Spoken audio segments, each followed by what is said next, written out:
Now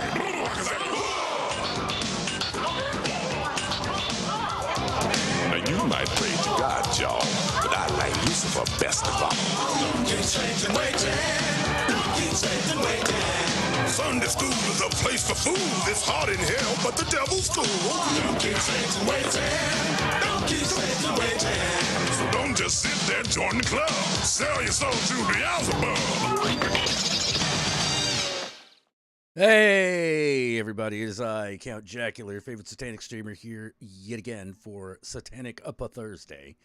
And with me today is John. John, you coming in?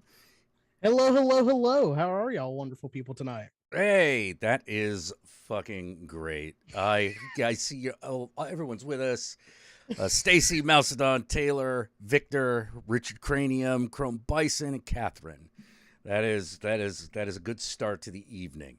Man, I don't know what to say, but a couple of things. World's falling apart again. I can't fucking stand it. It's fucking driving me fucking crazy. You know, like, you've been watching them hearings, you believe that shit? I've watched every one of them, yeah. I can only like take so much, man. Like I duck in for like 5 minutes and I'm like, I can't. I fucking can't. Well, okay, You know? Here's the thing that that's kind of been my mantra, or just kind of my reactions to it, which is like, holy shit, there were 4 to 5 people that held up this democracy. Yeah, pretty much. Like Pretty much. If Mike Pence was like Ted Cruz or Ron DeSantis, we'd be kind of in a weird. Oh no, we'd be completely. It would be we would be in the second Civil War at the moment. Right. You know, like there'd Like, be nothing else for it, because I'm like, well, it'd be a really weird Civil War, I'll tell you that. Because it would be one in which the armed forces were literally fighting themselves. yeah. And it'd just be chaos. It'd be complete fucking chaos.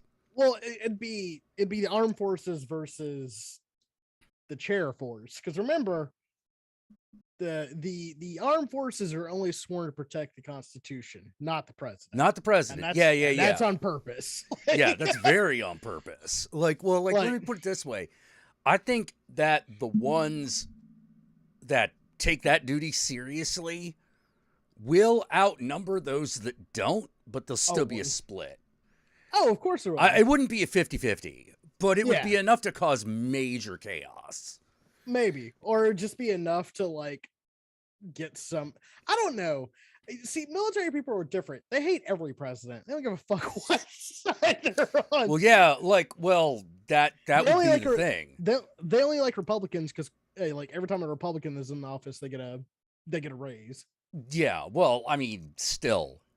The thing is, like, if there had been a split, because here's the thing, that would have been a pretext for martial law. Here's the problem, which is you have to be able to enforce martial law. Yes. And the first question that would have fucking come up, because it's the first question that came up with what actually happened, was, well, where are the Capitol Police? What are they doing? That's the thing that... And the thing is, the Capitol Police do not answer to the president. Well, that... like, at all. You know? Johnny, we'll talk about that in a moment. We're talking about, like, political shit.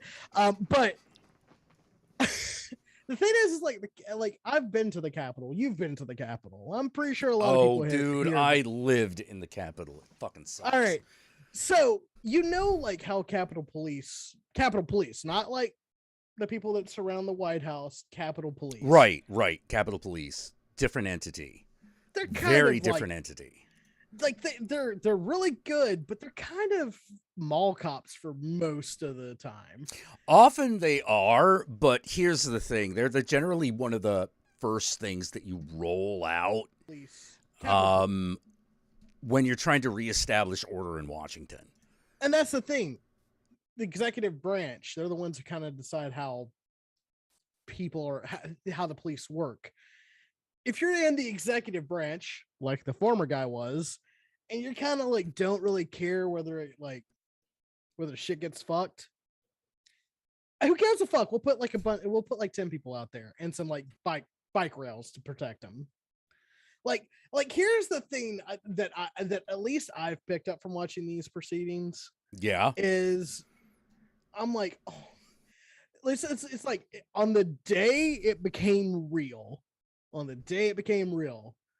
that office, even the rats refuse to go down with this ship, or at least try to build a Keen out of Trump. Whoa, oh, like, yeah. No, totally. Every one of them, every fucking one of them, except for like the old fucking psychopaths, were like, because of your bullshit, we're gonna have riots. I just want to let you know that if you try to overturn people's votes because you lost by a majority, if you try to turn over people's votes, there will be mass riots, not just here, everywhere. Like that's the thing that I love, that they're kind of like what they're doing in this hearing, which is like they're not trying to portray it as like as a response to losing the election. They're trying to portray this as what it was, which was an attempted coup by an authoritarian regime. Yep. That's what this is. Yeah, it's totally what it is. This is what it was. They're putting it out there in the public's eye. You know why they're doing that? And it's not just to win votes in November.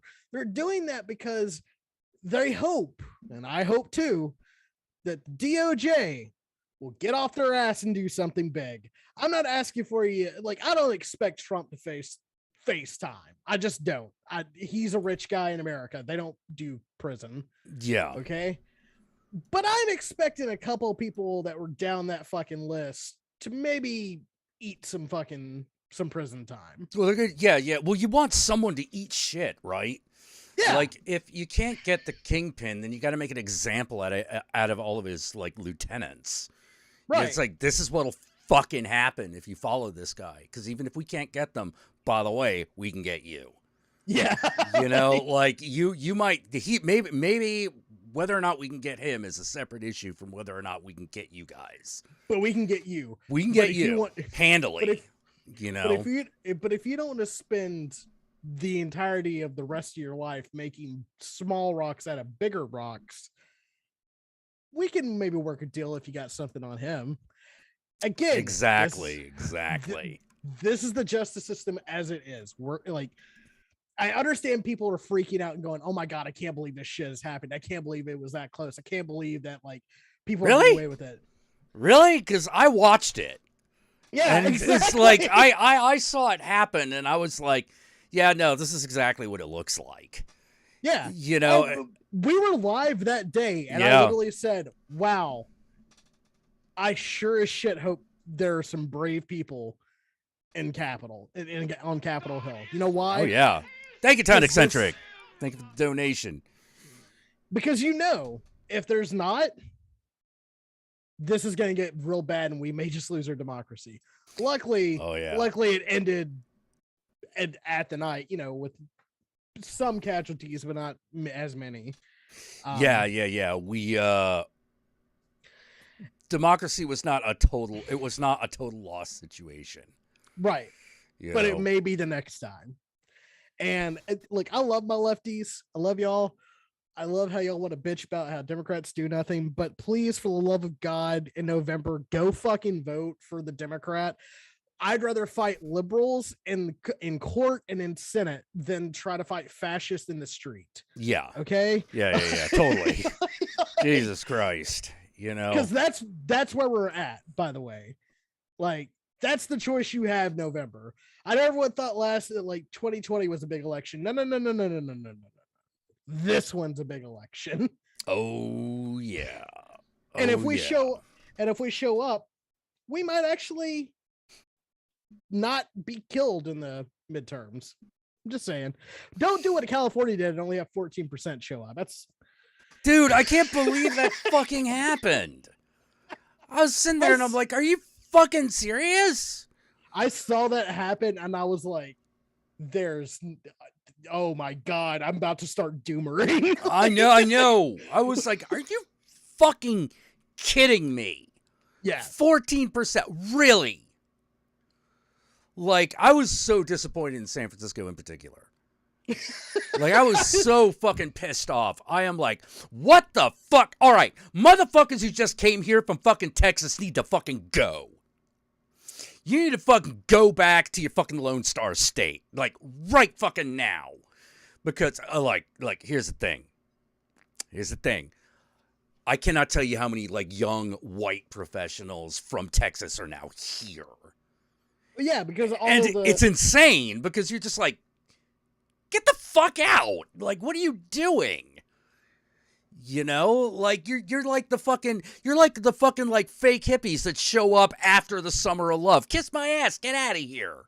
So you mean the hippies? The hippies that we know and hate. Yes. As opposed to the hippies that we kind of admire. You know, good fucking God. And I just, you know, and it's weird because like a lot of people are moving out of California into these red states, so I don't know how that's gonna look. Like, I have no fucking idea, but I cannot believe what happened. I'm just like, you gotta be kidding me. How did this happen? Well, and that's the thing. Like, how does democracy die? People stop participating. When you're not looking, it blindsides you. Yeah. You know, like, wherever you're not looking, that's where it's gonna fucking come from.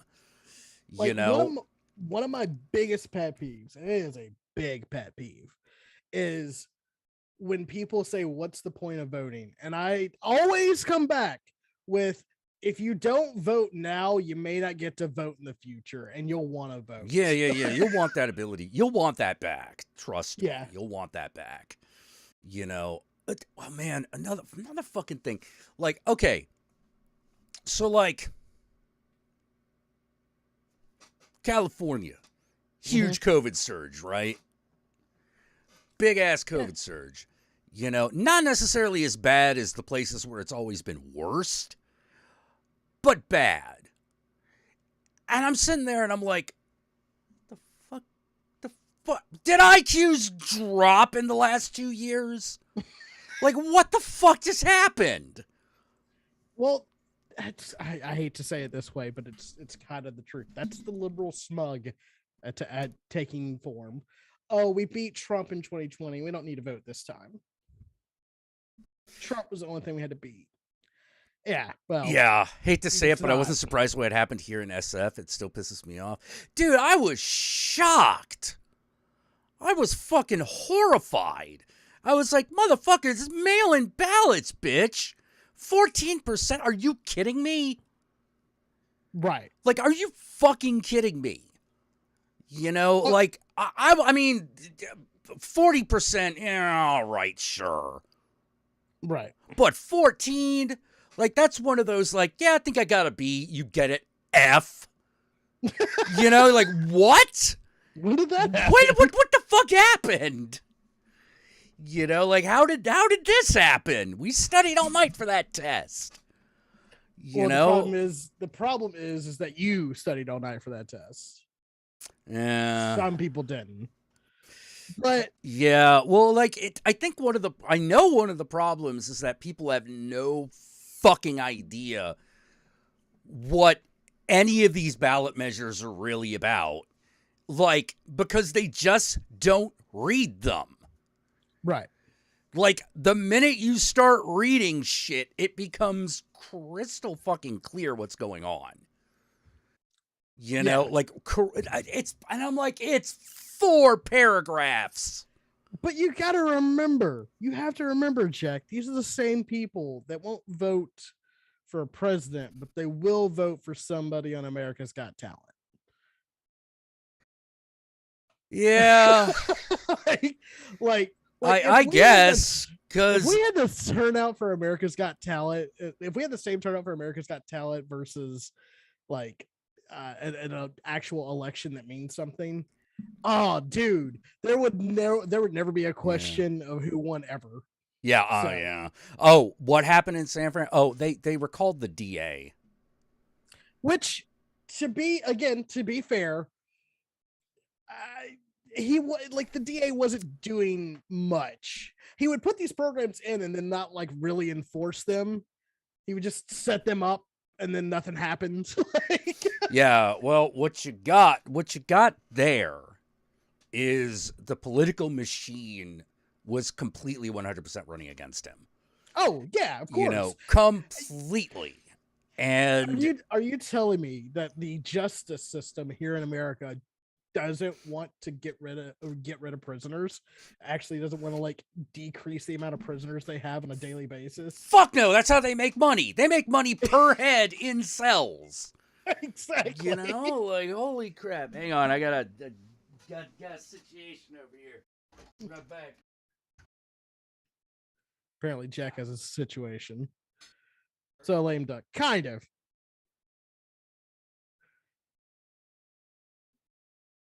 In town about business reopening. Was it too soon? Because I got to deal with something. Uh-oh. Doo-doo. That looks like I have a fire outside my house. Cup.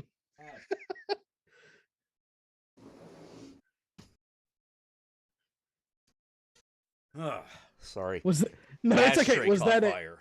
it? That I called it. Yeah. I was like mixing cup filled with water. Uh-oh. Yeah.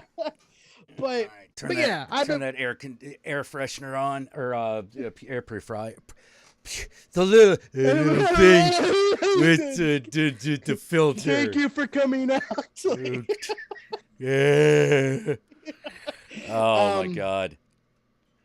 And I just, I know it's frustrating. I can get why it's frustrating, but for me, I'm watching this going like, oh man, this is like a really good political intrigue, like political mystery game going on. I just hope at the very end, like when the parlor scene happens, somebody actually goes to jail. That's you talked about the hearing, the reveal. Yeah, I know. Well, the thing is I know that there's gonna be a what the fuck moment, but I think it's gonna be, for me, it's gonna be what? Actually, yeah, that kind of makes sense. You know, like I didn't think of that, but yeah, that scans. Like, oh my god, I'm just gonna say this. I will fucking say this a million times. Fuck Clarence Thomas. Yes. Uncle Tom Nigga, what the fuck? What the fuck? You know, like, I mean, what? Oh shit. Okay, sorry. This is pertinent, actually. Okay. So Clarence Thomas's wife, Jenny Thomas, apparently this happened an hour ago. Oh dear. Just got served with a letter requesting her to meet with the January 6th committee regarding the communication with John Eastman. Oh. I'm just saying, like, some things are like, I feel like a movement of change coming. Like, we've had like stagnation. I feel like something may actually be happening at some point. Oh yeah. Well, I know one of the things that's gonna fucking come on, which is this. Mm-hmm. America is about to turn on the judiciary big time. Oh, it's already happened. Big time. Yeah, well, it's going to be, it's one of those, no, it's going to be that way for a while. Yeah. You know, like, you're going to, like, you're going to watch, you are going to watch some really weird fucking shit happen that you've never seen before. Like, for instance, you're going to see liberals trying to make sure that the Republicans have to go through every fucking legal loop in order to get things to the Supreme Court. Make them jump through every fucking hoop. Fuck that. Papers, requests are gonna get lost. You know, shit's gonna happen. You know, it's one of those, like, no. Like, America is good. Like, the Supreme Court is now the bad guy. Yeah. I haven't seen that. I don't think that's been true since the first Civil War. I don't know. I would say there were times where the Supreme Court weren't necessarily upholding morals, but they were definitely upholding American. They were upholding the Constitution. Yeah. You know, now we're watching that like go in reverse. Yeah. That's not gonna go well. I just want to have 30 Supreme Court justices. Just have so fucking many that, like, whether the ancient antediluvian fucks want to vote or not, doesn't matter. It can't be this whole, like, oh, we've got 5 in there. Like, just fill the fucking court. Or better yet, just dissolve the Supreme Court. Actually, you can't do that. I know, that's the bitch of it. Can't do that.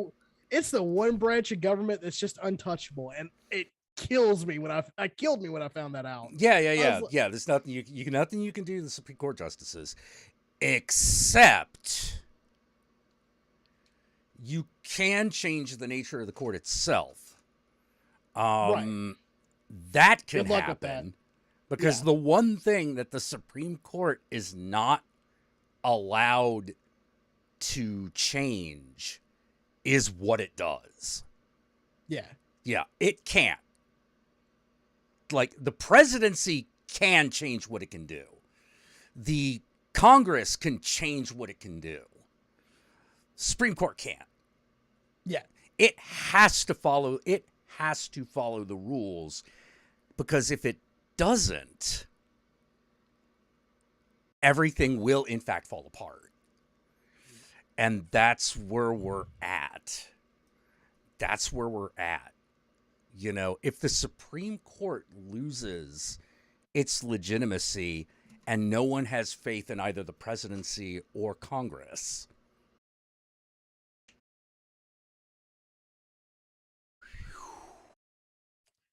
that's like, oh no, that's failed state time. Yeah, well, you know, that's failed. It happens. Time. It happens. It does happen. It does fucking happen. It does happen when you have people that won't do anything and the people that do too goddamn much. Well, it's fighting for power. But I will say this: I think I remember when fucking Trump got before Trump got elected. And I was like, look, you got to understand this. Everyone's like, oh my God, he's going to wreck everything. Yes, that's the problem. You don't understand what everything means. You think it's going to happen over there in Washington. Wrong. It's everything. Everything is going to start to crumble, you know, because he doesn't give a shit. Because how is he going to run America any different than every other company he's ever fucking built? Because you know what happens to all of them? They collapse. They all collapse. And right now, he's the only thing that survives this company. Yeah, he's the only thing that survives this company. Is the only thing that's different now with America is you can't fire people from America. Everyone has to live here. They have a choice. You know, like, so there are going to be enough people going like, wait a minute. I don't want that to fuck up. That's where I keep my stuff.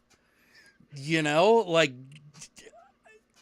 they're just, that's why a lot of the rank and file, the lower level Republicans were like, we're not doing that.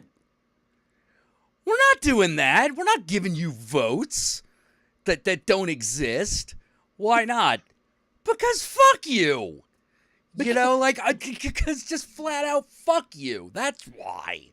Not only is it illegal, we're going to stand by that and piss in your face. Because we legally have the right to do that. Because at the end of the day, and this is the reason why I have a little bit of hope, because, like, the dude out the Democrats are kind of starting to get voted out. The problem is that there's a lot of very active Republicans that might win some races. Oh yeah, no, there's gonna be. There's gonna be. You're watching the fucking, you're watching an animal backed into a corner. Yeah. And this is kind of what I was afraid of. This is why people was like, well, I think they're all going to die. No, I don't think so. I think that this is it. Like, this is it. They are either going to, if we don't figure out how to just fucking body them, they're going to drag us with them. Yeah. You know, and they're So evil go fucking vote. demon seed. They're little fucking Damians. Like, oh my Little God. Damien. Little Damians. You know, you're fucking Matt Gaetz. You're fucking Brett Kavanaugh's. You know, they all came out of the same fucking cloning machine. Bunch of fucking test tube babies. You know, like Lauren Boebert. Yeah, fucking tell me that fucking bitch ain't cut out of the rib of fucking Matt Gaetz and shit. Fucking of course she is. Just like fucking... not Paul Poundstone. I mean, it's a comedian. Fucking what's her name? Alaska lady. Oh, Sarah Palin. Sarah Palin. Just like Sarah Palin was cut right out of the fucking, you know, from the fucking disused heart of fucking Phyllis Schlafly. You know, like fuck all of them. Like traitors. Absolute fucking traitors. You know, like this is what happens when the patriarchy's like, hey, you, woman that we approve of, how about we pretend that you're equal so that you'll fuck everybody else? Oh, don't get me I know started. it's always a white woman. Like, no one else is allowed to fucking pretend to have equal power, right? And don't get it twisted. They do this shit to tokenize you. Case in fucking point, look at Blair White. Oh, absolutely. Blair White is a trans woman who's also conservative. They exist, but she's become a spokesperson. And I really wish like conservative LGBT plus Q plus people would understand that they will kill you too. Oh yeah, but some people are stupid. You know, as much I'm just saying that even if a smaller percentage of LGBT people are fucking bone stick stone stupid, they still exist. You know, Like, they still exist. They are not invited to the parade, by the way. Yeah, being You know. queer doesn't automatically make you a good person. No, it absolutely fucking doesn't. You know, just holy fucking Candace Owens, fucking talking to like we need a fucking Aunt Jemima. There we go. I was about to say we need an Uncle Tom for like what Candace Owens is, and I'm just like, yeah, she's an Aunt Jemima. Fuck that. You know, fuck her. It's like, but and I want to get off this because like I want to talk about fun shit on my birthday. You know? Mammy ass bitch. Oh yes. Sorry. Hey, it's all right. Don't worry about it. Because I do give a shit about this, so it's fine. I just, you know, for me, it's like I just wish people would stop acting like they can't do anything. Voting's useless. It's more useful than doing nothing, which is what you're doing currently. Yeah. If you're doing nothing, you're failing bad. Yeah, You're failing Like- bad.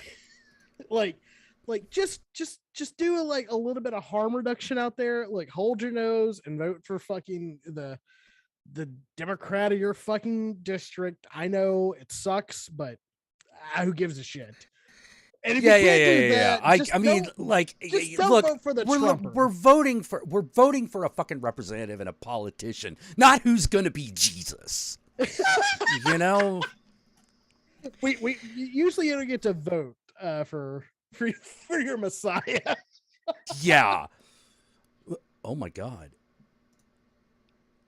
Oh, dude, have I got some fucking good news that just fucking came by the desk. Breaking news. Breaking news. Guess what is being made into a major CGI animation? Oh, what's that? Trigon.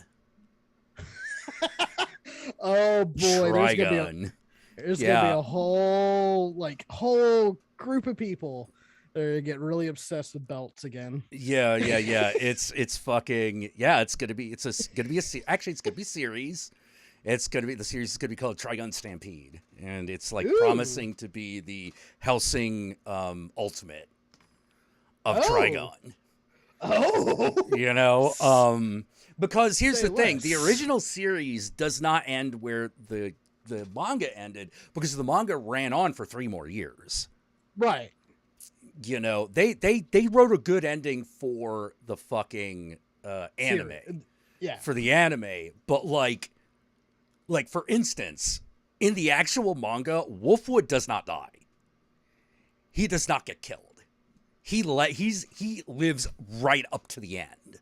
Really? He lives through the whole story. Yeah. Like, I'll say this. The guys who wrote the anime ending did a great job. They did a great job. Like, that's one of those, okay, we got to end this series. This is where the official shit ends. We got to make our shit feel like a natural extension of the other shit. They actually had the original guy, like, helping them. But because of what happened, of how that all, went down, he was like, because he was like, I'm actually considering killing Wolfwood. Why don't you do that? And they did. And then he was like, you know what? I decided I had a better idea. So that's what I'm going to do in the manga. You know what? Shut up. We're doing this better. Yeah. I have a better idea. Yeah. I'm going to do that. But because we've already got this one, like that one's plenty cool. But Wolfwood's death is so fucking good. Oh, it's so I know, right? It's fucking awesome. It's like it's heart-wrenching, but so fucking good. Thank y'all for the birthday things. I wanted to spend the most important day of the year with a Satanist friend, so yeah, that way he can also celebrate the greatest holiday of the year with me. Yes. yes. Happy birthday, John. Thank you. Happy birthday. Today I went out to go get myself some fried chicken. No gasoline though. Okay. That's expensive. It is expensive. God, like I know, like I have no reason to like fucking compare myself to California prices because I can't imagine right now what a gallon of gas costs out there. It's a little over. It fluctuates between just over $5 and just under $7. Whew, man! People start to get real mad around here when it hits for like $4.75. Dude, it ain't been $4 a gallon here for like ages. Now, true. I don't even remember when the last time that was. But yeah, we went out and got some fried chicken, and then we went to like a fucking action figure store. Oh, now, good time. You're going into an action figure store. Mm-hmm. What do you expect to be behind the counter? As in the person behind the counter? The person running the store, yes. Probably some nearing middle-aged white dude, possibly a black dude, depending on the neighborhood. Not one. Really? 2 women, and one of them I think was trans, was running the store. Okay. I was like, Lord, the times have changed. Yeah, no shit. Holy crap. We're getting represented up in this bitch. Just before we got there, just like jokingly said, like, all right, so I gotta ask, is it an action figure and vape store? No, it's just an action figure place. Okay. Yes. There was at one point it was like a vape and head shop. Mm-hmm. But that place moved down the strip into a bigger store, and they took their spot. So in a way, yes, it's kind of a vape shop, but it's not. Okay, because there's a place in San Jose called 420 Lifestyles, and now it's called 420 Lifestyles, and you're like, well, clearly this is where I buy bongs, right? Comics, apparently. No comics. Just bongs and action figures, and the occasional collectible car, toy car. You know, they got like a Hot Wheels section. But it's mainly Funko Pops, Transformers, and Marvel action figures. Oh, and Star Wars. Like, did you know that Kenner made like OG style fucking action figures for the Mandalorian? Yes, actually, I did. 'Cause I saw him. Yeah, I never. Yeah. I didn't see him until I walked in the 420. And I was like, what the fuck? Oh, they even got like a little Grogu. That's cool. You know, it's like everybody. You know? Everybody. Yeah, at least that I could see. There might be a few left out. Like, they still don't have like the Boba Fett action figure, Book of Boba Fett action figures or anything like that. But they definitely got Mandalorian. I mean, I hate to be that person. Like, but... well, with fucking like Moff Gideon, so you could have a fucking, oh God, what's that actor's name? Shit. Oh shit! I know who you're talking about. Yeah, he's the guy who played Gus on Breaking Bad. Giancarlo Esposito, I think. Is his name. Giancarlo Esposito. You got a little Giancarlo Esposito, you know, with the Darksaber action figure to fight with your old Han Solo or whatever crazy shit you want to do with that. Like, you remember like the one piece of like Phantom Menace had good toys. It's just a shit movie. Like, yeah. Some of the toys for Phantom Menace are pretty dope. Like, they had like this little thing, like you could push it around and then like, or you could attach them and you could have like a little lightsaber duel with fucking Obi-Wan versus. Yeah. It was like Rock'em Sock'em Robots. Yeah, I remember that shit. Yeah, that shit was great. Yeah, that was a lot of fun. It broke because you get carried away with that and you just be like, snap. Oh, God damn it. Fuck, went too hard on that. Well, we've all had the fucking karate fighters, right? Like, cash left over from Star Wars Celebration. Oh, thank you for the donation, Silly Palm. All right, how was it, bud? Yeah, I hope fucking Giancarlo Esposito. Okay, yeah. You know, Giancarlo. That's his name. Okay, Giancarlo. Yeah. Giancarlo. Yeah, Giancarlo Esposito. He is. You could get a little action figure of him in that fucking outfit with the Darksaber. It's pretty cool. I still went for the Transformers because me and Star Wars are we're taking a break from each other. We decided to see other people. That's fair. You know? I get it, because like if I had to be online and like Star Wars at the same time, oh dude, I couldn't like, especially if I was a media critic. Oh dude, let me put it this way. Like, before the day before both Stranger Things and Obi-Wan Kenobi came out, it was like, okay, we'll do Stranger Things this weekend, and on like Monday or Tuesday we'll start watching fucking Obi-Wan, and that'll be cool. By the time we hit that day, I was just like, do we have to watch this? I don't even care if it's good. I just don't want to watch it, you know? Just because I don't want to have any connection with whatever this fucking fan bullshit is. You know, I don't trust anything anyone's telling me about that fucking show. You know, whether they say it's good or whether they say it's bad, I'm like, don't care. As your friend, it's really good. Okay. All right, that's one. But here's the thing, because I do have one criticism. It has nothing to do with Obi-Wan. It has to do more with Disney's Star Wars. How is Obi-Wan not Disney Star Wars? Okay. Can we get the fuck off of Tatooine? That's a good point, man. Yeah, I don't mind going to Tatooine, but like, I kind of could we get back with, if Mandalorian is just going to be on Tatooine, I'm going to be annoyed. I need Mandalorian to be out in fucking space. I need him to be fucking walking on Endor at least. You know, maybe Kashyyyk. You know? Yeah. Can we go to Cloud City, see what's going on up there? Yeah. Can we go to Cloud City? Hey, I got an idea. We could, like, in the fucking Coruscant's still around at this point. We go there. You know? I mean, I know it blows up at the end of, like, fucking Force Awakens, but, like, it's still there for now. Hell, we could go to. Hell, you can go back to motherfucking Hoth. Yeah, like go to Hoth or fucking. I feel bad because I don't know Leia's home planet. Alderaan blew up. No, Alderaan's done. No, Alderaan's still around. No, it's not. It blows up at the end of the first movie.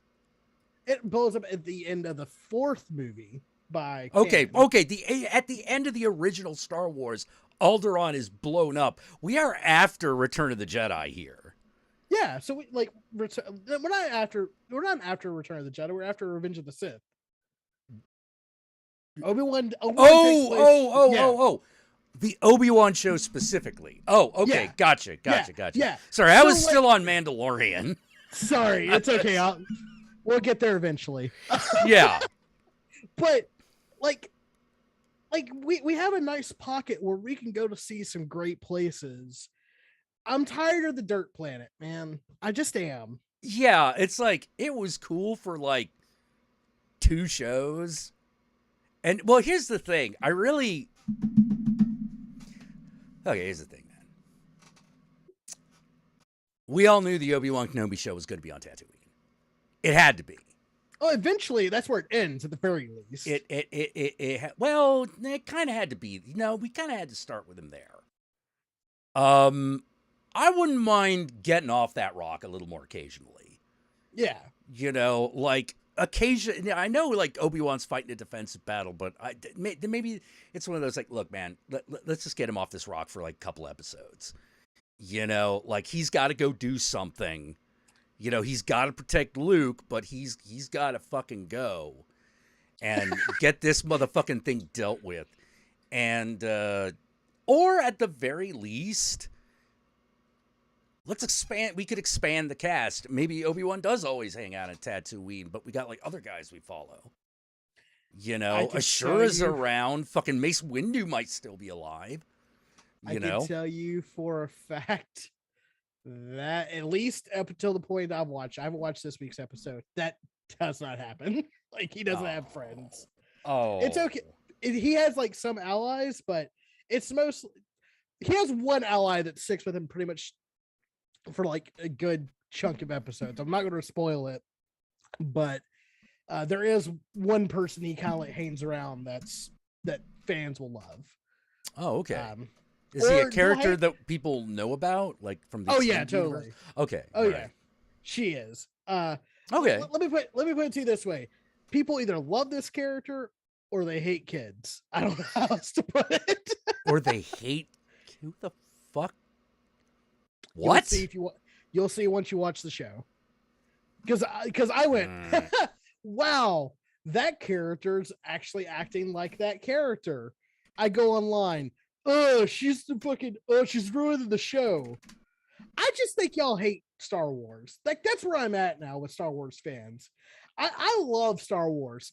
Case in fucking point, I'm an hour late to this fucking show because I'm playing Jedi Fallen Order. I love Star Wars. I hate Star Wars fans because every one of you, and I know it's ironic coming from me, but every one of you are a bunch of loudmouth blowhards who don't know when to shut the fuck up. Like, especially the loudest amongst us. Like, like, I'm sorry. I love y'all, but for fuck's sake, stop bitching about how this show's not made for you anymore. It never was. It was made for kids. You just had to be a kid at the right time. Anyways, hold on. Okay. Sorry, I'm going through my mental mind. Uh-huh. And you're saying kids and girl. Mm-hmm. Oh, it's got to be Leia. It's got to be little girl Leia. Help me, Obi-Wan Kenobi. You're my only hope. But she's also like very sassy and everything, and yeah, like she is in the first 2 movies. In every fucking movie. Yeah. Oh, good point. Like she chills out a little bit by the middle of fucking Return of the Jedi. But then that's she's about like, it. but yeah. But by the time we're at fucking The Last Jedi, she's back on her bullshit. And I agree with Venara Cody. I agree with Venara Cody. Jar Jar is a treasure. He's an annoying character. Yes, because he's supposed to be. Oh, does he show up too? No, he doesn't. Okay. I promise you, if Jar Jar showed up at Obi-Wan, you would have already known by now. That's a good point.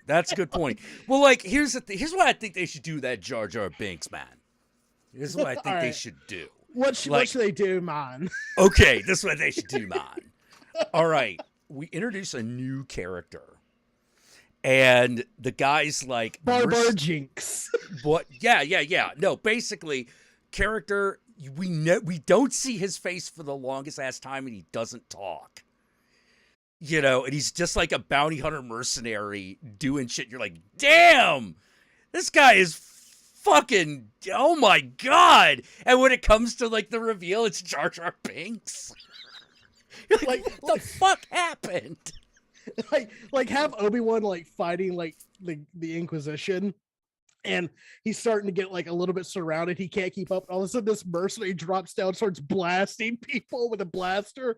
And yeah, exactly. He comes out, takes off his arm. He's like, Misa, think you in big trouble, Obi. Oh, Obi-Wan, it's you! Oh, no, we don't do him like that. We chill him out a bit. Like, he's older now. He's like, you know, he's getting a little crotchety. You know, he still talks the talk, but now he's just sort of like, Ben, why are you in so much trouble all the time? Thank you, Jar Jar. Thank you for coming. Misa, no forget you. You know, it's fine. You know, and then we actually do the business of making Jar Jar Binks cool. This is the way. Hey, yeah. No, like, for real. Like maybe he becomes a Mandalorian. Like, we never see non-human Mandalorians, so. Dude, like that, wouldn't that blow your mind? You'd just be like, wait, that guy's fucking Jar Jar Binks. And to quote the original movie. Because that's right, because they don't have, the Mandalorians don't address each other by name. No. You know, they don't address each other by name. They're just brother and sister. And so, like, you just wait, you could even make it, force people to put it together. Like, oh, it's a Gungan. Wait, no, it's Jar Jar Binks. But again, to quote the first movie, I just heard the screams of a million voices all at once. Oh, dude, I would totally do that shit. I would want fucking Dude Boy to come back, and just be like, no, we're gonna redo this character. We're gonna redo this character, and I want you to be there. Just toughen him up. Yeah, we're gonna toughen him up, you know. Yeah. That's where I just people got way too fucking mad. Like, here's a controversial opinion. I'm mid-30s now. I'm an older Star Wars fan. I like Ewoks. They're cool. Yeah, hell, if Ahmed Best won't fucking come back, right? We get Phil. We could get. If Phil Lamar won't come back, we get Ahmed Best. Which, to be fair to Ahmed, man, that guy like almost like committed suicide because of how he was treated as Jar Jar. I know. See, that's the reason why I don't like Star Wars fans. I don't like any mega fans of anything, but it's whatever. Y'all are fucking crazy. Y'all attack the actors. The actors had no fucking choice of what George Lucas couldn't write. Why are y'all hitting on them? Like, god damn. I know. Ahmed Best did the best he fucking could. He did the best he could with that shit. I never blamed him. You know? Like, even as a young fan, when I saw that, I went, oh, this is just bad writing. Yeah. Yeah. It's just not good. It's like halfway through, here's the thing, like Jar Jar Binks, like halfway through the movie, you have reached your Jar Jar limit. Yeah. You know, like no matter how you felt when he was first introduced and like how he is, by the time you get on Tatooine, by the time you're in the middle of the Tatooine sequence, you're done with Jar Jar. You want him to stop. Why, You know? why is this character talking all the time? Yeah. Why is he talking all the time? Why is he here? Why are we focusing on? Why isn't? What? There are a billion things that we could be doing. Yeah, billion. Why are we doing this one? Yeah, why are we doing this one? And Jake Lloyd, that was another one where I was just sort of like, no, leave that kid alone, man. The kid did not ruin Star Wars. I'm no, sorry. not at all. Not even a little bit. Like, did that really shitty version of Anakin Skywalker kind of ruin Star Wars? Yeah. But that's not Jake Lloyd's fault. You know, he was a kid. He's a kid actor. Like, let me put it this way. I don't blame, like, I wouldn't, yeah, like, I don't hate Macaulay Culkin, the actor, because he was in a bunch of movies I didn't care about. Yeah, I mean, I'm not going to, like, knock down Macaulay Culkin's door and go, poof, poof, poof. Hey, asshole, you need to apologize for my girl. Yeah, like, yeah, exactly. Exactly. You know, although I think it's his most underrated role because he gets stung by a bee and dies. But you're forgetting about The Good Son. The Good Son is actually probably legitimately his best role as a kid. His best kid actor role. Yeah. You know, if you, like, that was like, holy shit. Like, him and Elijah Wood are perfect in that movie. You know, I was afraid like you were gonna say his best role ever, and I'm like, have we forgotten about Party Monster? Oh yeah, but Party Monster, that's like when that's after he is Macaulay Culkin, the little kid everyone remembers. Right. You know, like that's when he is like, oh God, I got to redefine myself, and kind of fell off the map. Mm-hmm. You know, despite the fact that I was like, really, he's just gone. You could put him in shit. You know, like no. Yeah. Then again, he did. That was that period of time when it was like where American horror movies kind of weren't doing their job. Well, you know what I mean? That's a whole other fucking can of worms. Yeah. I'm enjoying the fuck out of living through the second renaissance of horror films right now. Oh yeah, totally. It's great. Like, you know, like it's nice to be able to like actually talk to normal people about horror stuff without being like, oh, that stuff, your killer movies. It's like, I'll tell you what though. Uh-oh. Fucking holy crap. I knew it was going to happen. Thank you, Wolfman. I just hate Jar Jar. Thank you, Wolfman, for the donation. I never played Lego Star Wars, so I have no idea how Jar Jar runs on that thing, but I imagine it can't be good. You know, like Misa loading screen. You know, like I don't know, man. Yeah, just imagine like 3 hours of hanging out with Jar Jar to get like a fucking single bit. I hate the Lego games too. Oh, sorry, God. I'm just full of like hot opinions tonight. You just got fucking. Oh God. Okay. So here's where I was going before that. Mm-hmm. Here's where I was going before that. So I noticed that horror has gotten big enough that there are nerdy haters now. It's gotten big enough, so it's on the one hand, I'm like, we finally arrived. On the second hand, I'm like, put up your fucking guard, asshole. You know, like we're gonna fight. We're gonna fight, okay?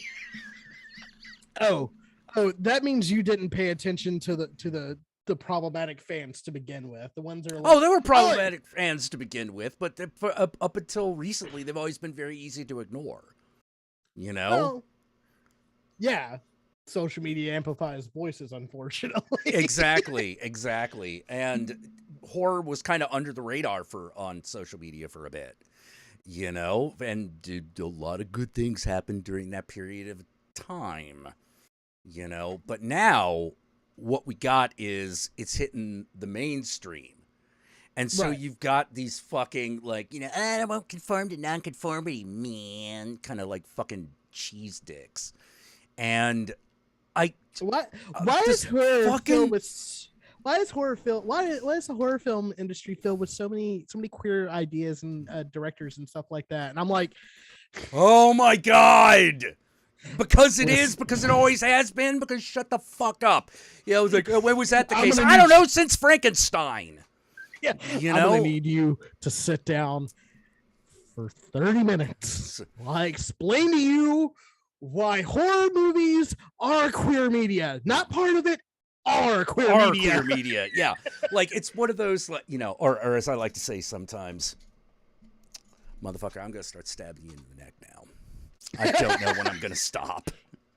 You know, like, oh, holy shit. I'm sorry. Yeah, same It's thing all- happened to anime. I remember that. Yeah. Yeah. You know, It always happens because unfortunately, guys that look like me but are like, unfuckable. Sorry. Get hey, oh, let totally me put it. Actually, this I think you need to say it. It needs to be like, remember when you always said, like, well, they have a good personality? Yeah, turns out that's actually the bar. So if you don't have that, you just fucked. You know? Yeah. I mean, anyways. Look, I know you love this shit. I know you love your little fucking kitschy things. But who are you talking to now? Now I'm confused.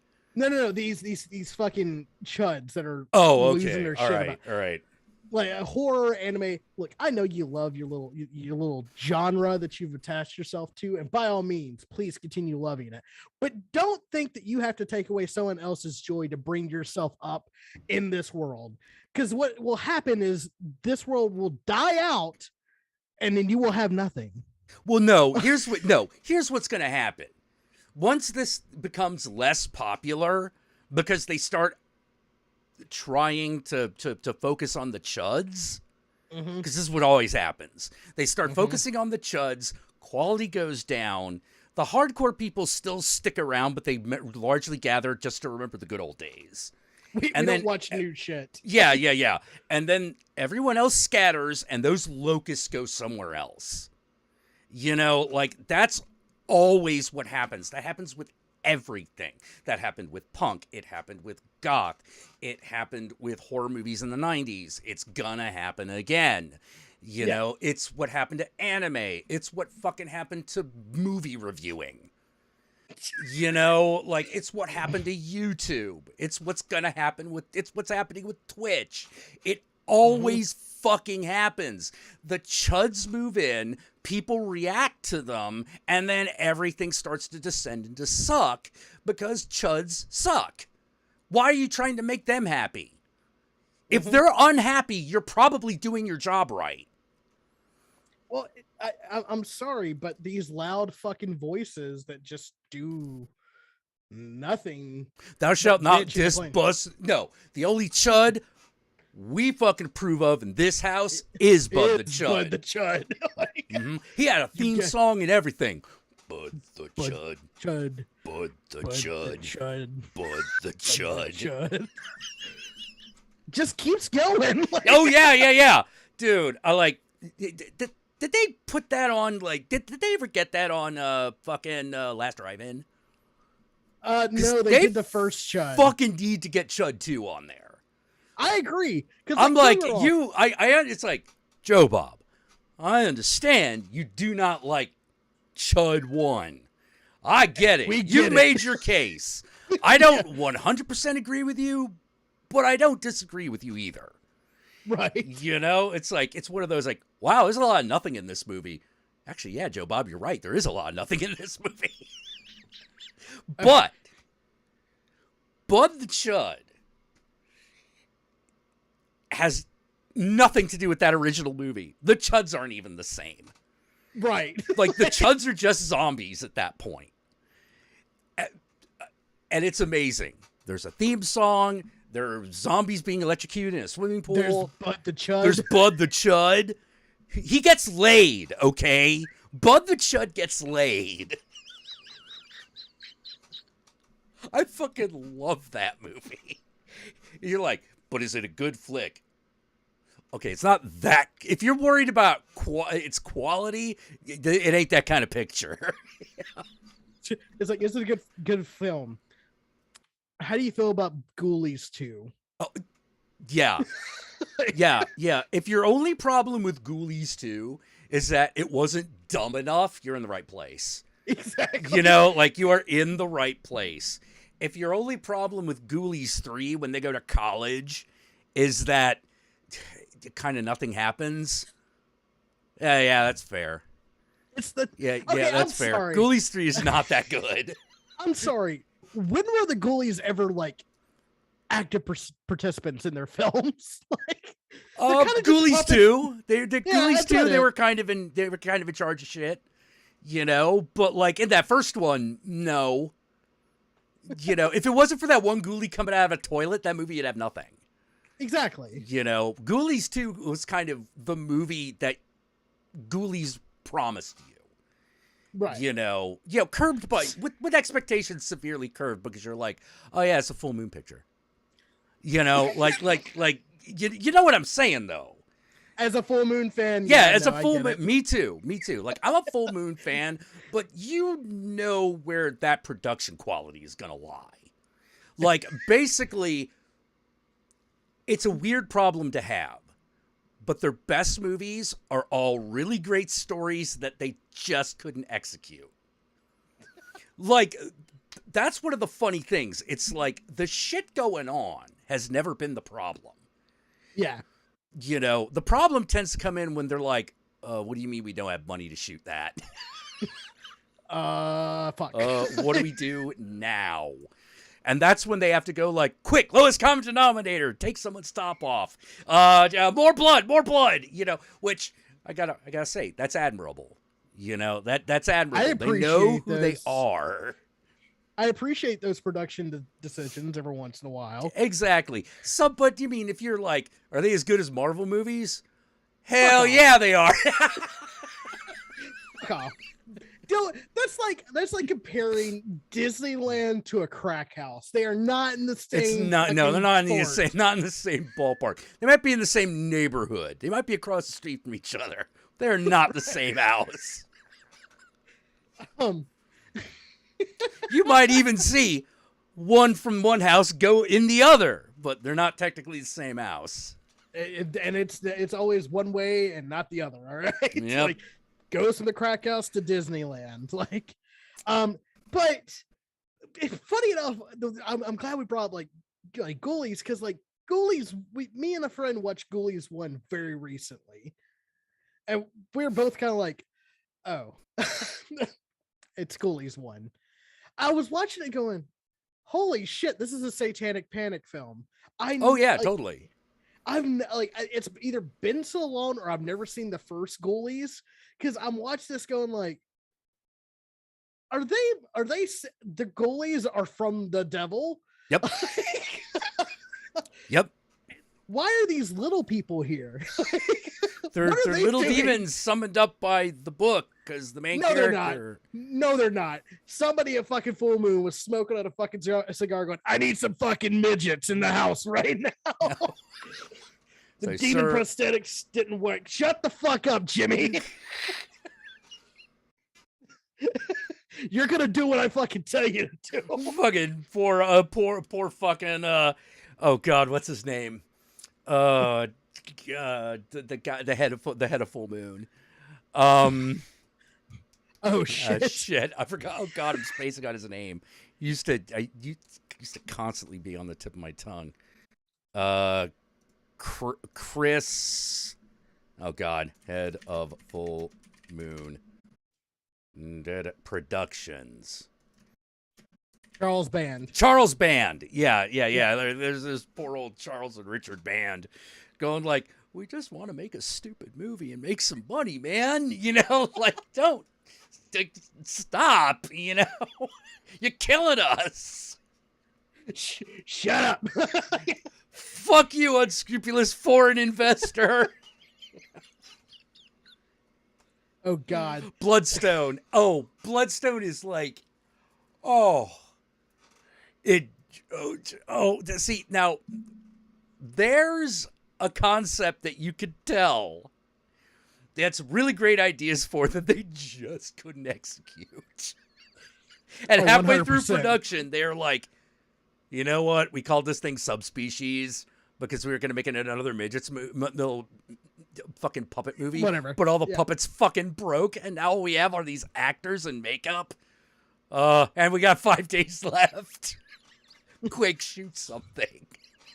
Shit. I can Fucking fix this. I can fix this. Fix this. Yeah. It's like, we got Angus Scrim. Like, come on. We can do something with that. Oh. Oh man, Dude, I imagine it's kind of funny, like having hung out with David Dakota, I could totally see him people being like, "Hey, you ever sad that like your career didn't like reach, other heights?" But knowing that he was like Full Moon's like one of their major directors, and you talk to him, there's this kind of undercurrent of like, oh, I wouldn't change that for the world. I loved every movie I fucking made, But what do I need? Ulcers? Fuck you. I got a house. I know you've seen it because it's in every other movie I make. I know you've seen it. Don't fuck with me. You know why, don't you? Because that's free location. Right there. Free location. That is the house that fucking sorority babes of the Slime Bowl Bolorama built. Okay, I'm telling you. So I always kind of had that. I always kind of had kind of an affection for a guy who clearly had more talent than we've actually been able to see. But also was just sort of like, yeah, no, I just make these really shitty cheeseball movies. What do you want? It's sort of like imagine Ed Wood with more talent. It's really weird. He's a really interesting guy. I mean, he's made some of my favorite films. He made Puppet Master 3, The Brotherhood, Curse of Puppet Master, which I actually love, and I will fight people who say it's bad. Oh, dude, both of the best Puppet Master movies were done by David Dakota. Yeah, of course they were, because he's a goddamn good director. Yeah, because he's actually pretty good. Like, Jesus, look, it. Just and he's got fucking Eric Roberts on call. Fucking why not? Yeah, I was like, so why Eric Roberts? And it's basic, it's like, I'm not judging, I'm just curious. And he was like, oh, the guy's my neighbor. Oh, that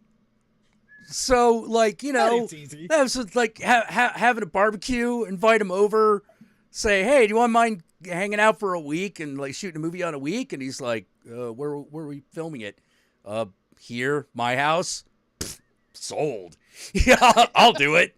It's like, do I have to get up before noon? Not necessarily. Awesome.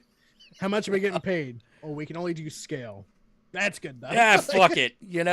Fuck it. I just wander. I was like, oh, I'll go back to my trailer, which is my actual fucking house because I'm right next door.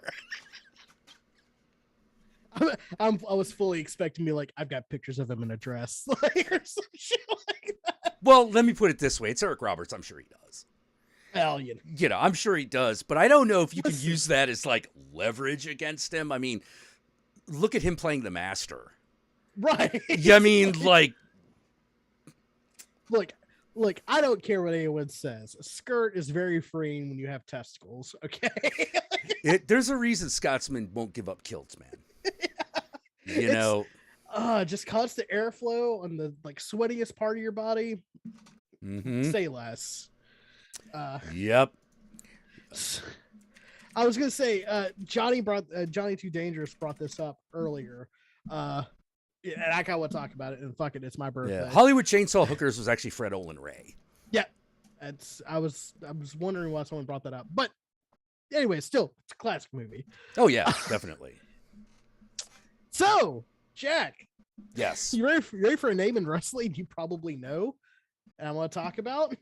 Well, I know Vince McMahon, and we already mentioned him. Vince McMahon right now is in some legal trouble, and so is the WWE. Okay, not surprising. They're being investigated for for use of company money of a $3 million settlement for sexual assault. Oh.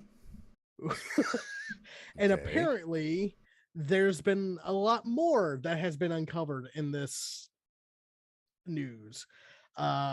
Fucking apparently him and his wife Linda, the bitch that's working for Donald Trump. Uh, apparently they've been Oh, separated. really? Yeah. Oh, She I works didn't for know one of that. his super PACs. She works for one of his super PACs. Well, is her name? Is she actually called Linda McMahon? Yeah.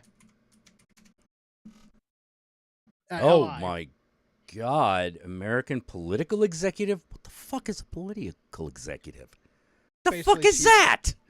Basically, she collects money and makes sure it goes in the right spots. Oh my God! Like Vince McMahon is married to that woman. Yep. Well, Oh my God! married is a strong term, I guess, because apparently they've been separated for the last 3 years. Not like legally separated, but separated. And yeah, here's the thing. I'm a wrestling fan. So When she's this news- basically. I'm looking at her. I'm like, oh my God! She's conservative Hillary Clinton. yes. Oh, that is a bad combination. Imagine Hillary Clinton without the fucking personality. Oh, dude. Dude. I think that dude, I think That's you just negative committed a hate personality. crime. Because holy shit. Like Yeah. I'm not a big I have a very bad opinion of Hillary Clinton's personality too. Right. Like there's a reason why it was like, okay, I guess I'll vote for fucking Hillary Clinton. God damn it. Like that's what hold your nose up and fucking check the box. I did have to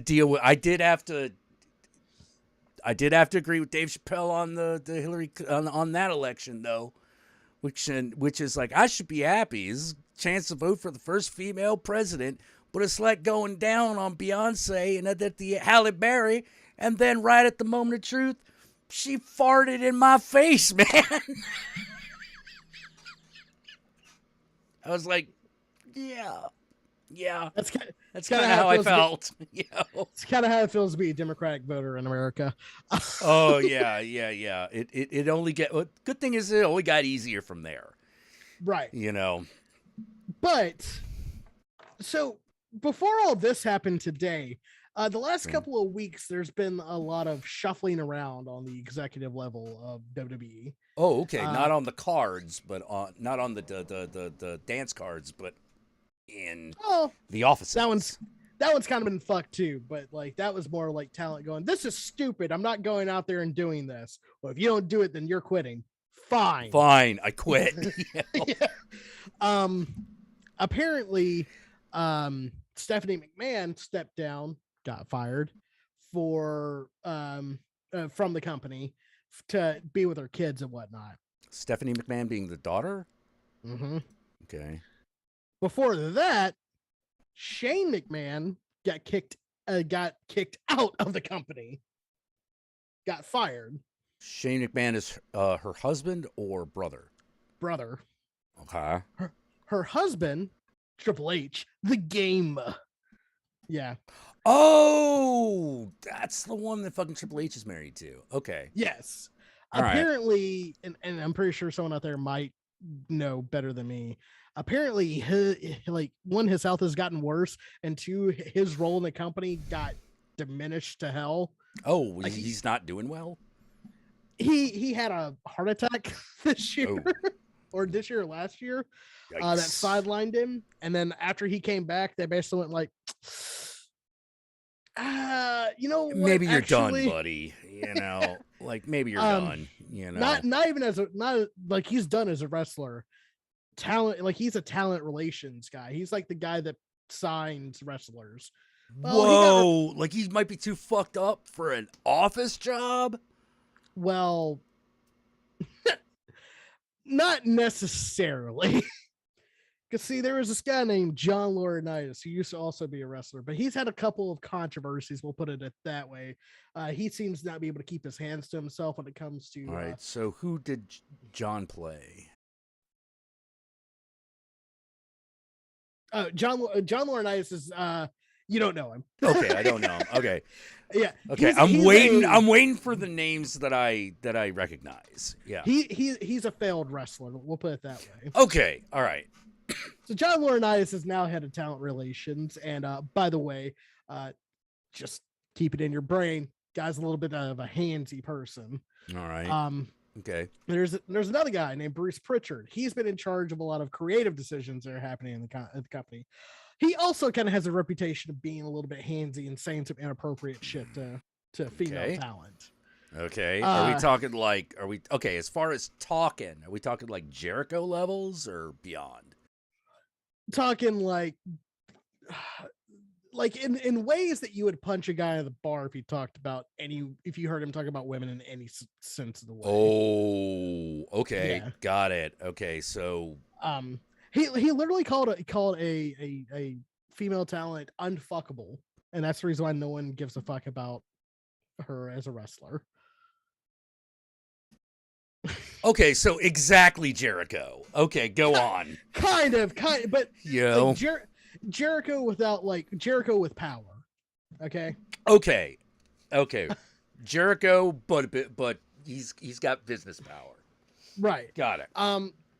So I say all that to say this: Dave just got caught in what looks like a $3 million lawsuit that happened a couple of years ago. Okay. Well, now every fucking skeleton that's been in WWE's closet or Vince McMahon's closet has been fucking flying out the fucking door. There's been multiple accusations, which again, if you're a wrestling fan, not really that surprising. No, but there's been multiple accusations about sexual assault and degradation of a lot of talent, specifically female talent. Yeah. There's been a lot of. There might be a rape case on Vince McMahon. Apparently, that may have happened in his limo. Might be. Well, might be. That one got settled out of court. I was about to say, the only thing that they could fucking do is convince me that maybe he didn't do that one. You know, you can't convince me it didn't happen. Well, funny enough, his limousine driver, which for some reason was, Jesus Christ, bot. No one wants fuck add sex cheaper Tinder. What the fuck? Anyways, what the fuck is that? Yeah. Anyways, apparently his limousine driver, who is in the Hall of Fame for some reason. Okay. Apparently testified that he witnessed this on multiple occasions with multiple people. Yeah. So WWE might be getting a bit of a shakeup at some point. In a while, so here ya go. Oh, thanks, Kingdom Creep. Thank you, man. I appreciate that. Well, there you go. So yeah, the world of WWE is starting to get slowly but surely flipped over at the moment because there's so many people, so many things are coming out, and now lawyers are getting involved because what's the one crime in America you can't fucking do if you're a rich white person? Be caught with a male prostitute? No. Steal from the company. If you use company money to pay for your personal problems, we coming down on you hardcore. Oh, okay. So, but wait, I thought it was like a, so it has a board. Yes, there's a board of directors in WWE. Board. Okay. It's a publicly traded company. Oh, I thought it was a privately owned one. Nope, it's a publicly traded company. I was company. about to say, privately owned one, he can pretty much do what he wants. Right. You know, all right. So right now, WWE is doing, there's a lot of turmoil that are happening there. Yeah. Rule 1, don't fuck with the money. Rule 2, don't fuck with money that ain't yours. Yeah. Oh shit, Thorgrim's gonna keep making it rain. Holy shit. Thanks, man. especially a $3 million settlement. Like, I don't know what kind of settlement you have and for what for $3 million. Because, like, correct me if I'm wrong, you can only have settlements in civil court, right? You can't do that shit in criminal court. No, criminal court is like jail. Yeah, Yeah, right. yeah. Like civil court is money. Yeah. Criminal court is jail time. So if it's a settlement, then what in any civil court would cost that much money that you would try to cover up without spending your money? Or is it actually something that's criminal that they're saying is a settlement when it's actually hush money? It's that one. That's what I'm thinking. Yeah, right? that's exactly what it is. You know, because these motherfuckers don't spend their own money. Of course not. Like, they won't use their own money when they can use someone else's. Doesn't matter how legal or not it is. right. You know, that's the kind of people that they are. This is why you have a board of directors. You know, or rather, better way to put it, this is why investors demand there be a board of directors. Because if there's going to be some fucking criminal activity, they want their cut. And they need to make sure that they get their cut, because if they don't get their cut, then you're cut. That's the game. Apparently, Johnny is hitting me with the facts here. Apparently, this lawsuit is from a paralegal from 2019. Oh, that's kind of recent. Yes, That's way more recent than I was expecting. Yeah, you were expecting like 80s, 90s era. Yeah. I was expecting like the era of Vince McMahon, where like he would have thought he was invincible. Yeah. As opposed to now, where it's like, dude, like, it doesn't matter how much gains you've got, you're a pathetic old dude. You know, like, could you beat my ass? Probably. Listen here, pal. I'm gonna slam you down. You're gonna get the grapefruits of Mr. McMahon. Yeah. Try not to rip your quads there, fucking Vince. You know. You've heard the kiss. Do you remember when that happened? Oh, I watched that shit live. I was like, I saw the fucky ending that happened at Royal Rumble, and I went, why is Vince McMahon charging down? Oh my, why is he sitting in the corner? Oh, he fucked his legs up. Yeah, he tore his quads. And I'm like, you gotta be fucking kidding me. You gotta be fucking kidding me. You know, what did you, like, it's like, dude, like, while I appreciate your attempt to keep the show going, that's all I can give you.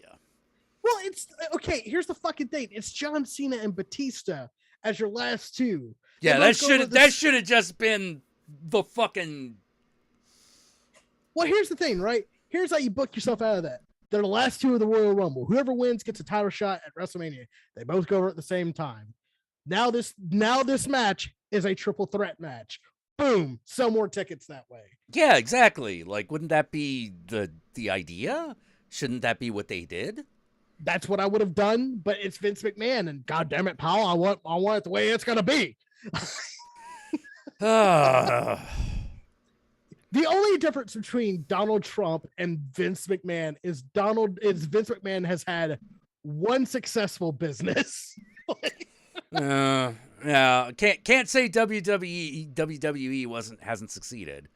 Oh, but there's been multiple failures that were branched off of that one fucking tree. Oh yeah. The World Bodybuilding League, because Vince I didn't even remember that shit. It didn't last long. Was Trump behind the XFL? No, that was all Vince. Okay, that was all Vince. Okay. Yeah, Trump was behind the AFL, the American Football League. That was going to try to compete with the NFL. When did that happen? I think it happened like in the early 90s or late 80s, some shit like that. Yeah, all I remember is that nobody cared. Yeah. You know, it's subpar talent that's trying to it's college rejects that didn't get drafted in the NFL playing football. I was still trying to figure out what the XFL was actually doing, because I'm like, no one person, the original one, has the money to make this happen by design. Like, it has to grow organically. Are you talking about the first iteration of the XFL? I'm talking about any of them. Like, the NFL happened because there were a bunch of fucking teams that were owned by people, and the owners got together and say, hey, let's make a club that's only for us. Boom. You know? The NFL is just one big country club. Anyway. Yeah. It's one big country club. But, like, if you can't make that happen because you need the audience already.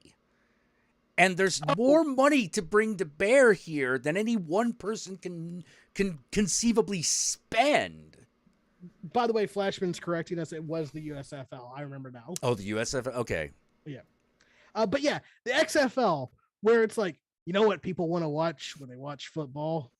Wrestling. We're going to put wrestling stuff in football. And it's like... That sounds like a terrible idea. Well, it sounds great if you're a wrestling and a football fan, but usually those crowds don't mix that well. Well, it's also those two games don't... Look, football works because of the rules. Mm-hmm. That's not how wrestling works. No. Wrestling don't give a shit about the rules. The rules are just there to provide tension and drama so that you can call someone the bad guy when they break them. You know, I don't know how else to put it, but if a dude takes a fall in wrestling, no one's really that surprised and no one's really that mad. Well, you do that in football and get caught, you're done. Well, it's one of those things where it's like, it's not even that they tried to fix the games. They just tried to change the identity of football itself, which I love football. I love wrestling. If I was watching NFL and they're like, all right, hey fans, this season we're going to, every time someone scores a touchdown, we're going to like kill someone off the bench.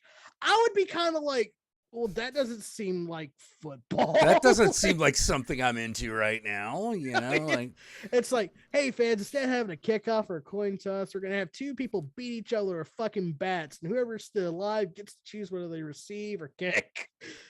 Sounds great, but like that ain't football. Yeah. It's one of those like, no, you flip the fucking coin and the fucking dude calls it the end. You know, like. You know, like nobody gives a shit about football until the fucking like ball hits a goalpost. You know, fucking till you score, nobody really gives a shit. Until you start scoring, nobody gives a shit. Well, and it's and then like they try to make like these like hypersexualized cheerleaders, which again, you would think now that's something I'm like, you would have thought that would have worked. But turns out no. Well, yeah, of course not, because people watch football with their family. No one wants to fucking watch strippers with the family. Oh, tell that to Hooters, man. Don't get me started on that shit again. Hooters is like the exception to the rule that like, and I don't even get it. And I've eaten at Hooters multiple times. If you could take your kids to Hooters, but you're afraid of what's going to happen at Pride, I'm not. Oh my God. Yeah. I don't know what to tell you. I'm not being facetious when I say this.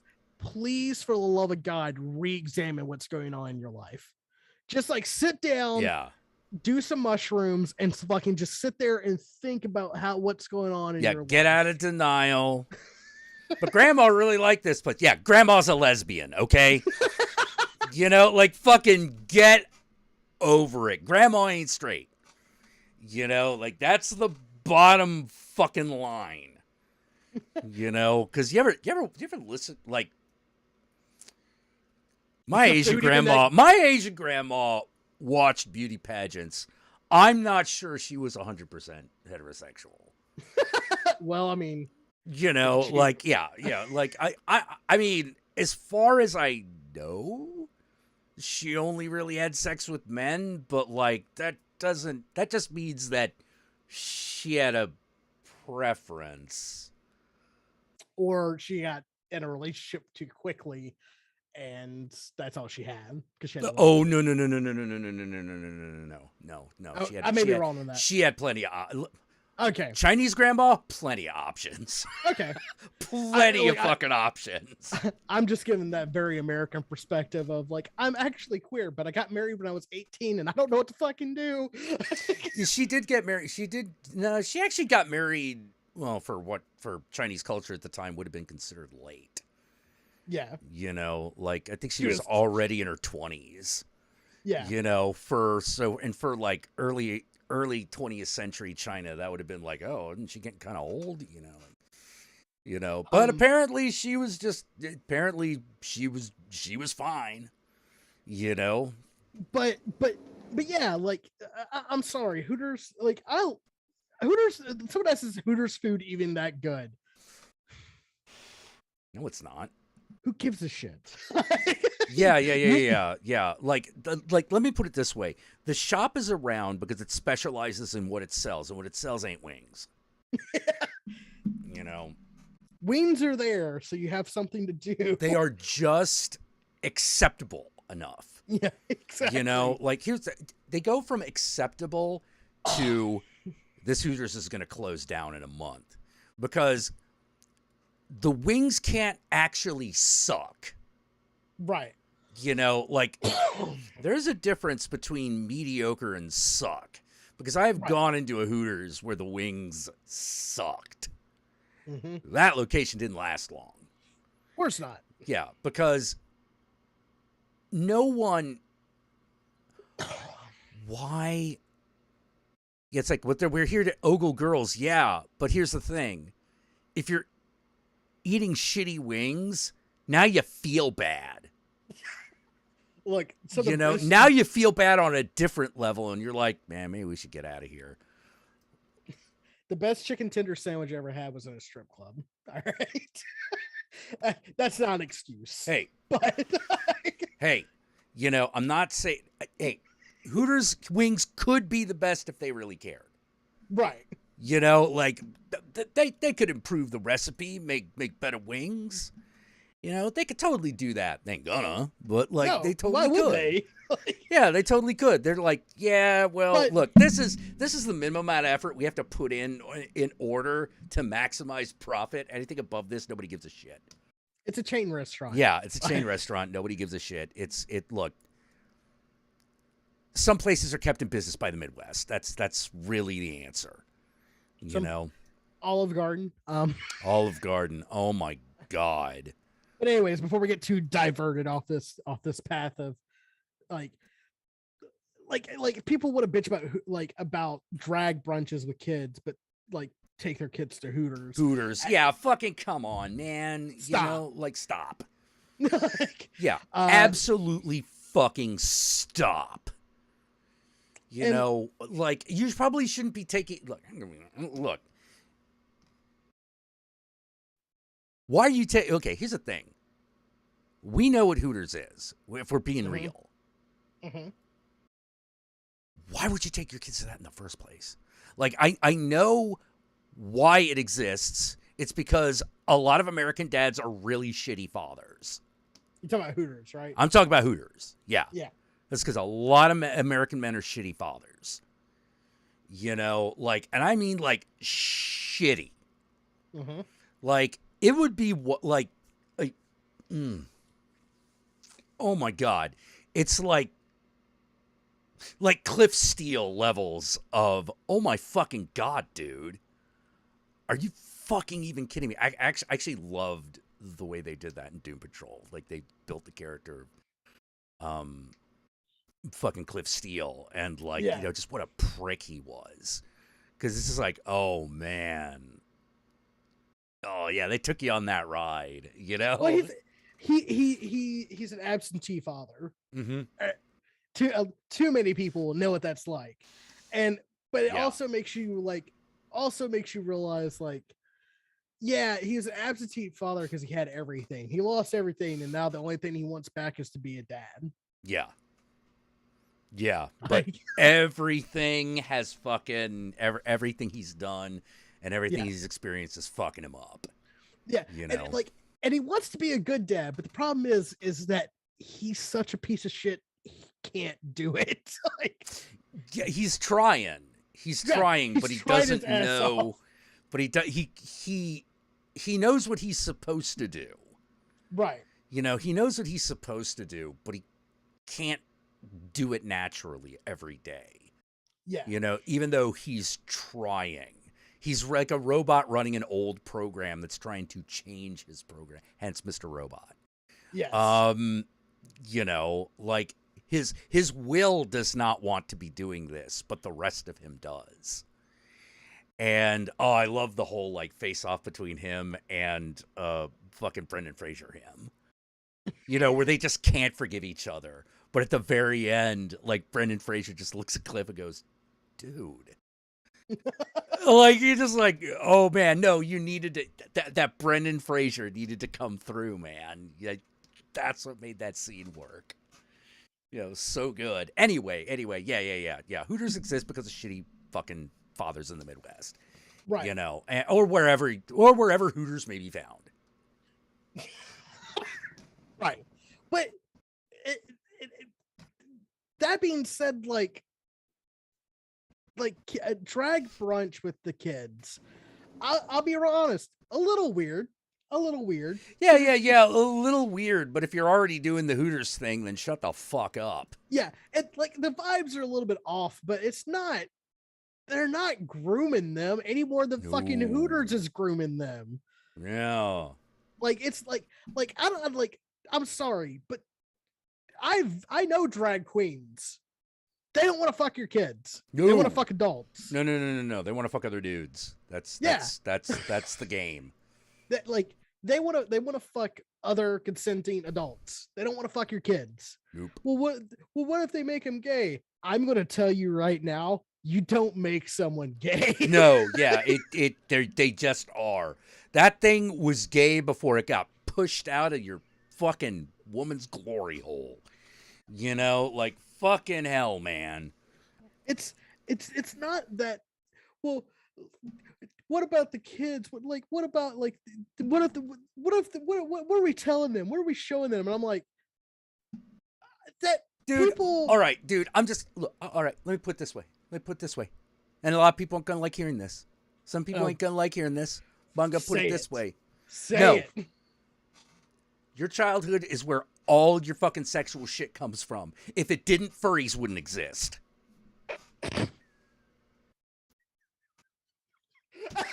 Whatever it is you are afraid your kids are going to be into, it's already either happened or is never going to. We're looking at you, Sonic fans, all right? Oh, yeah. You know, like, no, this is, and I don't mean to be picking up furries and Sonic fans on this because it's literally everybody. Yeah. You know, it is literally all of us are like that. You know? Is there any straight drag queens? Sure. Yeah, just like I was straight. The answer is, what can I say that won't fucking like get me canceled by the Midwest? You know? You think that coastal fucking liberal canceling is something? That ain't shit. That's fucking bad work. That is literally bad looks on the internet. You know, like nobody really cares unless unless you really do something. But even then, it only has so much teeth, right? Like fucking J.K. Rowling's still a billionaire. You know, like she's still a fucking billionaire. Maybe she doesn't get to become a multi-billionaire. Right. Oh no. She'll just have to console herself with her $1 billion. Well, and here's the thing, right? Like, yeah, technically there's some straight drag queens. Some people might call them cross dressers. Sure, Yeah. sure, but like, Let me it's put it pride. this way. Cross dressers can't be straight. This is, yeah. Like, let me put it this way. You might be into women, but there's an addition to that. Right? It doesn't stop there. Right. Like, there's no way, Like you may be into the feminine, into feminine people. But like, come on. Well, it's like it's like that old, like, from, like, let's take the Wayback Machine like 6-7 years ago. Yeah. It's that old thing where it's like, our trap's gay. Yeah, fucking of course it is. Like, being attracted to a lady boy while you're a guy is totally gay. Yeah. That's like the definition of gay. That's the stereotype of gay. That's gayer than fucking Liberace blowing Rock Hudson. Like, fucking, are you serious? Why is this even a bit? Well, that's the thing, right? Like, it's usually when they're talking about traps, they're talking about femboys, which it's like, well, yeah, they're still male. Yeah, they're still male. Gay. I mean, it's if you're calling gay. them lady boys, you already know yeah what's under the hood. Like, it's here's the question I have for that. Yes. Now here's my question. Are you attracted to them? Well, yeah. I may have some news for you. Congratulations. We got some fucking news for you. I can't be gay. Those fucking trans people, those femboys, they can't be confusing me. And I'm like, honey, they've been confusing you. They've been confusing you. That ship sailed. The only thing now to figure out is that because you acted like that, you were not invited to the cookout. That was really that was the only real question here. I get called gay because I like female bodybuilders. I'm queer for other reasons, but not for that. Exactly. Like, now, if you're into female bodybuilders, like, there might be a higher chance that you're queer, but it's not like an absolute. Oh, of course not. Whereas if you're a guy who's into lady boys, yeah, you queer. Yeah. Like, you queer. Like, that's just it. Like, stop it. But here's the thing, right? I think we can both kind of agree. Sexuality is like it's not like switches. Sexuality, much like gender, is a fucking slider. And you just find out where you land on that slider. Some people are all the way to the right and fucking heterosexual as fuck. Some people all the way to the left and like gay as fuck. And most of us kind of like sit in that little middle area where it kind of fluctuates is where you want to sit. Yeah. Just kind of hover. You hover around a rough percentage. Right. Like, it happens. Or you're like me, you just can't make your fucking mind up, so you just go random. I don't fucking care. So here's the thing. With me, it always just came down to this for me. I didn't play okay, so you get in subculture, and there's a lot of it's not queer chicken, but it's. You're constantly testing the waters. Mm-hmm. It happens. Like you're dipping your toe in constantly. Oh, water seems cold. And that's okay for a bit. Mm-hmm. But once you yourself have passed that stage,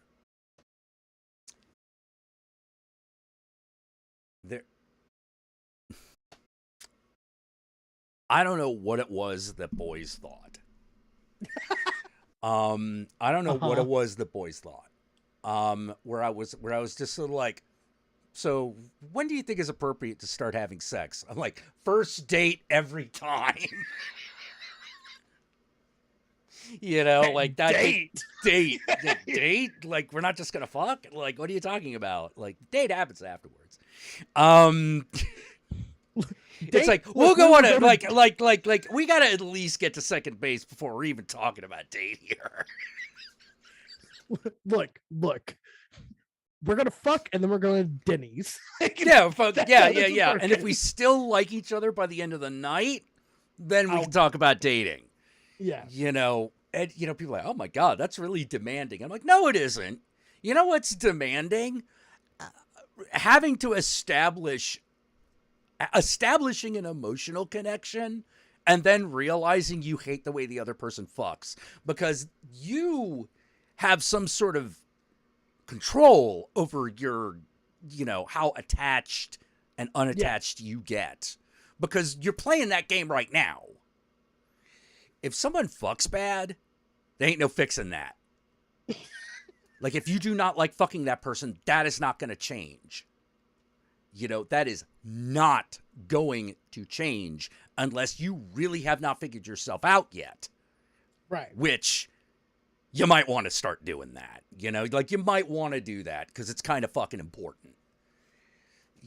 And so here's the thing. Did I have a lot of one night stands? I had a fair amount. I never regretted any of them for the simple reason that if they were a one night stand, that wasn't notch in my belt. That was, yeah, I'm not calling that person again. Yeah, I'm not dating her. Forget it. Yeah. Like we got past the pure hormonal response, and by the end of it, I was like, and I'm pretty sure that they felt the same way. Right. Because I never had hangers on. I'll tell you that. It was either no, it's either we're in a relationship now or see ya. Like that's it. That's it. That's just the way it was. And I didn't want a girl who was just going to be like, well, whatever, his loss. It's like, well, then you didn't really care about me, did you? Of course not. Of course not. And if I didn't, you weren't willing to get to that point because my opinion has always been that is usually on the other end of sex. That's at the other end of it. If you don't get through that somehow, Yeah. you're just stuck there. I want to bring up something that Wolfman 98 said here. Yeah. Wolfman 98 said like if a woman tells me that she was a he, I'd be okay with that. But I'm not into men. Wait. Wolfman said. Wait. Said like if a woman tells me that she was a he, I would be okay with that. But I'm not into men. Okay, are you not into men or are you not into dick? No, are you not into men or are you not into masculinity? That is. Oh, okay, yeah, that could be the other way. Yeah, that could be the other way that can be read. Because I mean, I hate to be that fucking person, but the gender thing isn't so much about male and female. It's about masculine traits and feminine traits, and those definitions can be changed depending on where you live and your own personal opinion, right? Oh, guy men. So I'm assuming you mean masculine men. Yeah, I assume you mean like dudes like me. Mask presenting men. Yeah, masculine presenting men.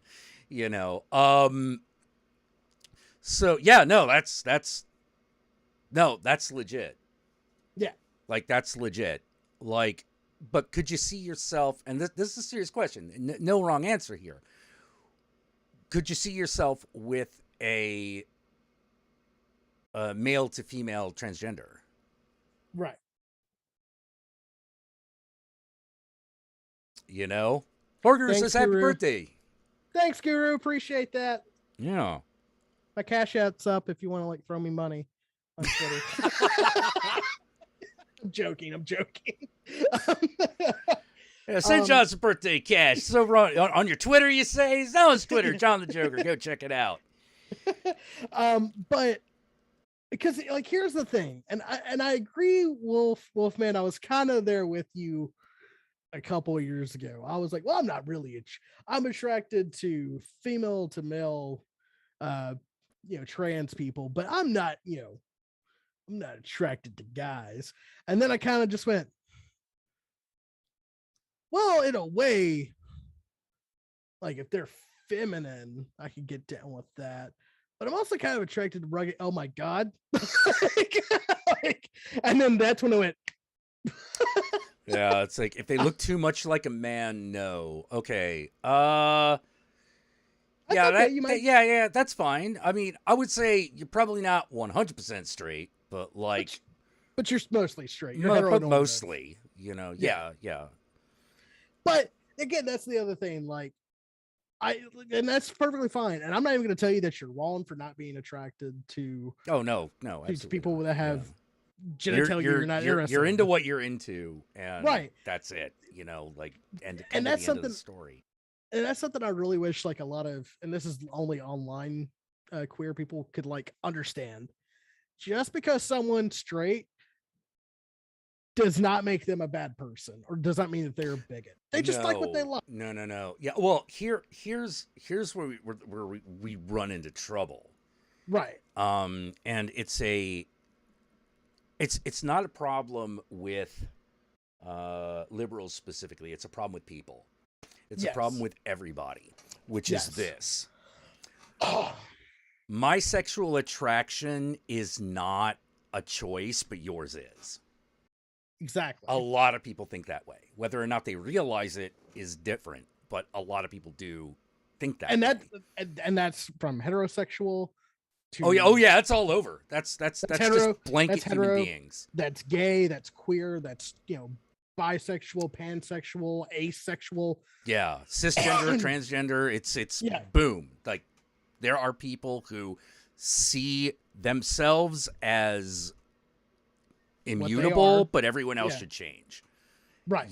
Like that just happens. That's just the way it is.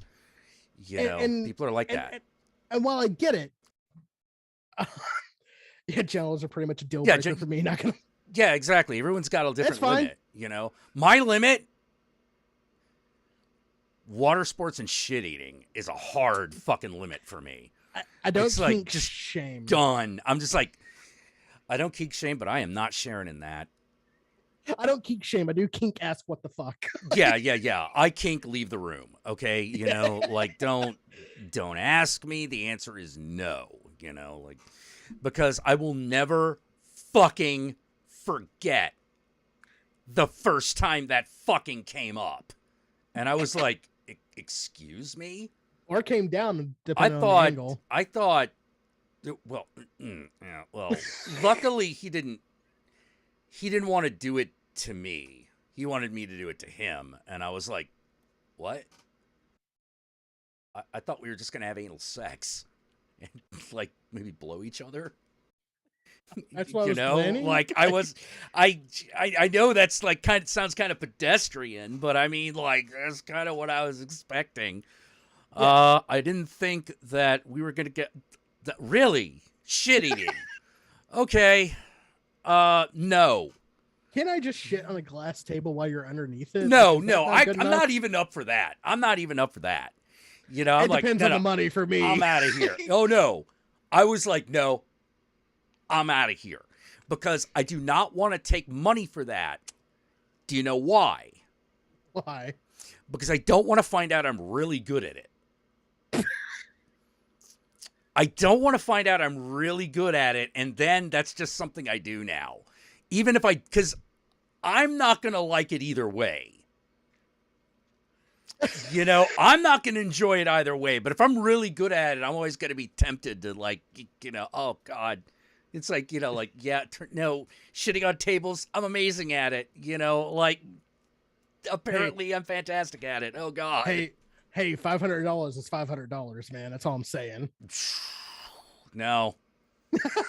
No. You gotta have standards. No, I no. There's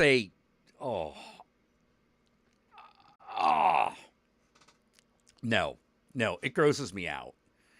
It grosses me out.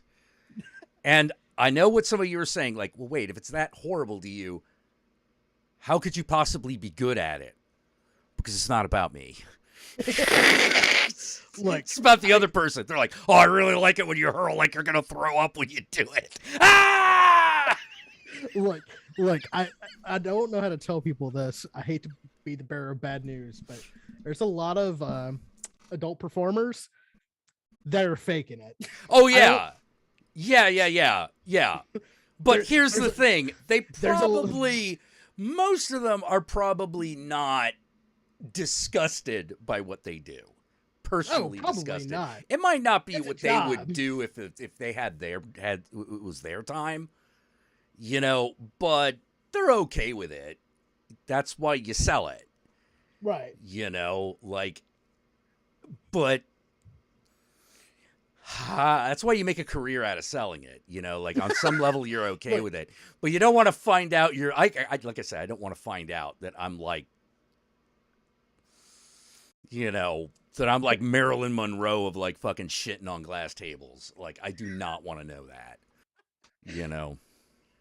I think like beyond the obvious like piss and scat play, I think the one that I also have a little, I find a little yikesy, and I don't really think I could ever do is CNC, consent non-consent. That. Yeah. The consent non-consent is easy. It's It's really hard to broach the subject. It's really hard subject to broach, but once it's established, I can do that. See, that's why you got the safe word. Right. But like I'm also like it's consent non-consent. So there's like a little bit of like that edge of like, yeah, fuck a safe word, right? Like oh. Yeah, see, I don't have that. Like I'm like safe word happens, it's batten down the hatches, fucking everything shuts down. Right. Immediately move into a new mode. You know, like that's gear shift. You know, that is complete gear shift, you know. That's the scratch on the record. You know, it's like, nope, we're done. Like, oh, okay, we're done. But for me, that's also like, that's just part of like regular kink. If there's a safe word, consent, not consent, a lot of people just start like, I give you an address and you break into my home. No. Seems like a lot of work. Right? You know, like, I don't know if I have a moral problem with that so much as that, yeah, I probably just wouldn't do that because I couldn't be bothered. You know, like maybe when I was 19, I would have the energy for that shit. Sorry, I have a friend who's really into it, and like we've talked about it because that's what you do. Mm-hmm. And I just, like if you're with a partner that like you're romantically engaged to. Mm-hmm.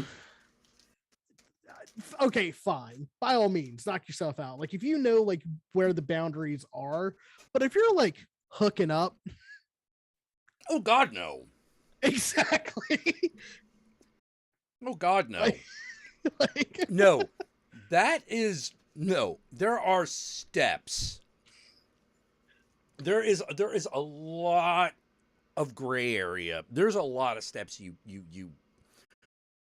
you build up to before you even have to have that conversation. Right. You know, because like at the end, for one thing, this goes back to there's a difference between mediocre and suck. Mm-hmm.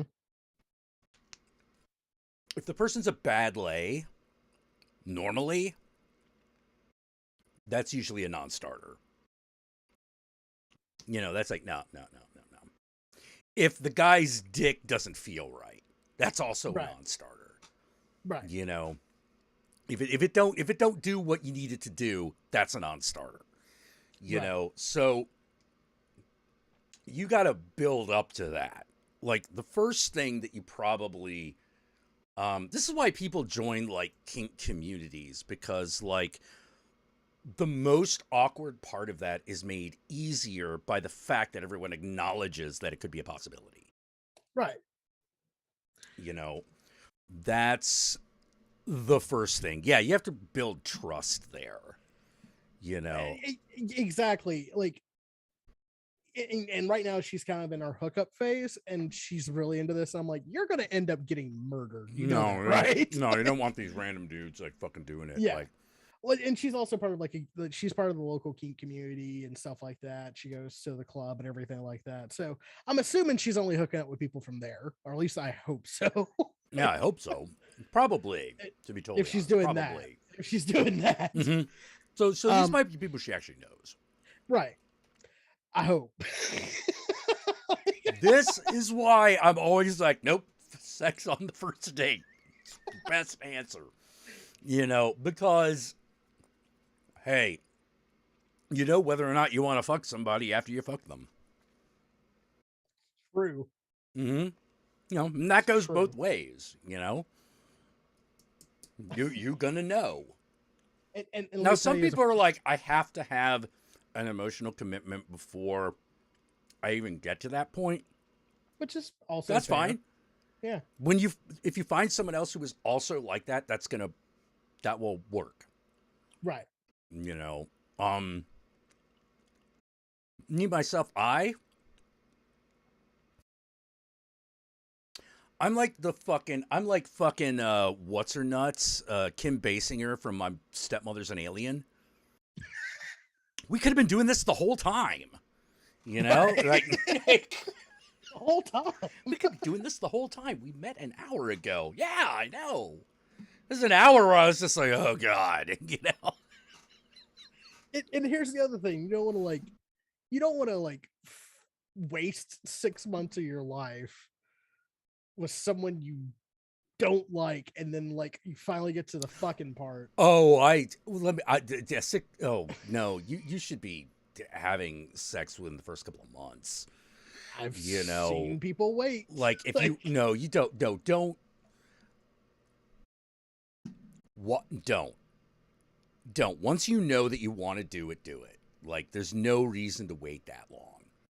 You know, like what are you waiting for? A handwritten invitation? You know, like why would you wait that long? There's no reason for it. You know. Right. That's probably actually just covering up for I'm really uncomfortable. You know, which I mean, yeah, fair. You know, Look, you only need the human vagina is only 5 inches deep. Everything after that's just excess. well, yeah. Like that's stop being afraid of your 3-inch dick. It's okay. Learn how to use it. Yeah. You know, I'm sometimes even the hot chick will be like, all right, okay, I've got to figure out how to work with this. You know, swallow your shame. You know, and you know, figure out how to use it. You know, unless you have a micro penis, and then in that case, I don't know. Well, I was talking about even with the micro penis. You know, like I mean, granted, I don't know how that's gonna go. I have no experience with that. Like I always thought I was on the smaller end, you know, just because I was Asian. Hey man, you grow up with something, it just sort of seeps into your fucking subconscious, man. God damn, the racism. Yeah. But then you actually run into a micro penis and you're like, oh, I didn't know they got that small. You know, like Papa, you're like, oh my God, that'd be small on Papa's Smurf. You know, like really. How do you jerk off? Like, do you lose it sometimes? Yeah, that's actually my question. You know, it's like, how do you jerk off, or do you? Is there like a minimum amount that you have to even want to bust a nut in your own hand? Yeah. You know, like I wonder about that. These are the thoughts that keep me up at night. You know, this is why I didn't graduate college. You know, because his brain was occupied with information like this. You know. Yeah, because it was like it turns out I don't know why they don't fucking give degrees in sexology and shit like that. You know? Oh, they do, man. Oh, they do? Oh, Yeah, you okay. just gotta find the right spot. Oh, Like, okay. So it's kind of like you got to find the G. If you can find the G spot, then you have a chance right, of right, figuring right. out where the hell you can get a sexology degree. Okay, It's there, we assure you. I gotta ask, and this is for the vagina having people in the audience. I'm assuming y'all are still here. I do not have one of those. Yeah. Are there really that many men who don't know where the fucking clit is?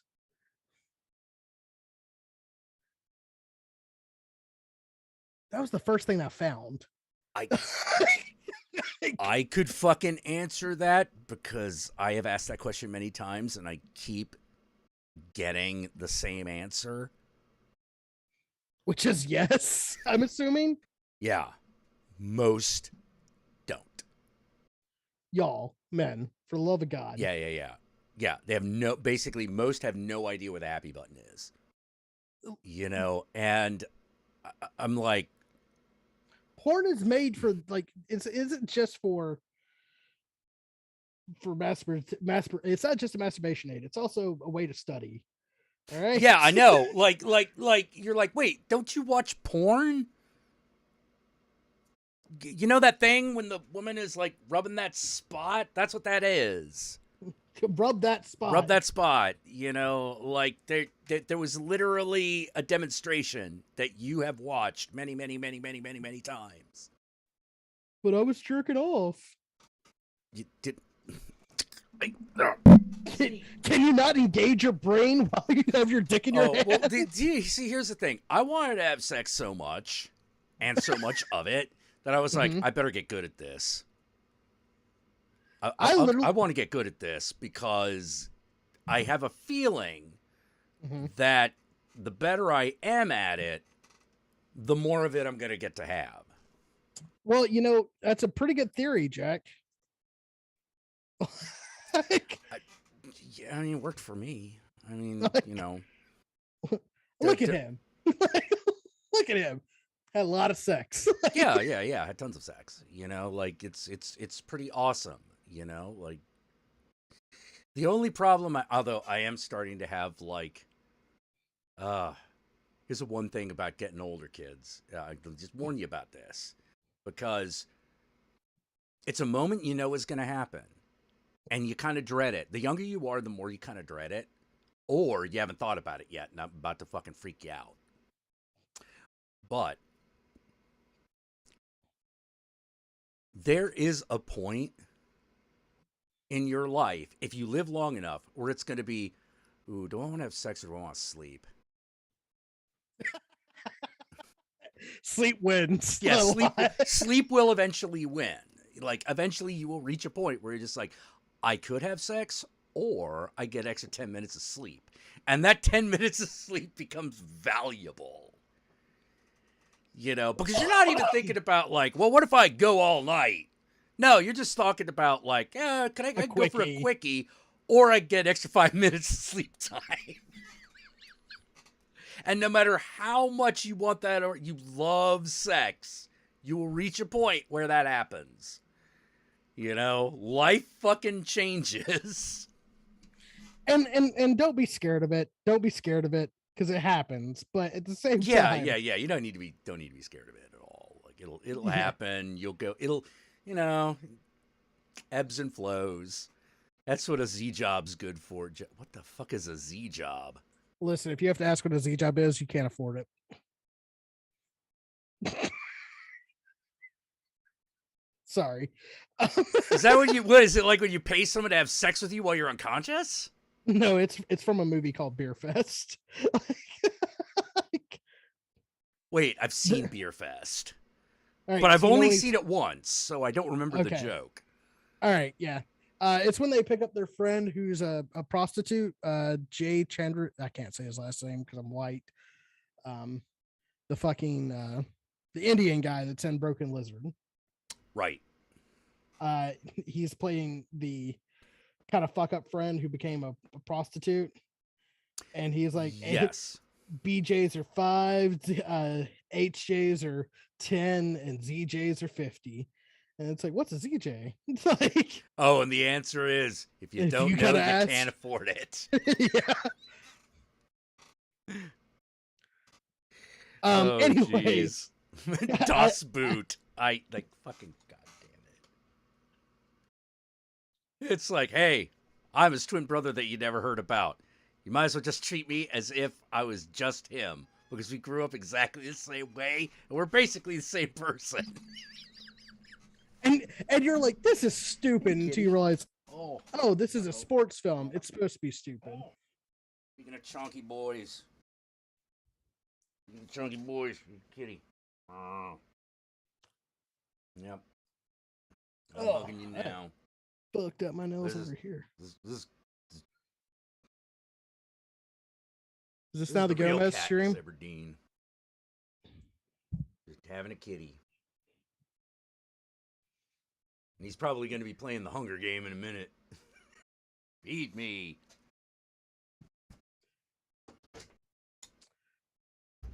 Is that a Yogi? I see. He's got the eye of the Hey, Yogi, how you doing? If it's a comedy after like 95, then I was likely the person who showed it. Yeah, no. Yeah, exactly. Because, like, the last comedy I willingly subjected myself to before hanging out with Horror Guru, as in, it was my idea. It doesn't happen very often, period.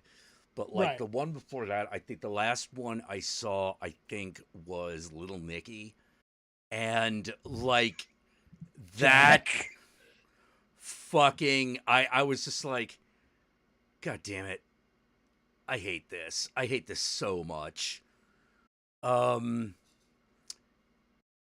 Actually, question.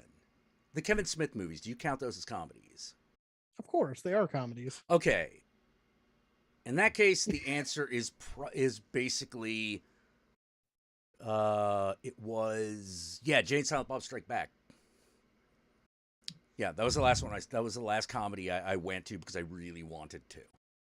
You know, unless Harold and Kumar. Harold and Kumar was before Jane Silent Bob Strike Back, right? No, it was way after. Oh, it was way after it's Jane Silent Bob Strike Back. All right, so Yeah. Harold and Kumar. Well, I love you, Jack, but you don't seem like the guy that would seek out the cable comedy film like genre. No, I generally am not. You know, hey Yogi, do you want to come in? The answer is yes. Of course you do. The answer is yes. It's 'cause John's my birthday. Yeah. Yeah. Are you gonna ruin my birthday by not coming on this show? Oh shit. How dare you, Oh, Yogi? shit. How Yeah, dare Yogi, you? you can't. Come on, man. I will cry live on stream. I'll cry, piss, shit, and come. Well, now hold off on that last one. You know, like hold off on that last one. You don't want me You to know, shit? we need Or- no. Oh, It's like, Okay. What I'm saying is, don't. You want to shame Yogi, not fucking activate his like. Oh, that person's in pain. Any kink he might have, but oh, Jack. No, I don't think Yogi's into that stuff. I don't think Yogi's into that stuff. I mean, I hope if he is, knock yourself out. But nah, it's just pure peer pressure. You know, does The Exorcist count as a comedy? Not in the same way. I laugh at it every time. I love it. You know, and it keeps getting funnier Every single time I see it. Not to mention you're talking to a dead guy here. What do you think? McCall? You know, yeah. I forget. Oh yeah, like okay. Here's one of the things about Beetlejuice that you're supposed to kind of put together. Yeah, he hanged himself. What? Yeah, he committed suicide. I'm sorry. When did that come out? Think about it. Okay. You know what they say about people who commit suicide? In the afterlife, they become civil servants. And he worked for Juno. And he was a civil servant. And he was a civil servant. Huh. Yeah, this also means that Juno cut her own throat. Oh yeah. You know, We kind of the guessed guy, that. the big flat guy, like jumped in Bill front of a Jackson. train or a car or something. Yeah. You So- know, So wait, how do we know he hung himself though? Or are we just going with he committed suicide? we know that that's why his fucking face is like it is. I've watched that movie an infinite amount of times and I've never made that connection. Yeah. That's why he has this. Like, that thing around like his face. That's not just a beard; it's a bruise. Yeah, check it out next time you watch the movie. Hold on, I'm gonna look this up while we get Yogi in here. I hope he's on the line. Wait a minute. No, there's no fucking. I mean, it doesn't make a complete circle. I mean, okay. Yeah. Also, here's another thing that's apparently in his background. Okay, what did he do when he was alive? I'm assuming he was a used car salesman or some shit like that. No. Oh. Beetlejuice died hundreds of years ago. Okay. He was a plague doctor. He was a quack. He was a quack plague doctor. That makes sense. Yeah. Yeah. because I look, I think that Beetlejuice. God damn. I can't now. That blows my mind completely. Now I have no other thoughts at the moment. Yeah. You hadn't thought of that, but yeah, like it's all there. It's all written in his. It's apparently written in his background. Part of the reason I found out about this is that when I knew the guy who played Beetlejuice at Universal Pictures Studio, he's a guy named Raven. Of course. Of course, I know. And he's like, okay, so in order to do this, you got to know a lot about Beetlejuice. Right. Now they don't. Because you have nerds like me that come up to the guy playing the actor. Exactly. Like, you know, there is a whole fucking thing you got to go through. And one of the things that if you're Beetlejuice's actor at Universal Studios is they give you the stuff from the setting Bible. Yeah. Which apparently is really unusually detailed because it's fucking Tim Burton OCD fucking goth OCD director guy. Well, there was supposed to be a sequel movie that was like. Yeah, they keep pitching sequels. They keep pitching sequels. Did you hear about the original one? Did you hear about the original one? What? Beetlejuice Goes Hawaiian? Yes. Yeah. That was basically the Brady Bunch vacation with like the fucked up idol, but Beetlejuice is going with them. Yeah. I would have loved to have seen that movie. It was a really weird idea. But like it's one of those, oh, I could see this fucking going really wrong. Exactly. You know, like but yeah, apparently like part of what Beetlejuice does was that he was a quack doctor in the fucking Middle Ages. You know, hence, you know, I lived through the Black Plague and I had a pretty good time during that. You know? Well, I attended Juilliard. Oh, I did Juilliard. You know? I attended Juilliard. Lived through the Black Plague and had a pretty good time during that. See, The Exorcist about 136 times, and it keeps getting funnier every single time I see it. Not to mention the fact you're talking to a dead guy. What do you think? Am I qualified? I need to see that goddamn musical. I'm sorry. I'm keep surprised they made it. You know, same. But that I've seen stuff from it, I'm like, oh, this musical's made for people like us. This is. Oh yeah, you know, it's meant for weirdos. You know, it's meant for people who like the Toxic Avenger and things like that. You know, like. So people. Yeah, so people. You know, people with taste. Yeah, because if you don't like Toxic Avenger, I don't usually. I don't know what to tell you. I don't know what to tell you. But go fuck yourself. Yeah. That's what I say. If you don't like Toxic Avenger, go fuck yourself. If you don't like Toxie 2, especially go fuck yourself. Oh, man. Well, hey, man, here's the funny thing. I see okay. So I see Toxic Avenger. So, who is responsible for a majority of the people in the 80s and 90s even knowing what the Toxic Avenger is? I mean, the obvious answer would be Uncle Lloyd, but that's not the right answer. That's not the right answer. Yeah. Like, why you even know this movie exists? Is it Colonel Sanders? It's Joe Bob Briggs. See, this is the reason. Yeah, send Yogi the link. Excellent. See, this is the reason why Joe Bob. I understand he's like a West Texas redneck, and occasionally he says stupid shit. Oh, he gets a pass. I don't have to agree with. No, I can have arguments with Joe Bob Briggs.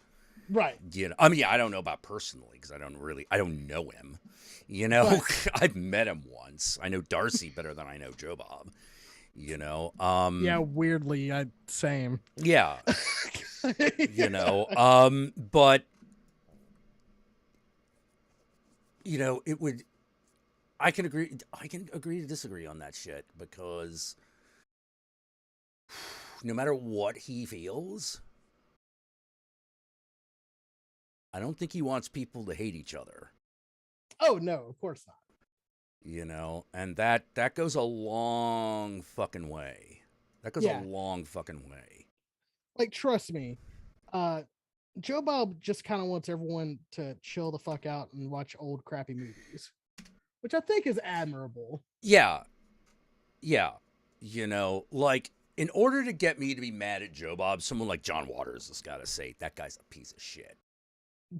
You know? Or something's got to come out that is just like completely just completely just beyond the pale. You know, where you're just like, dude, you know, like, but apparently nothing that bad exists as far as I can tell. This is the same fucking guy that spent a huge chunk of his young career busting fucking televangelist.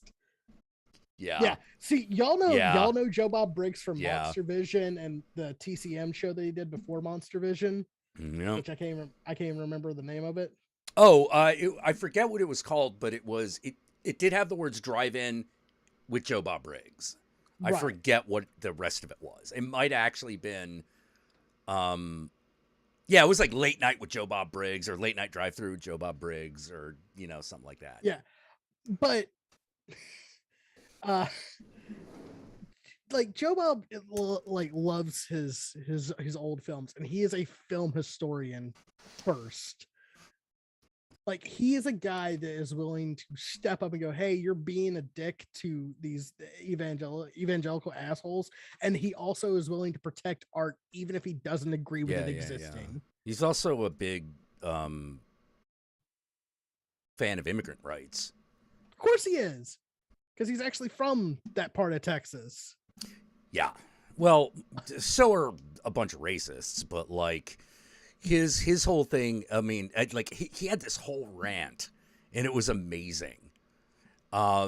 Which was basically, you know, if it wasn't for immigrants, nothing would get goddamn fucking done in this country. You know, like I remember that shit. But I like the introduction I had to Joe Bob Briggs was God stuff. His shit on Comedy Central on the Daily Show before Jon Stewart took it over. Oh, I never saw those. Oh, you could watch that right now for like it's like a 30-minute fucking clip. You'll get dinged more than likely, but yeah, if I played it here, I get dinged, which is too bad. But like, I'll kind of want to watch it. You know, it's it's the greatest hits of all the televangelists from the 80s and 90s, but with Joe Bob Briggs presenting it. One of my favorite lines is, well, we'll get back to the To Life telethon here in a moment, and we'll watch Tony Danza dancing like he's a chicken on acid. Actually, I love how he you know, that thing he really that thing he picked up from Monster Vision when he did Monster Vision, because not Jay and Silent Bob, but fucking Penn and Teller were the ones who did it first. They did Monster Vision, and they did this thing where they would constantly, now back to the movie. You know, another thing. You know, like, they're the ones who started that, and when Joe Bob came onto Monster Vision, he was like, that is a great bit. That is a great bit. I'm going to steal it. You know? Still doing it to this day. Oh, yeah. On yeah. Restaurant Like, Video. that should change his act, you know? Like, never looked back, you know? Where the fuck is Yogi? I don't know. I'm waiting for that. I'm waiting for that button Where to are show you? up. Where are you?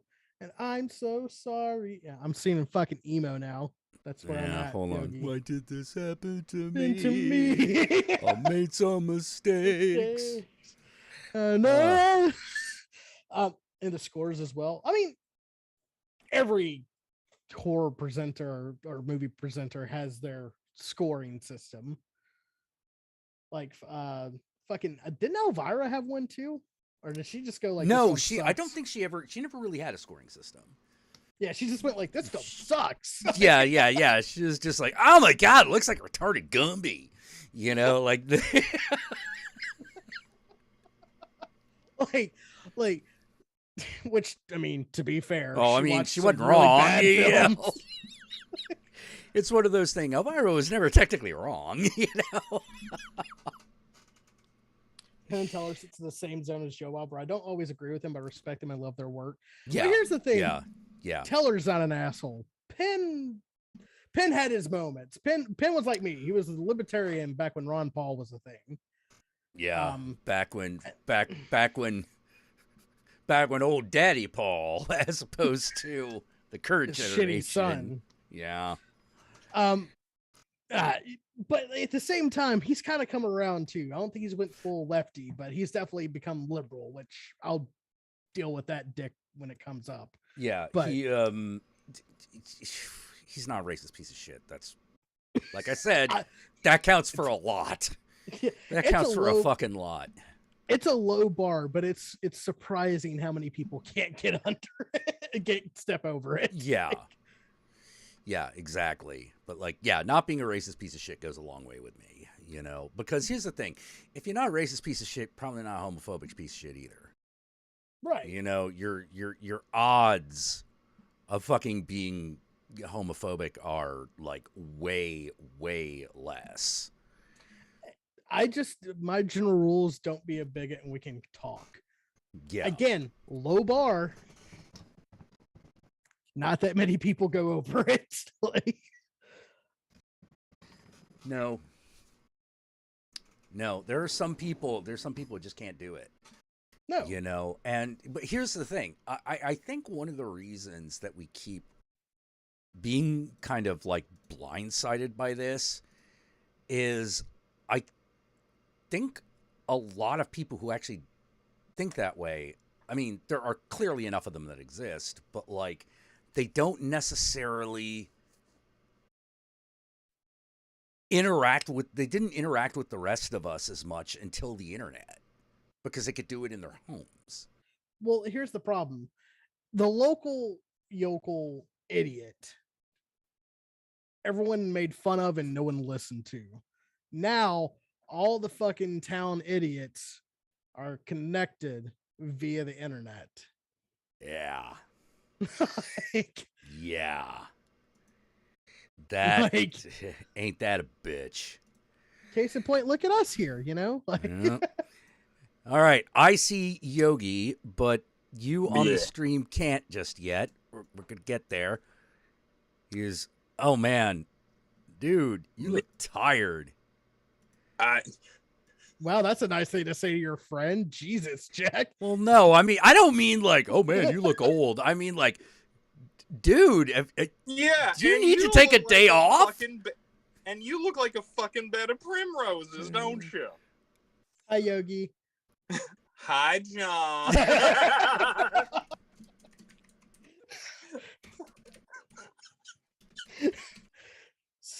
So Yogi, how's your hermit years treating you? Shut the fuck up. Let's see. I'm a fat man in a Cape Cod in the Northeast in the summer, which means air conditioning in my level of the house is non-existent. Oh no. By the way, I'm sorry, Jack. I didn't mean to snap. I'm just testy because Zoom on the pooter is giving me shit, which is why we on the phone right now, and I'm just like, no. Gotcha. Oh my god. So I'm trying to Hold fix on. this shit. I'm trying to figure out why the fucking computer is giving me all kinds of crap. It just completely shit the bed here. I can almost touch my own hand. I know. That wasn't the goal. Yeah, believe it or not. That Hands was across not- America. I got 5 on it. I can't think of anything else now when you say hands across America, man. Oh, I got 5. Let's get keyed. Jack is desperately fucking flipping switches, trying to figure this out. Yeah. Well, I'll tell you, I will accept the idea that it's not just my computer giving him shit today. I will accept this. Good, because that's where we are. All right, look, this is where we're at, people. We're trying. We're trying. Wait. What is going on? Let me see if I. Hey, There we that's go. presentable. Oh, that's much nicer. Yes. But why is this happening? Oh, Yogi, I have to ask. Into scat and water sports or no? No, I cannot express how much of a no that is. All right, cool. I cannot. You can't even. Okay. All right. Hold Fair on. enough. Hold on. As someone who comes from an ethnoculture which puts cleanliness at a very extremely high and necessary level, I'm almost insulted. Well, it could have flipped all the way to the other end. Yeah, you could be rebelling against your own cultural identity. Yeah. Is that your calendar? I mean, Jack, what buttons are you pressing out here? The ones that are hopefully gonna get okay, I'm just gonna have to do this in the live one. The studio mode is all fucked up. Yeah, I do it in the live one. It's does it correctly. The hell? are you fucking kidding me? Now that this is happening, it's now giving me the option. It's like, join with video on my screen. I'm like, are you shitting me? He just got this shit worked out. Yeah. We just fucking got switch. just got it.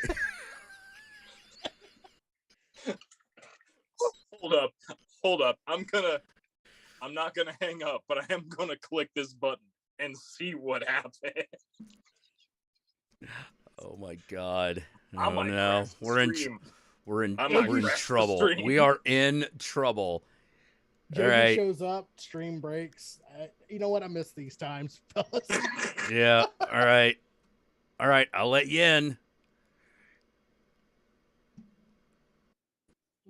We could just have If this two works, Yogis. I'm gonna hang this bitch up. Let's see. Come on, spinning connective wheel, you can do it. Up. Nope. Oh. Hey. Oh, hey, we've got Oh, nice. we've now got a whole Ooh. Okay. The aliens from the third kind are coming. fucking Well, didn't that used to be my whole thing? Didn't I always used to say that I'm coming live from the Lotus mothership orbiting Earth? dude, you having some fucking engine troubles on that shit. Gotta tell you. Didn't I ever tell you this shit's a loner? Oh man. It's a hoopty. Oh, dude. Hey, bring out the loner. The loner? Loner. The loner? Loner. One wheel Yogi. missing, tailpipe dragon. Jack, I think we might be the only people who know that fucking song. Oh, dude! Like the mean the other Sir Mix-a-Lot song? We might be the only other ones who good know one? it. Yeah, yeah. Wait, other Titties people on the know Glass that is song? not that great. It. I'm here to tell you it's not that great. You know. Wait, do other My- people not know that song? Are we a lot. old? Some people don't know my hoopty. Are we old? Yes. Oh god. Yeah. I mean, you know, if we're really getting right down to it, then. Yeah. Happy birthday, John. Today you find out what planet you're actually from. Am I Gonzo? God damn it! Now I want to do nothing more than fucking play Flashlight by Parliament. You know, Flashlight. light. I mean, am I not the cosmic fish of wisdom? You gotta do the accent though. No, that's racist. No, I'm I'm not doing that. Hello, Gonzo. Would you like some tea? Would you like some tea? Yeah. Yeah, I'm not doing that. I'm not doing that. That's a bad idea. Oh. That's a bad idea. I've had enough of questionable interactions this week. Thank you very much. Oh, what Oh happened, shit! Something go down. bud? Okay, Has this pride turned into wrath? I like that. I like that. So, here's my problem. Oh shit! Uh-oh. I keep forgetting this is like my loudest one. I have other ones. You quiet. You would not even hear it. This one, nope. Yogi, I almost started sucking my teeth and tongue clicking. You need to stop.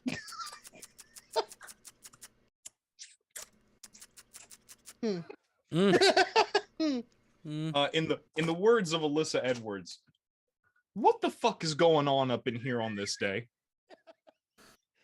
What? That's a good question. What is the fuck going on this day? second, I'm gonna get myself what a happened? Coke. It's right over here. He's got to go get shit. Okay. Okay. All right. We're gonna. All right. I'm probably gonna. I better take that cue as well. I'm gonna. Yo, Studio 54 up in this bitch. Apparently, I'm gonna need a drink as well.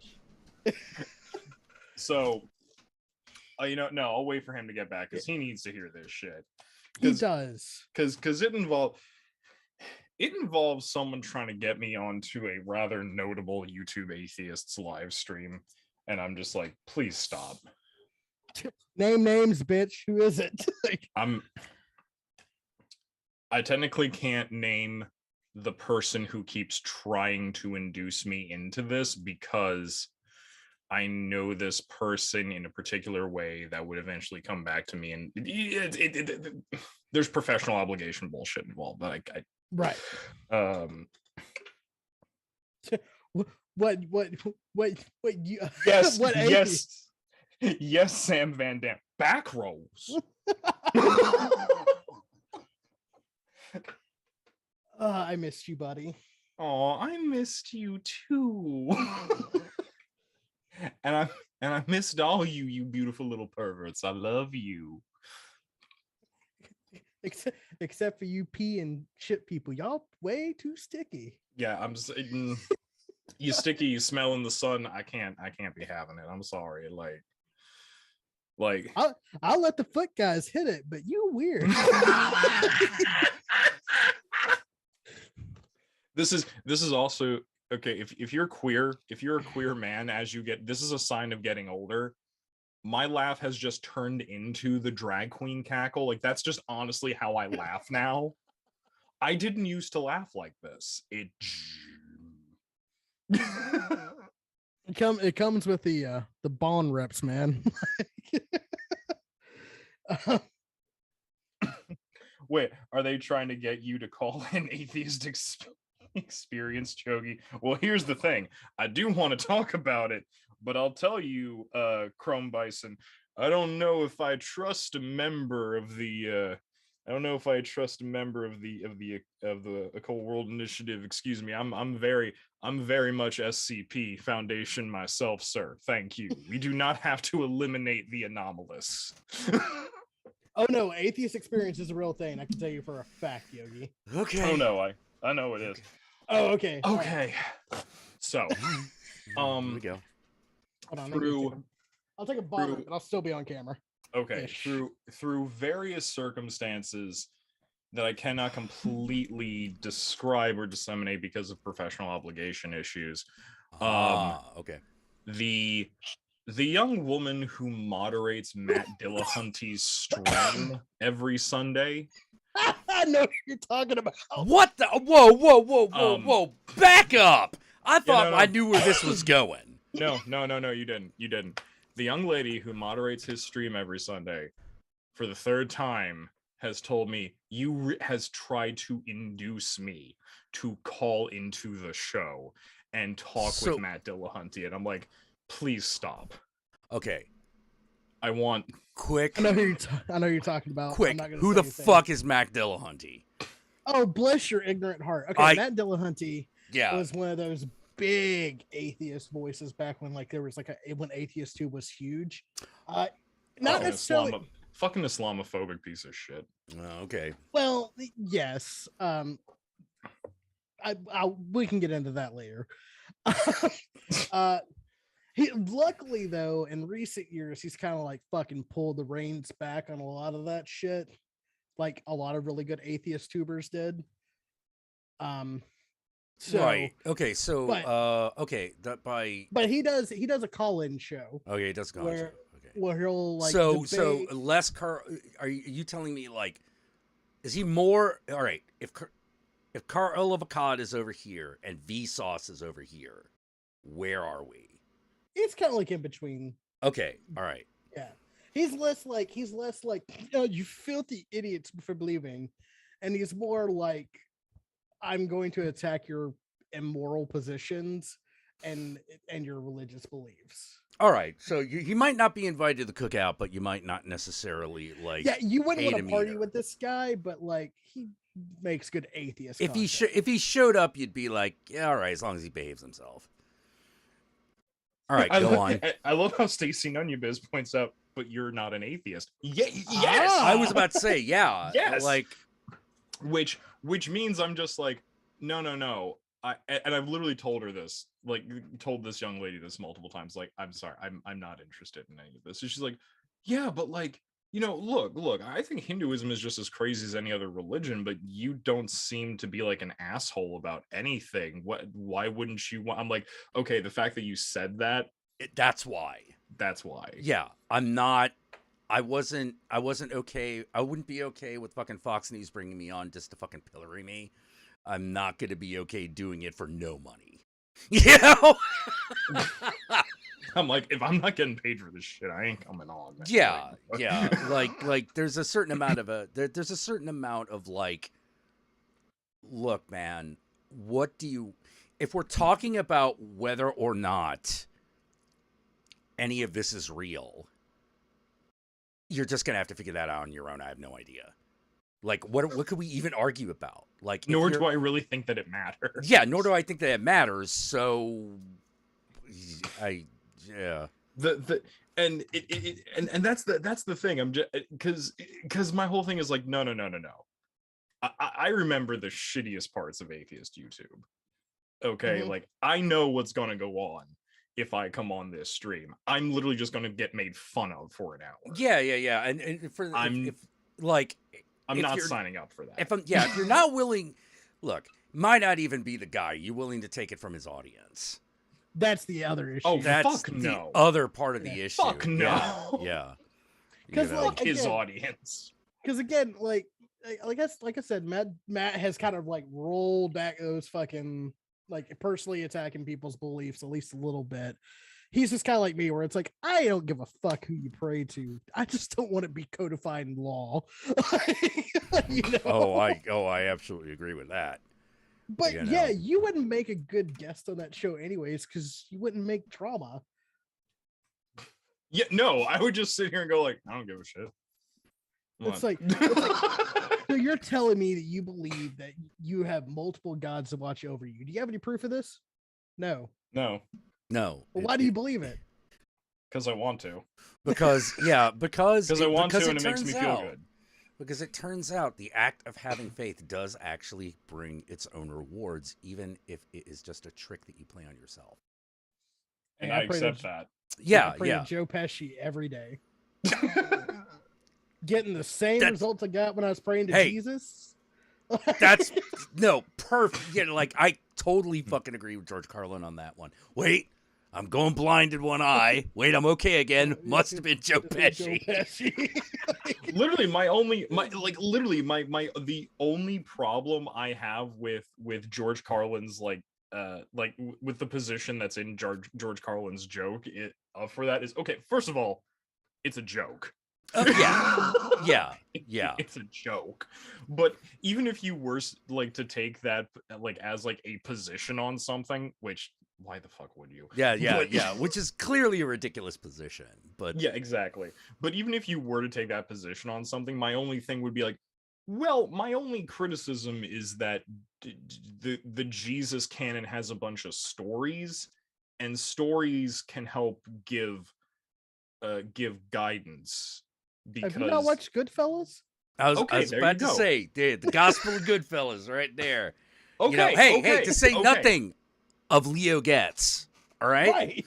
You know? Excuse me. I think you're forgetting the ultimate canonical Joe Pesci gospel, which is My Cousin Vinny. Thank you very Shit. much. Yeah, Gospel according to Vinny, of course. Well, Hey, did I forget? For me, my The cousin gospel Vinny, according to Vinny and the two Utes. And the two youths. Yeah. I feel like Vinny's kind of like the Book of Acts, where it's less about like Joe Pesci the person and how to be the Joe Pesci, you know. Yeah. I feel that that's the more important Yeah, part, though. yeah.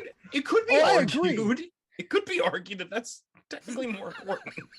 Oh, I agree. Because here's the Okay. problem. This is the reason why I have a problem with that whole fucking Bible thing. All right. Jesus is cool. Paul can kiss my ass. Oh yeah, no, Paul can kiss my ass. Like, well, here's the other thing. Like, one of had the things that's issues. really interesting about the letters according to Paul, if fucking Jesus was supposed to be a literal guy, no one told him. You know, because when you Also, read yes. those letters, you're like, he's not talking about like a literal dude. Also, this is the thing that also gets me is that I used to hate the Pauline letters so much until I actually went to divinity school.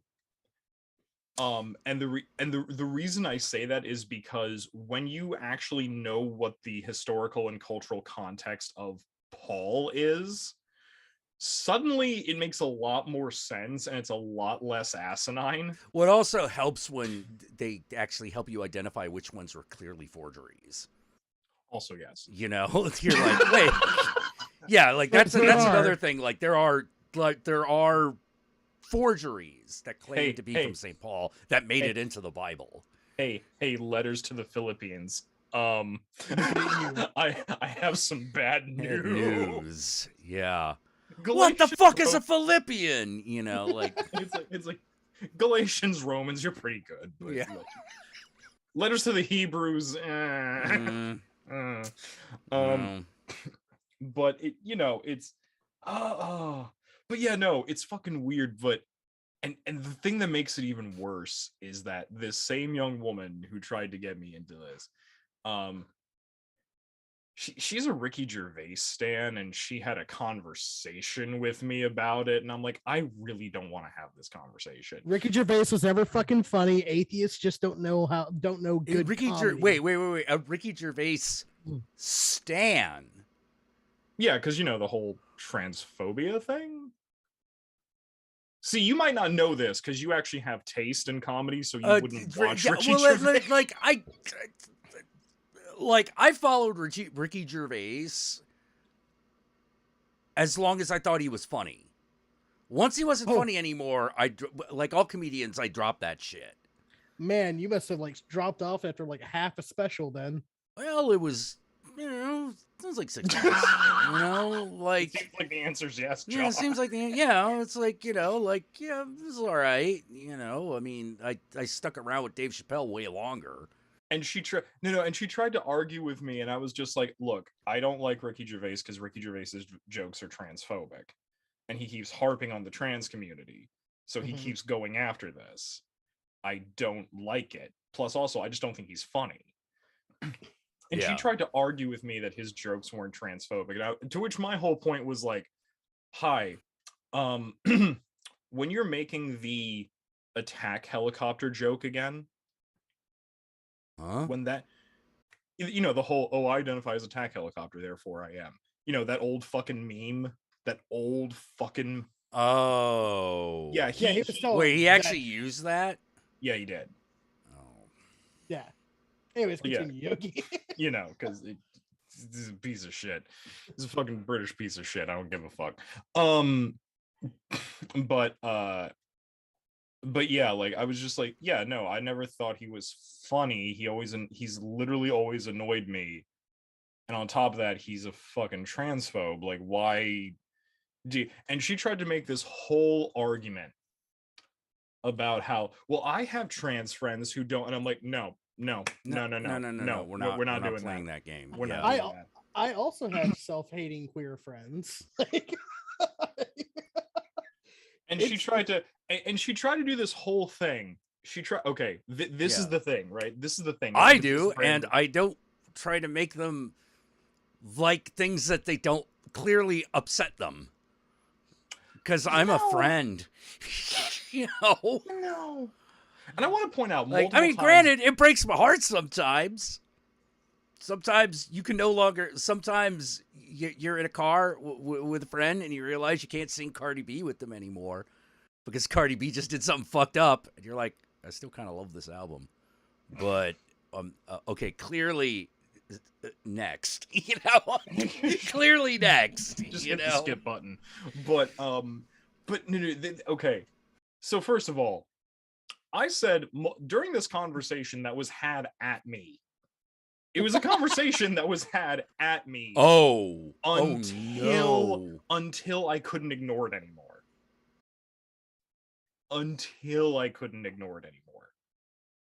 What ain't that great? the fuck was it?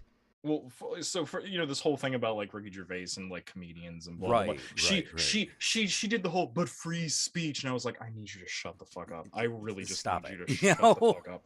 But the thing was this, is that multiple times I said, I don't want to have this conversation. I am uncomfortable. I don't want to have this conversation.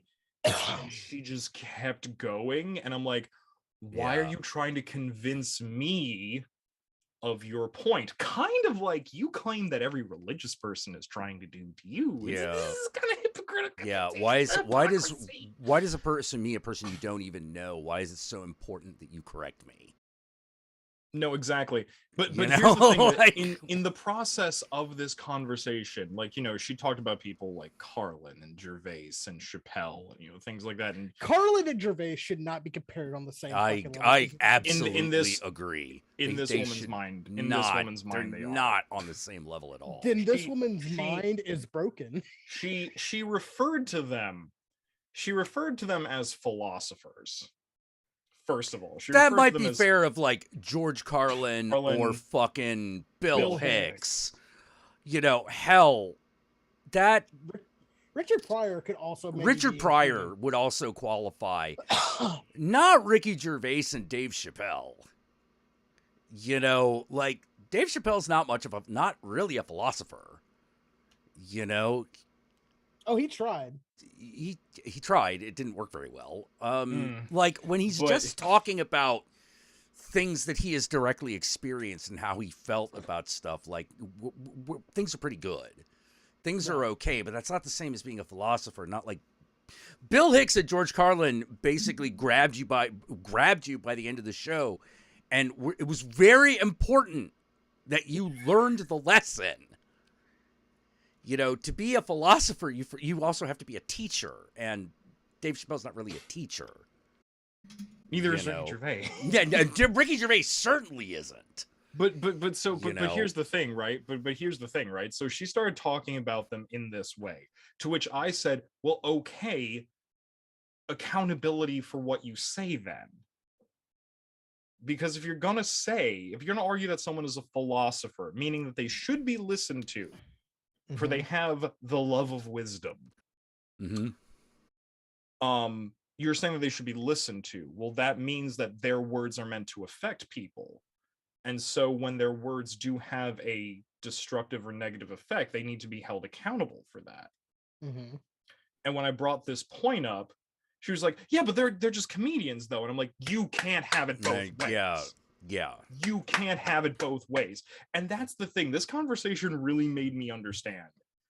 Just crystallized why I fucking hate this brand of atheism, because I'm like, why are you literally about secular things and secular people doing the exact same form of mental gymnastics that the hyper religious fundamentalists who you rail against are doing for their people? Yeah, because it's actually, you are not different. You are literally the same brand of insanity on different sides of a spectrum.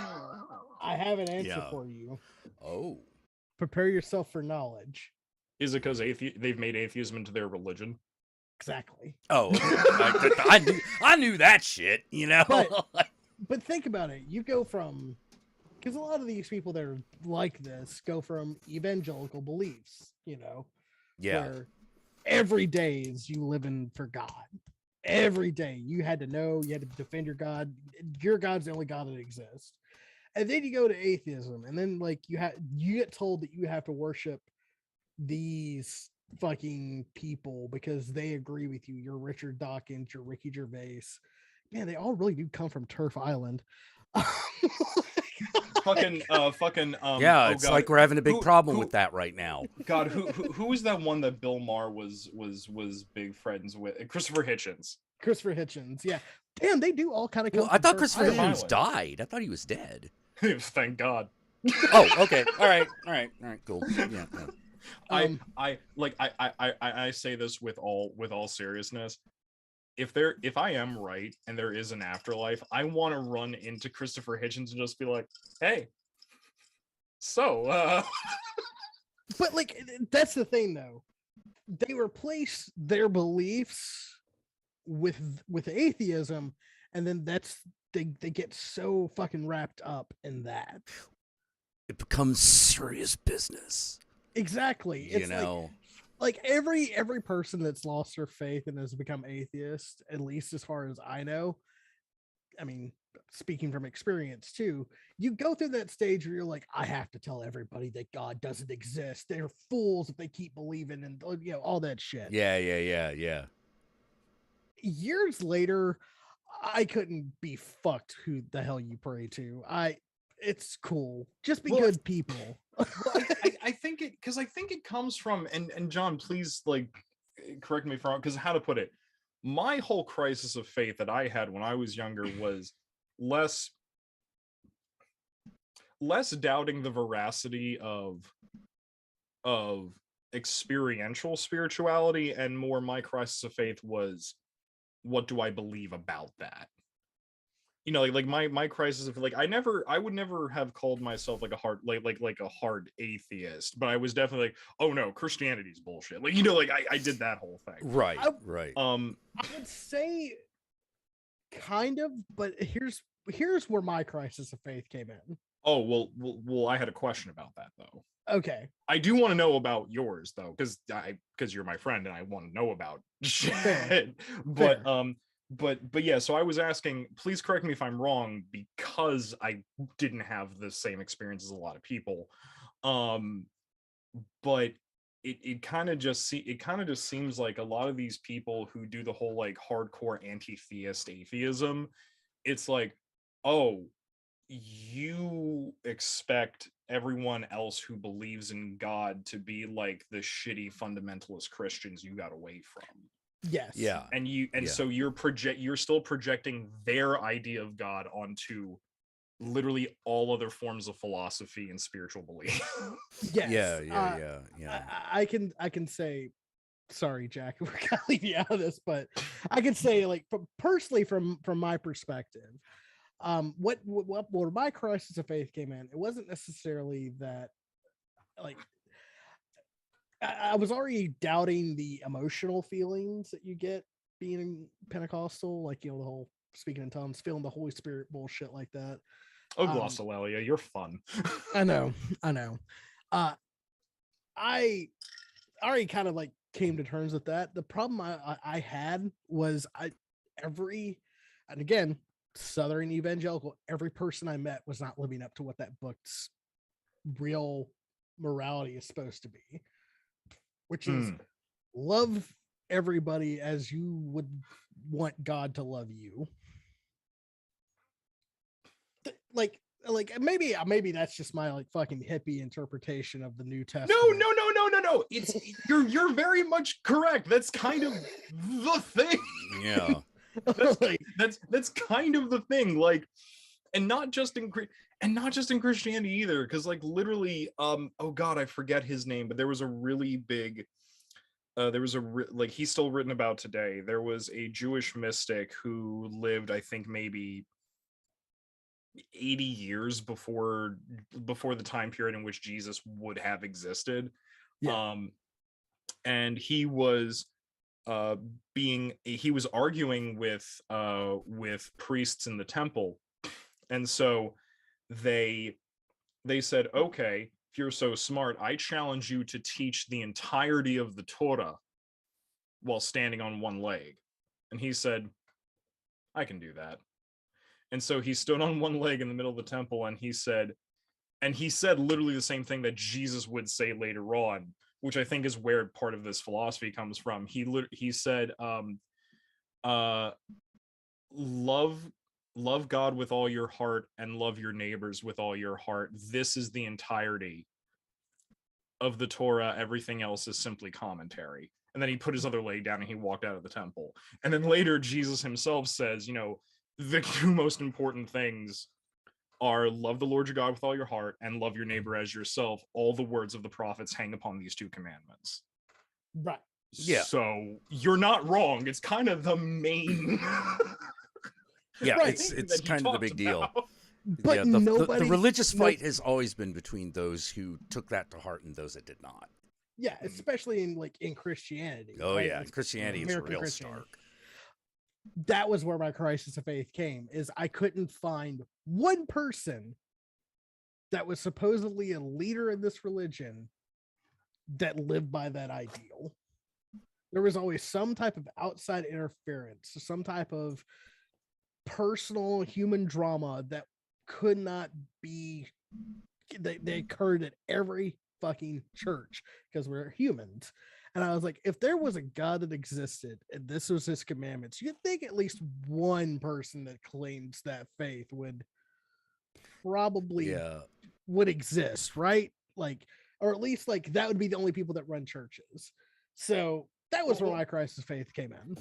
Luckily, those people exist. Unfortunately, they're called Quakers, which means they're not really popular. Right. for some reason. They make good oats, though. Yeah. Nothing is better for thee than me. But yeah, like that's the reason why there's like a firebrand atheist or like this, because I think everybody is fucking Peter Popoff that claims to be Christian. Yeah, they also tend to a lot of them also tend to come from communities where that is closer to the truth. Yeah. Like, let me put it this way. Yeah, let me put it this way. You don't meet a lot of firebrand atheists who were born and raised in the big city. Right. Because that's one of the first things that you have to get over. If you're going to start functioning, like, you have to find a way to like fit Jewish people into your life. Fit people, fit. Yeah. You have to just do it. Yeah. Because if you don't, somehow you can't function. Yeah. What are you going to do? Not buy fucking chips at the corner store? But because that guy's Jewish or Palestinian or something. Are you never going to catch a cab in your life? Exactly. Are you never going to go into a deli? Are you never going to have contracting done? Yeah, you never going to eat Chinese food? The fuck is wrong with you? Like, are you never going to walk into a restaurant? Are you never going to go outside? Are you never Yeah. gonna go into a pizzeria? Because like, I'm sorry, unless like, you know, unless the Sbarro and the Olive Garden is for you. Oh, that's not no. Yeah, no. That's but unless, barely pizza. yeah, no. Unless those two things are exclusively for you, you're gonna walk into a pizzeria, and there's gonna be a fucking like a picture of Padre Pio just hanging right there. Like, with the stigmata and everything. Oh man, actually, my favorite place to go for like that kind of shit is Buca de Beppo because it's. I'm so mad y'all took me there. I I'm so fucking mad.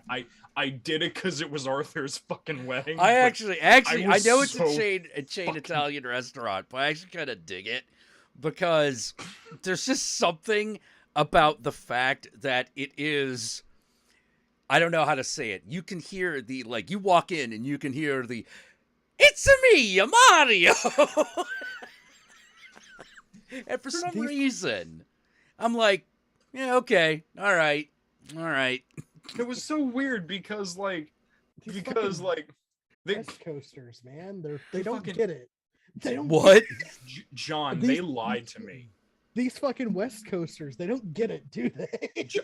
John, they fucking lied to me. First of all, I grew up never hearing of Buca de Beppo. I had no idea what the fuck this was.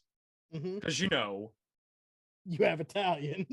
Well, yeah. If you like, let me put it this way: you I live like, in New Jersey. yeah. If you This live in New doesn't Jersey, you don't have a exist. reason to. You know, like. This doesn't fucking exist. And so, no, can't- fucking. I can't even think like Pizza Hut has a fucking standing in Jersey. I mean, it Oh, they exists. must. Like it exists, but it's like Nobody goes. But what are you there. doing? Yeah, that's it exists, but what are you doing? it's kind of the how to put it. It's kind of like how look how to put it.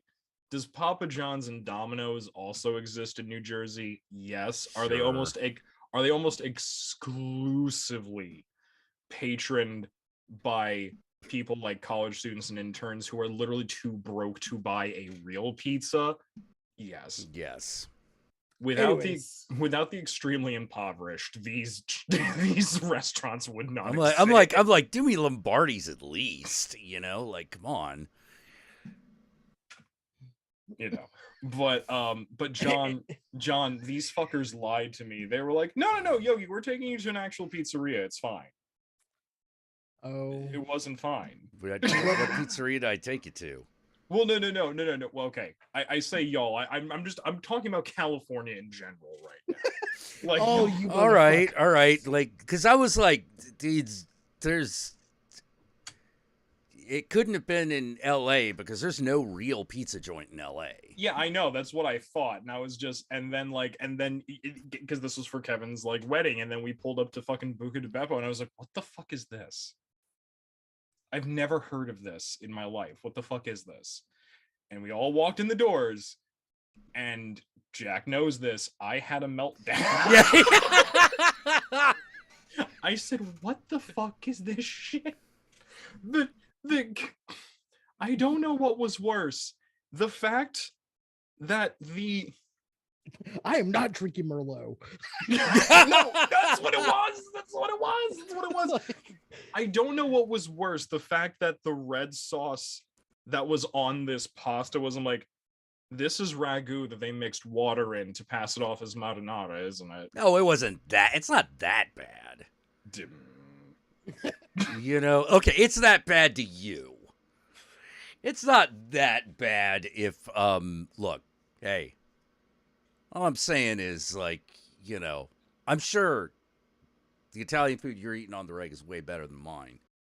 You know, like, but I literally. you're making it sound like it's on the level of Olive Garden.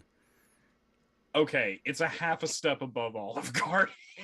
Okay, Buca de Beppo is significantly better than Olive Garden. It's significant. Like, I'm like, all right, hey, we might be talking, maybe it's the low end of your scale. I'm just gonna tell you, Olive Garden is pretty much the bottom of the barrel. It was Any also lower really than weird. that, and I'm pretty sure you're shaving off years of your life. It was also weird to go into Buca de Beppo because I was just like, why is this place decorated like It's so all of like all of like my great aunts and great grandmothers, and Yeah. then like the Nicene Chapel all just smashed together into one building. What the fuck is this? yeah. Well, that's what Buca de Beppo means. And the Yeah. the thing that was John. It might as John, well have been like your Italian grandmother's cellar is what it means. John, there was a Cardinals Beretta that was Hell yeah, there was. that was glued to a frilled pillow, and then the frilled pillow was hung inside of a picture frame shadow box, and that was on the wall. And That's so in all of them. It's in all of them. I It has a I Pope was- room. Whoever is the current Pope, there's a special Pope room. And you can it's the one table that has a lazy Susan in the whole restaurant. In the middle of it is just like, like your John Paul, your Ratzenberger. Oh yeah. And Whoever's the current Pope, there's a bust of them. And then inside the Pope room are framed portraits of all the popes that can fit in the Pope room. I tell you, there's a period of time where I did not go to Buca de Beppo for that very reason. Because fuck Pope Benedict. I mean, yes. And then there was Pope Francis, and it's like, okay, we could be friends again. Fuck you, Guru. I vote that we take Yogi to bad Italian restaurants every time He comes to I town. hate you. I hate you. And no, because I think what was so funny was that like during the week, You could buy a Pope hat. You know that, right? Yeah, you can. All right, I just Oh, I know you can. I know you can, but I was just like, why is there a Cardinals Beretta glued to a pillow in the because frame? it's Catholic, which makes it fucking Italian, you know? Hey, look at you, eh? Was there a fat hairy guy wearing a tank top too? Yes. Yeah, it was me. Yeah, I mean, all right, John, do you mean an actual living one or like a big picture of one? Oh God, no. Because hell There was yeah. There were pictures. Oh yeah. There were pictures. Yeah, you know what picture is also always in a Buca de Beppo all over the place, including the men's bathroom? And I gotta say, thank you, Sophia Loren. Yeah. I mean, I hate to be that person, Yogi, but that's kind of a win. Yeah. Yeah. Yeah, and Yogi, why would you want to go on the atheist experience when you could just hang out with us and debate fucking like Buca de Beppo? This is the true Bullshit. religion that matters here, right? Is cuisine. Is like the dice italiano cuisinetto. Like this is the true religion that requires All right. I'm willing to say this. All right, Buca de Beppo is the Protestant of Italian food. Okay, I'll give you that. You know what? I will definitely give you that.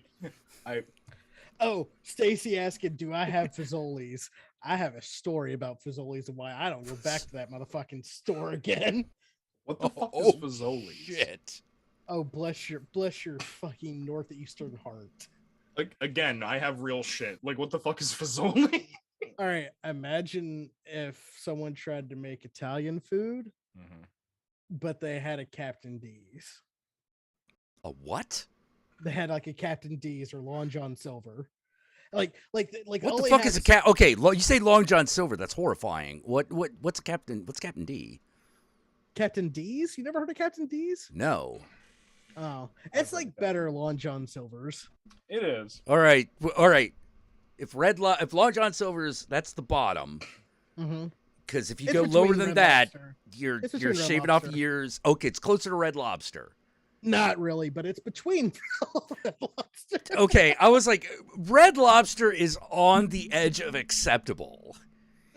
Yeah, Like it's okay. but it's drive-through Italian. What?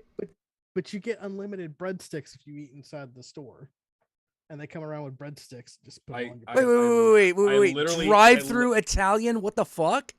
Yeah, I literally just heard in the back of my mind. I just heard my second cousin Rosemary's mother, Grandma Maria. I just heard her weeping.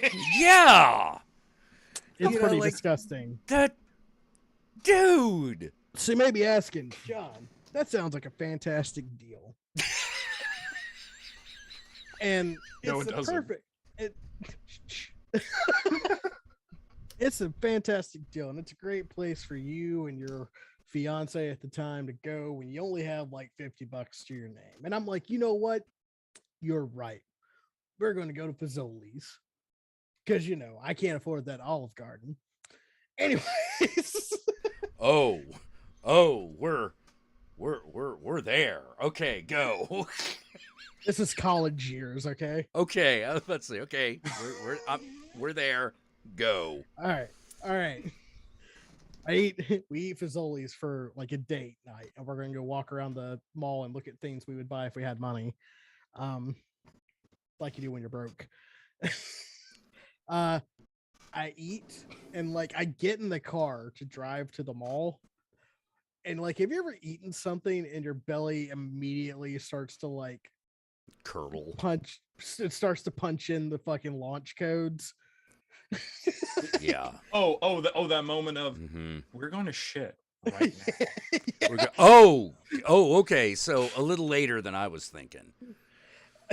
So we're in the Fazoli's parking lot. I'm like, oh, and I'm like, all right, Oh no. I'm gonna have to shit, but I think I can hold off until we get to the mall that's right across the intersection here.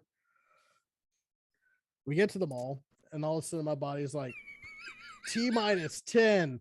All right, let's get to the bathroom. 9. Oh boy. All right. Oh, 8. Oops. We I have shit my- liftoff. What? We were at 8.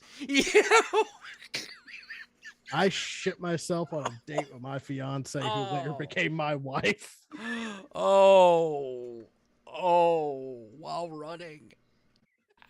I wasn't running. I was doing that like tight ass walk. Like Oh, the fucking okay, holding- but standing up. While standing up. Oh, I have only one question. Were you wearing shorts? I was wearing shorts. Oh no. Oh, Honey, oh. what's that man doing? Shut the fuck up, kid. Oh, I got in the fucking bathroom and I was like, Oh, no. I got in there and I was like, well, what's the fucking point now? It's pretty much all out. Oh no! Oh, And then I immediately went into cleanup mode. oh, that is painful. Congratulations. All I'm saying, folks, is like you may think that you'll never find somebody that you could spend the rest of your life with. I shit myself on a date with my fiance I was after about to eating say that. Fazoli's. I was about to say that woman saw you shit yourself. she's like, good enough. You know? Like it has been I think it's been maybe 10 years since the last time I shit myself. How early into the relationship was this? Oh, we've been already dating like 2 years at this point. Yeah, Well- that's Jack every day. Well, I don't shit my pants every day, but yeah, my diarrhea is pretty regular. Ain't gonna lie. Well, Yeah. I want to point this out though, by the way. In the same week that I got taken to Buca de Beppo, in that same week, I gave Arthur and his husband actual homemade marinara sauce, and they were Oh, like, bless you. they legitimately looked at me and said, "We feel bad about taking you there now." And I was just like, my food should simultaneously make you cry with joy and guilt. This is true. Compare, assumare.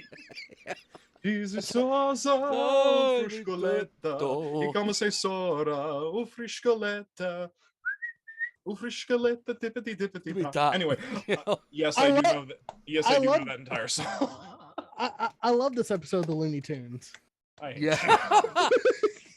That's how Oh. John figured out he's into scat. No, horror guru.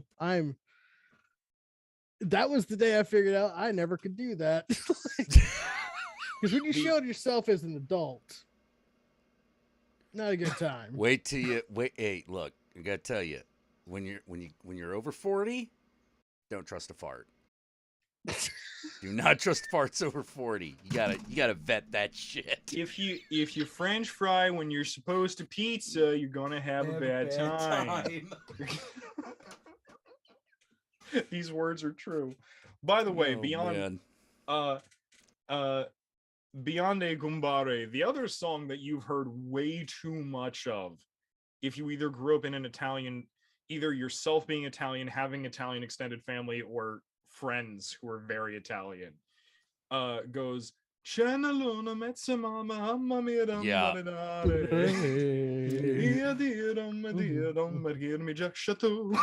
Yeah, I live in San Francisco, so I have heard Tony Bennett I don't know how many fucking times. Apparently, there was just this period of time when San Francisco could not get enough Tony Bennett. This is true. And I didn't know this when I moved here. I left my heart in San Francisco. And he's done so many free concerts in the middle of the fucking city here, and they are exactly what you imagine. Yeah, they were exactly what you fucking imagine, which is what blew me away, because it did feel like stepping into a fucking time capsule. Because it always looked like a scene out of a fucking movie, or like the fucking Animaniacs. You know, where you're just like, I can't believe this is actually happening. You know, it's like fucking going somewhere like Perry Como's singing, and you're like, what the fuck? You know, it is exactly what you think it is. You know. Oh, Perry Como. Oh, Perry Como. Magic moments when two hearts are beating. Oh, okay. RLM asking me, is your marinara recipe secretive at all? Because I could use some tips. Okay, so here's my thing. I have two main tomato sauce recipes. One is my marinara, which is actually just a very simple, basic marinara. Then there is my mama's salsa de pomodoro, like that. My family tomato sauce. That recipe does not get shared because it's amazing. Because my mama's salsa de pomodoro is amazing because it's like 5-6 generations. This recipe now. It has been unchanged. Oh man. You may remember, Jack, the last time I came to visit, I started asking you, wait, I started asking about a particular brand of canned tomatoes. Yeah. Why? Right. And I'm like, because it's the only brand of canned tomatoes that can go into this song. Yeah. It's Senta, right? Yeah, we actually Senta? found No, not Senta, but Senta is a good. Senta's all right. Like Senta's okay. You can find it in San Francisco, but you have to actually go to an Italian grocery. Yes. You know. But and the great thing about my family salsa de might have pomodoro it. is that, how to put it, if you add a little more water to it, it becomes a marinara. If you leave it the way it is, it's just a pomodoro. And then if you slow cook meat into it, it becomes a bolognese. It's great. All right, let's talk about something that I have experience in, but not necessarily. Wrong. Oh, wrong. Oh, okay. All right. You no, go ahead. What? Bye, Jack. Oh shit.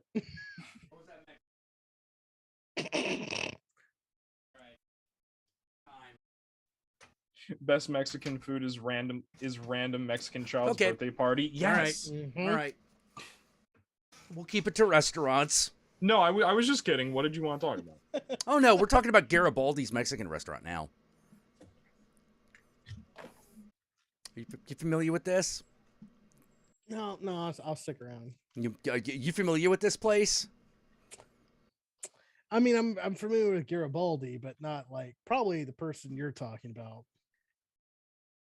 Whenever I hear Garibaldi, I hear Garibaldi. Garibaldi. Yeah. I think Babylon 5 too. But like, so there's this restaurant, Midwest restaurant chain called Garibaldi's Mexican. Let us What? look at this menu. I feel like I'm gonna be. Oh mad. yes. Oh no. Fucking. This is happening. I'm gonna go to House Specialties because. Okay. See menu. Hold on. Did it close? Close. Now, here's the thing. Garibaldi's is a very common name for a Mexican eatery. For some motherfucking reason. But. Here we go. Is this it? The pit of despair. Is this a chain? Like, what is this? Yeah, it is a chain of restaurants. But what is really fucking amazing about it, Named after Giuseppe Garibaldi for some reason. yes. Now, I see. That I can't help you with. Garibaldi's fuck do you menu have a PDF. How the fuck do you have a steak quesadilla? What the fuck? What? Yes. I believe you have. Have you discovered the promised land? I mean, I've looked at their menu online, and I find it rather insulting. Like, Why? Yes. Explain. Share with me. Yogi, they put Yeah. mushrooms in food. It's a Mexican restaurant. Remember, you know mushrooms, that thing that goes in every fucking burrito? Yeah. You don't put mushrooms in a burrito. I know. You know? I'm trying to like you could put sofritas. Like sofritas is kind of like the universal. You don't have to be meat. You can do this. No. We're not talking as a meat substitute. No, with. What? With. Here's the pollo Garibaldi. But You ready for this one? but it's mushroom. We're aware. Yeah, You we're ready for the aware. pollo- You ready for the pollo Garibaldi? Sure. Chicken breast Okay. with ham, onion, tomatoes, mushrooms, chile, chipotle, and cheese. Served with rice, beans, and flour tortillas. The steak one is ribeye steak, bell peppers, onion, tomatoes, and mushrooms.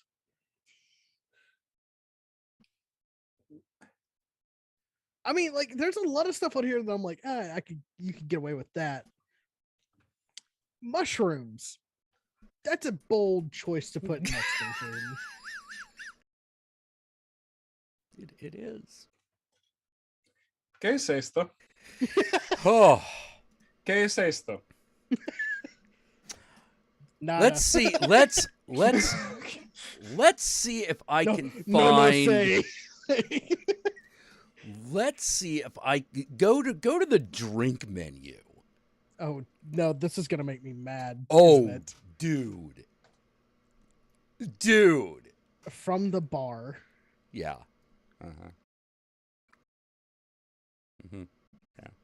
Okay. When they say monster, they're just talking about big, right? They're not actually putting the fucking toxic sludge in the margarita, right?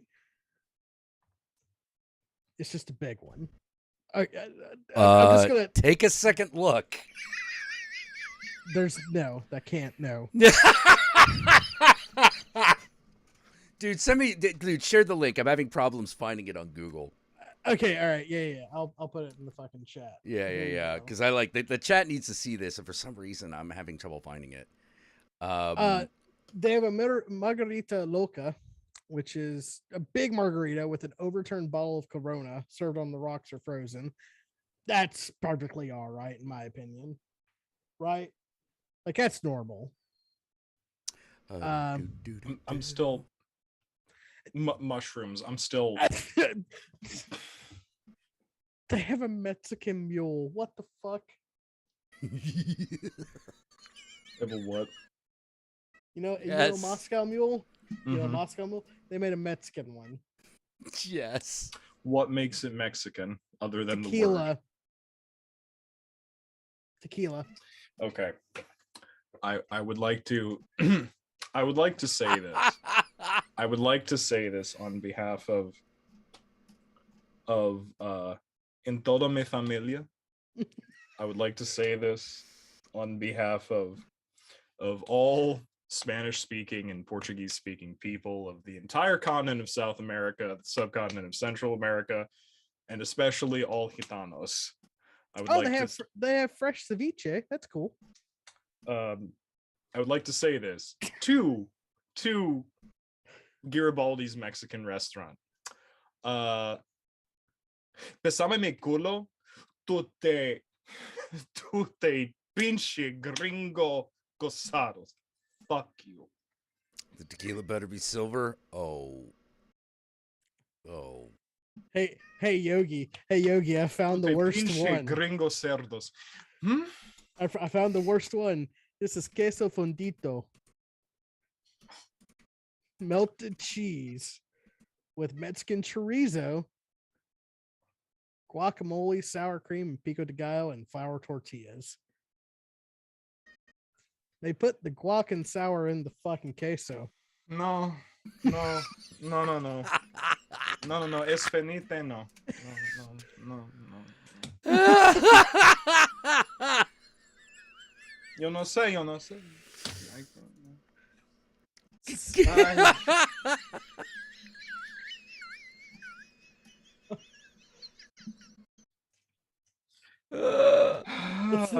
the Midwest. I like Flash, but it's the Midwest. They don't have fresh ceviche. That's literally impossible. They don't have it.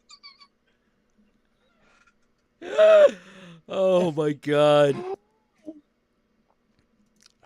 Oh.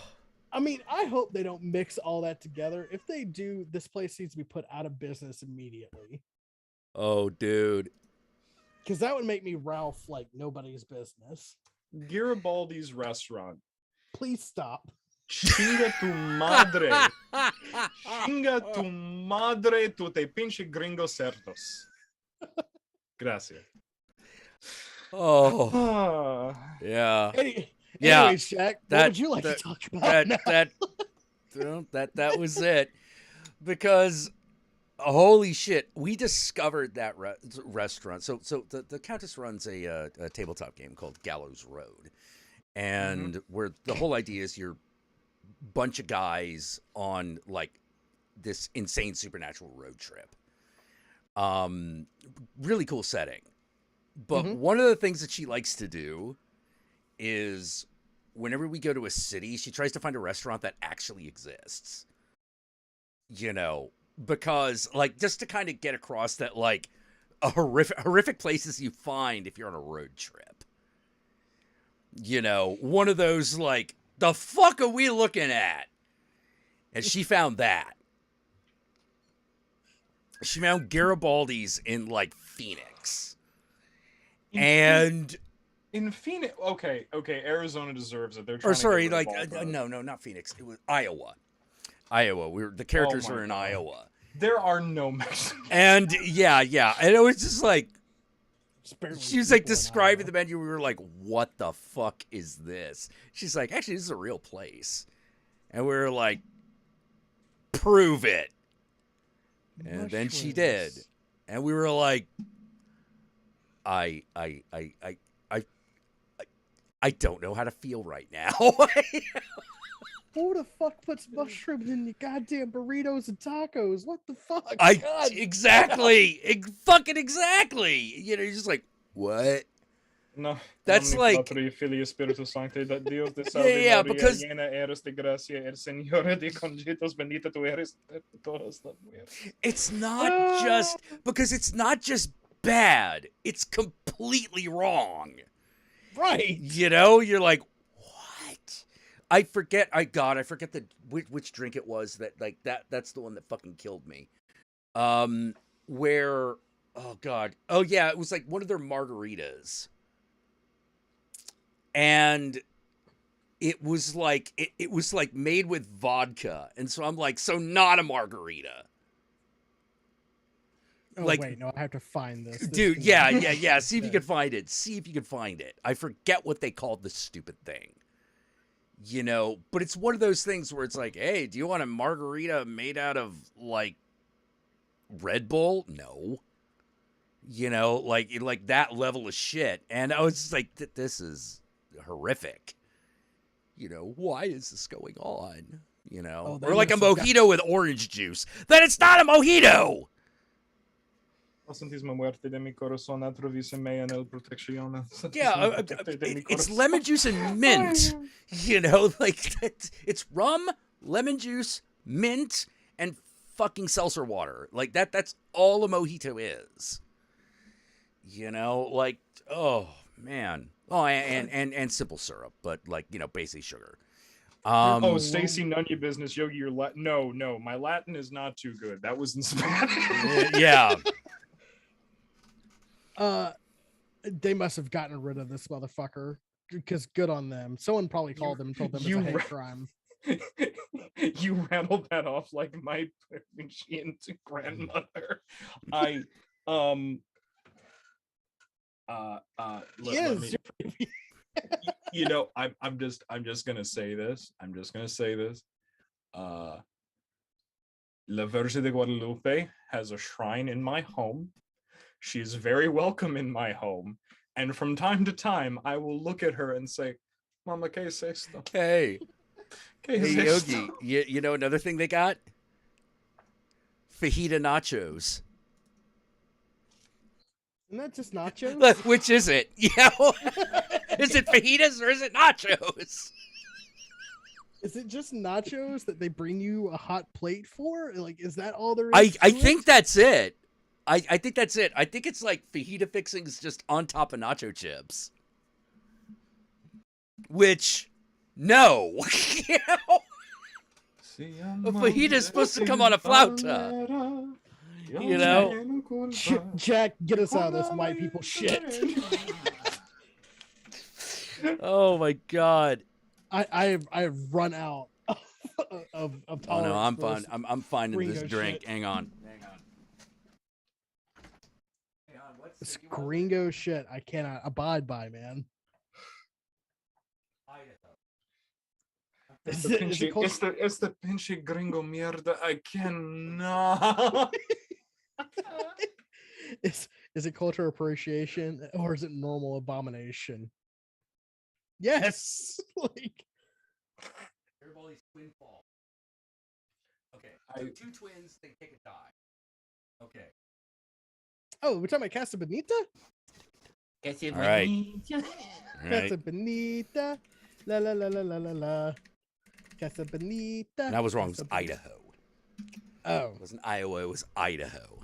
Oh, you see, because I was gonna, since we were in Iowa, I was gonna make the referencing joke of, so we're looking for a 6-foot-tall peanut with presidential aspirations. Quick to the Iowa caucuses.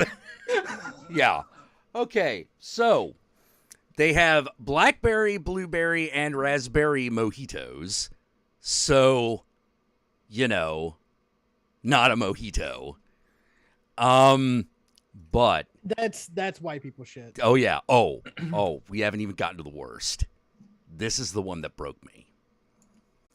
Are you ready? Also- Y'all strapped also- in?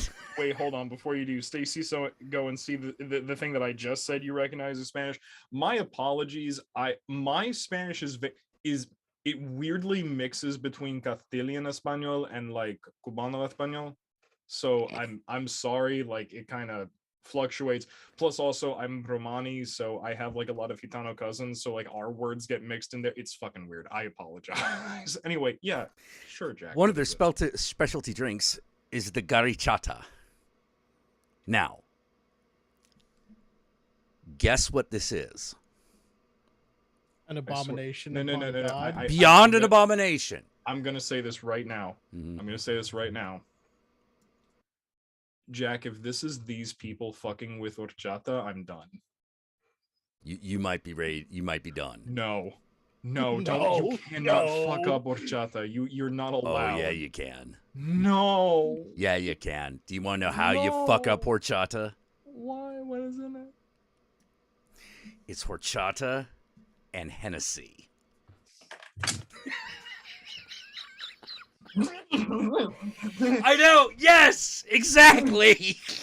I'm like, that sounds hideous.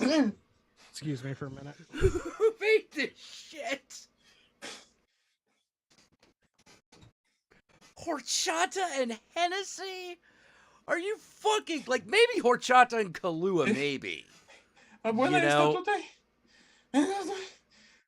Yeah. Now, for any of you who have had separately both horchata and Hennessy, you understand everyone's pain.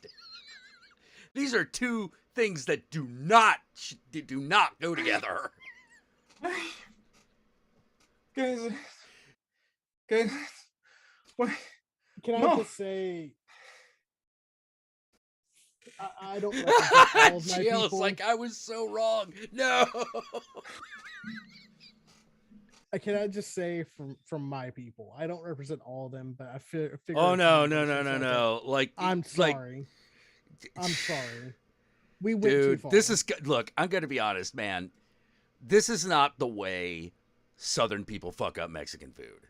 That's called Tex-Mex. Hey, I like Tex-Mex. Thank you. Yeah. But it's how. But if you're gonna fuck it up, it's gonna be in that direction. Yeah. This is carpetbagger shit. You know, this is completely the North. Horchata and Hennessy. By the way, Hennessy is a cognac. Exactly. That's the reason. It's a cognac. What? What? You know what? I think at this point, Jack, I'd rather be confused about you two talking about occult shit than talk anymore about this godforsaken restaurant. Like legitimately, I'd rather be sitting here going like, yeah, sure, the third circle with fucking Mammon, whatever. Like, oh, yeah, shit. Please never fucking bring up this goddamn restaurant. Oh, dude, I. Santa Maria Madre de Dios, ¿qué es esto? Look what you did to Yogi. Look at what you did to him. He's turned into an abuela. Oh, hey, look, it's that well-known Mexican dish, a bowl of mushrooms with hot sauce.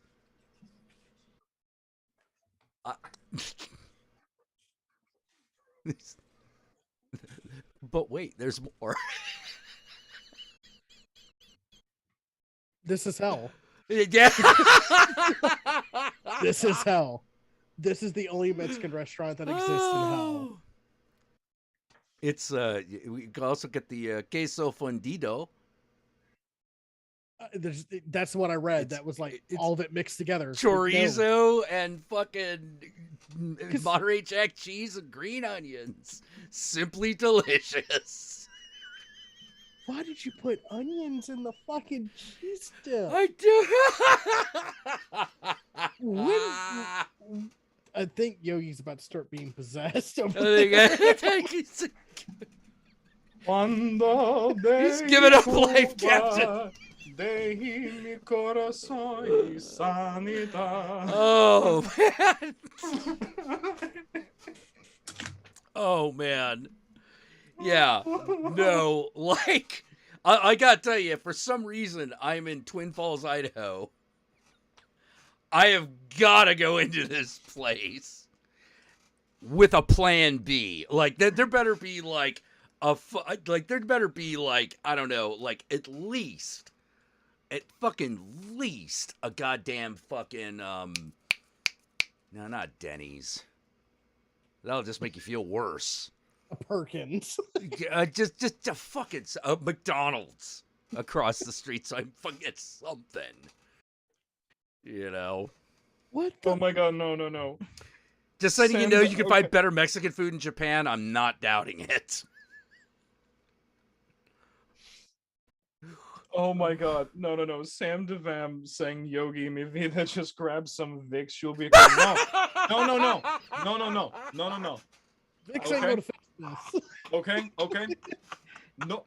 No es suficiente vaporu. En el mundo God. para esta. Okay. Oh god, watching like TikToks about I did not know Hispanic and Vapor Rub was a thing. By the way, babe, Yeah. I direct messaged your color Oh. so you can get margarita. I blame you, Countess. No, she has decided your pain has not ended. Oh god. Okay, yeah, all right. We're putting this one up on screen, baby. Wait. Before you do, hold on. I need. All right, hold you on. need Go get your rosary. Go get your rosary. Dude, Get your rosary. Get your you need to get your Virgin of Guadalupe, man. You're gonna need some extra power. You know, like. Oh. This is not a Oh, disease. there It's a it possession. All right, here we go, baby. Where are you? Oh God, she left.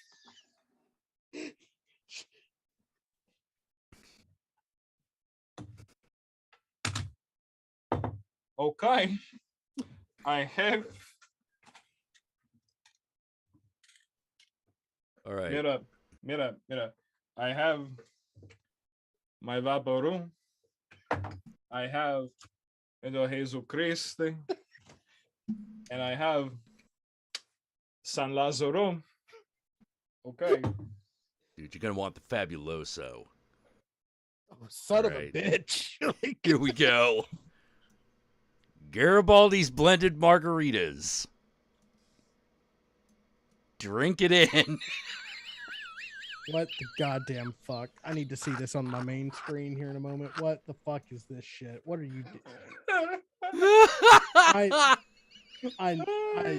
I know. What? We have a full bar. That's a fucking threat. Yeah, we have a full bar: Bacardi, Malibu Rum, Captain Morgan, Amaretto Absolute. So we got three main drinks here. The one on the left is the Cantarito. It's tequila, fresh juice, limes, grapefruits, oranges, mixed with. See, we're doing really well. Squirt.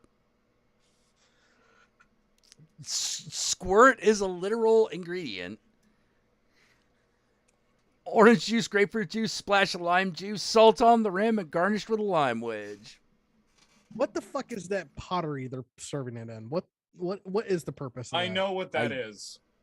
I know what that is, and they're not using it right. It's yes. look, it's Adobe. No Yeah, it's Adobe, right? That's Mexican. Every Hispanic and Latinx person knows what that pot is for. Right now, anyone who's here, you know what that pot is for. And you know they're not using it right. So, the second one, okay, is our premium tequila, mango puree blended, Tajín on the rim, Wait, what? garnished with Mexican tamarind candy. Tajín. Sorry. Now, you're like, okay, somewhat normal, even though it looks like fucking cheese dip. Okay. And it does. I'd be confused as fuck. Yeah, it looks like cheese dip. Now, I must now burn the cobalt to the ancestors. This is wrong. all right, All of this is wrong. all right. One more. That is the blended margarita. Starts out pretty standard, Okay. but it takes a real hard left turn at the end. Oh God. Okay. Okay. Types of margaritas they got: strawberry, blackberry, Mm-hmm. raspberry, Mm-hmm. coconut, Mm-hmm. mango, Mm-hmm. kiwi, Okay, some tropical fruits and stuff like that. peach, A little weird. banana, What are you doing? watermelon. So see, we're coming Tasty. back. We're coming back. It's kind of tasty. Pomegranate. Mm-hmm. All right. White chocolate.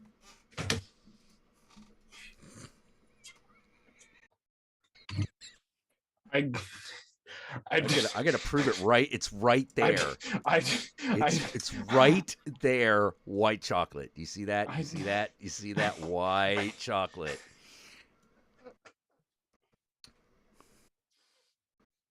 Back. Back. Back. Nomine Patri, Filii, Spiritus Sancti, San Lazarum, Patron de le Pueblos, Lama de tu White chocolate. Por favor, tengo un mismo. White chocolate. Back, you foul demon. Why the fuck would you put tequila in white White chocolate? You need to stop. Chocolate. Tequila. Why?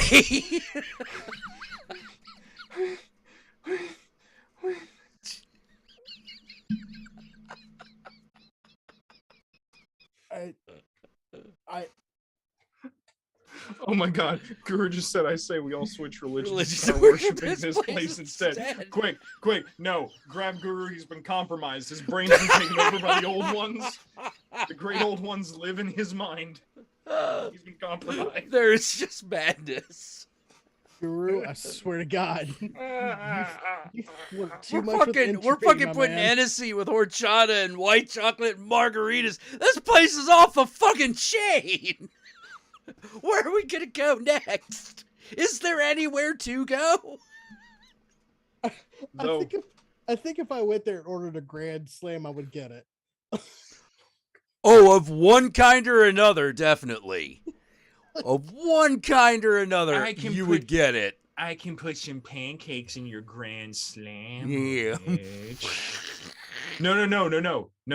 Not the Grand Slam. The Grand Slam Witch. Do you know about the Grand Slam Witch? Oh, of course I do. I'm fat. I get the It's- newsletter. It's Jack, I want you to picture everything that Oh, goes into no. a like everything Don't. that goes into a Grand Slam is in a sandwich, including the maple spread and the mayonnaise. It's all in the same sandwich. Oh, I compel you, look up a picture of it right the fuck now. wait, Do it. wait. Since when does Grand Slam come with mayonnaise? Oh, there's mayonnaise. In a Grand Slam? There is. There Oh, isn't no this wonder I goddamn hate thing. them. There Oh, isn't this goddamn thing. Grand Slam Witch. I'm sorry, y'all. You people that have to deal with Denny's, y'all are getting the fucking wrong rub. Y'all should be writing Waffle House begging for fucking forgiveness. Even IHOP is better than this. What the fuck? Oh my god. Not. I'm not wrong. I'm not This wrong. You is- just don't You're like not- it. This You're is not wrong. horrible. What the fuck? Like, you couldn't just. Oh god, and they tried It's to. some ham, it's some bacon, it's some eggs. You know how like the KFC famous bowl is the Depression Bowl. Yeah. This is this is The the kill me. Depression. No, this is the kill me now sandwich. This is the put a bullet in my head. I sandwich. can get. Here's the thing. I could be like, all right, you either put maple syrup on it or mayonnaise. Nah, bitch, you get You both. don't do both. No. It's not maple syrup. It's maple spread. So it's like, It's like a jam. okay, It's like a jam or a butter. It's like a maple Yeah, flavored I- buttery. I, kind of I thing. know what it is. Yes. I know what it is. That still doesn't get over the maple and mayonnaise flavor Mayonnaise. combination. Because what I really want to do is I really want to take a pat of butter, dip it in fucking maple syrup like we all do when we have pancakes, and then put mayonnaise on that bitch. The Grand Slamwich contains scrambled eggs, sausage, bacon, ham, American cheese, mayonnaise on Dude, how many- potato bread, Dude. grilled with a maple spice spread. Denny's, when will you stop? It's a panini from hell. Dude, how many meats does this fucker need? One more. It needs one more to get out. I'm that like, maple, here's the maple thing, like mango. fucking Denny's eggs, like those things come in a carton to begin with. You know, like, oh, Why? I can almost Powdered guarantee. eggs. I well, I don't know if they're powdered, but they definitely don't come in an egg. I can tell you for a fact, Jack, not because I worked at a Denny's, but because I worked in many kitchens. Yeah. Egg They're carton. Egg Oh, carton. it's from the carton. Yeah, Mhm. yeah. oh, the wonderful liquid shake a shake. Mhm. I'm And like, then- no. I'm like, no. I gotta risk having to pick out little bits of shell. Otherwise, it's not egg. It's You know- something else, and I don't know what it is. You know, Like there was a horrible accident somewhere, and they had to drop the blast shield doors, and that's what creates the liquid that liquid egg is made from. So no. you know know. you know who the Grand Slam Witch was made for? It was made for one man. And it's a man that we've all heard about, but we've never seen. John And Q. it's the- Public. No. It's the man who said, "I want all the Oh, ham." bam. Dude. I mean, Oh shit! Run away. Hey, look, I don't mind like mixing your meats, but like, dude, there's limits. Like, if you're like, all right, if you got the sausage and the bacon in the same bite, yeah, dude, put ham on that bitch too. what is the goddamn point? To die. The point is to slowly die. Listen, Jack, you can either stop the intrusive thoughts or you can enjoy what you're eating. You cannot do both. It's Denny's. It's fucking can on top stop of the it. It's intrusive Denny's. Or you can question what you eat. You cannot Personally- do both. Personally, I don't understand. I don't understand why Denny's are open while the sun is up. No, I don't know why Denny's is in business. Well, okay. Well, hold on. I could argue for Denny's being in business if it was only open at night. And the reason I say that is because wait, what did he say? Guru says, I don't see the problem here, to be honest. And Guru, that's who- why you are one of the fallen. You are one of Guru, who hurt you? No, he's well, let me put it this way. Is he true? If he is fucking with us, because I am sure that if he actually is liking this idea, he would not like it if it came from Denny's. Nobody likes what comes from Denny's. Yeah, I still remember going to that Denny's after that one fucking Monster Palooza, and then like we're like, oh god, I guess we're eating at Denny's. For the old people, Yogi, no, Stacy, no. That's IHOP and Cracker Barrel. Don't fucking lie. Hey, is this country? Hey, we can't be paying Denny's prices. Country Kitchen Buffet. Buffet. Country Kitchen Buffet. I thought that was a joke. I didn't know that was a real place. It's Yeah, a it real is. thing. Oh my god, I went to one, and like my boy Anthony, sometimes he does me dirty. He took us to Country Kitchen Buffet because it was like, all right, so we got a show to do in this area. We'll go eat at Country Kitchen Buffet. And I'm like, wait, that's a real place? Yeah. We get there, and first of all, line of old people. Like, Yeah.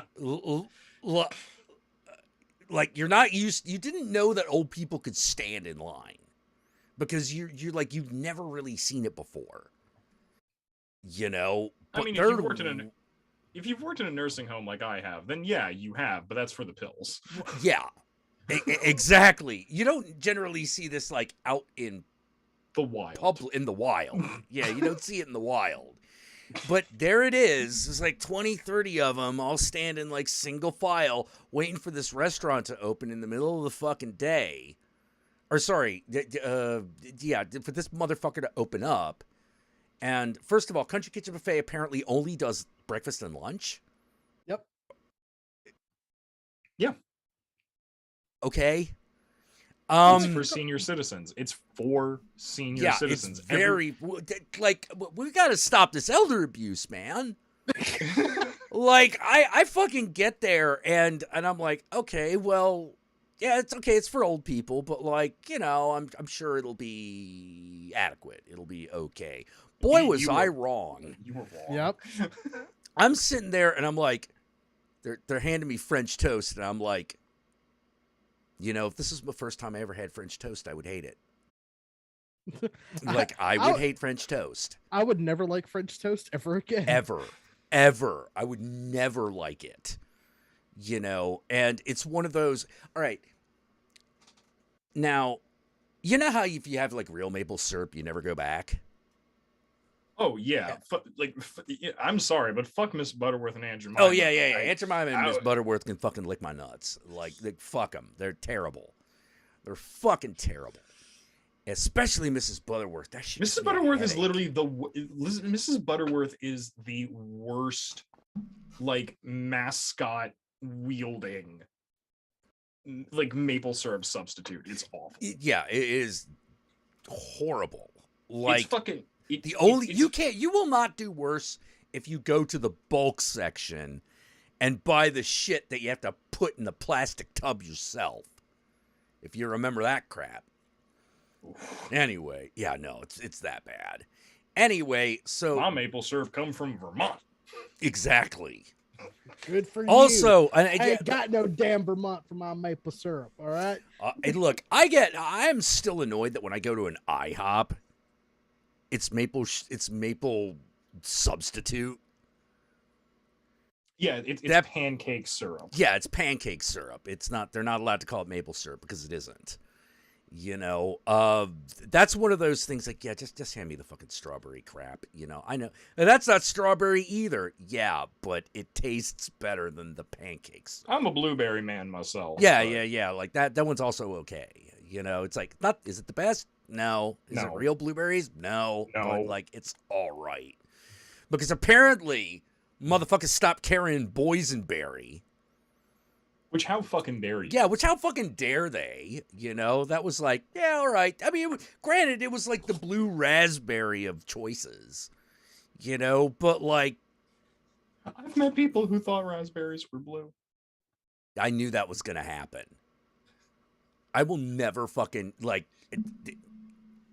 I'm like, look, ever since I thought about Cyberpunk and they were like, okay, what do you think? You know, cyberpunk is, and I'm like, cyberpunk is thinking that raspberries are blue. You're correct. You know, and they're like, what the fuck are you talking about? And I'm like, we are going to go to such extents, and it's going to be so normal to see raspberry and blue that people are just going to assume that's what color they are. You know, people are like, well, why is raspberry flavored blue? And it's like, because there's no blueberry flavor. Or there is, but they don't put it in fucking Slurpees. And red is already taken by cherry. So they made it blue. And you know, fucking blue raspberry. And also, let's point out the fact that visual color distinction. I'm sorry, but this is true. Having like a high ability to distinguish visually between color shades is a gained trait. It's not something people are inborn with. You actually have to expose yourself to ridiculous amounts of swatches. I can't like that. I can't wait for the generation that believes that apple juice has always been green. I know. I will kill myself. I know. I will actually. Because everyone's seen that apple soda. It's still got the the dirt, Yeah. the dust on it from. Oh, here's one that 1967. we all fell for. We don't even question it until someone points it out. Grapes are not purple. No, No, Grapes are not purple. they're red. Yeah, Like- they're red or green. You know, like to be fair, there's some of them that are such a dark red that they're hinging on bluish. they're really purpley, dark. but- Yeah, but that's like if fucking raspberries aren't blue, no matter how dark they get. You know, and neither are cherries. You Also, gotta you- really fucking twist your eyes in a. I don't know what you have to do with your eyes to make it look blue. Also, Wait, John, you said the apple soda. There's only one apple soda that I allow, and that's Manzita del Sol. Thank you very much. And that is brown.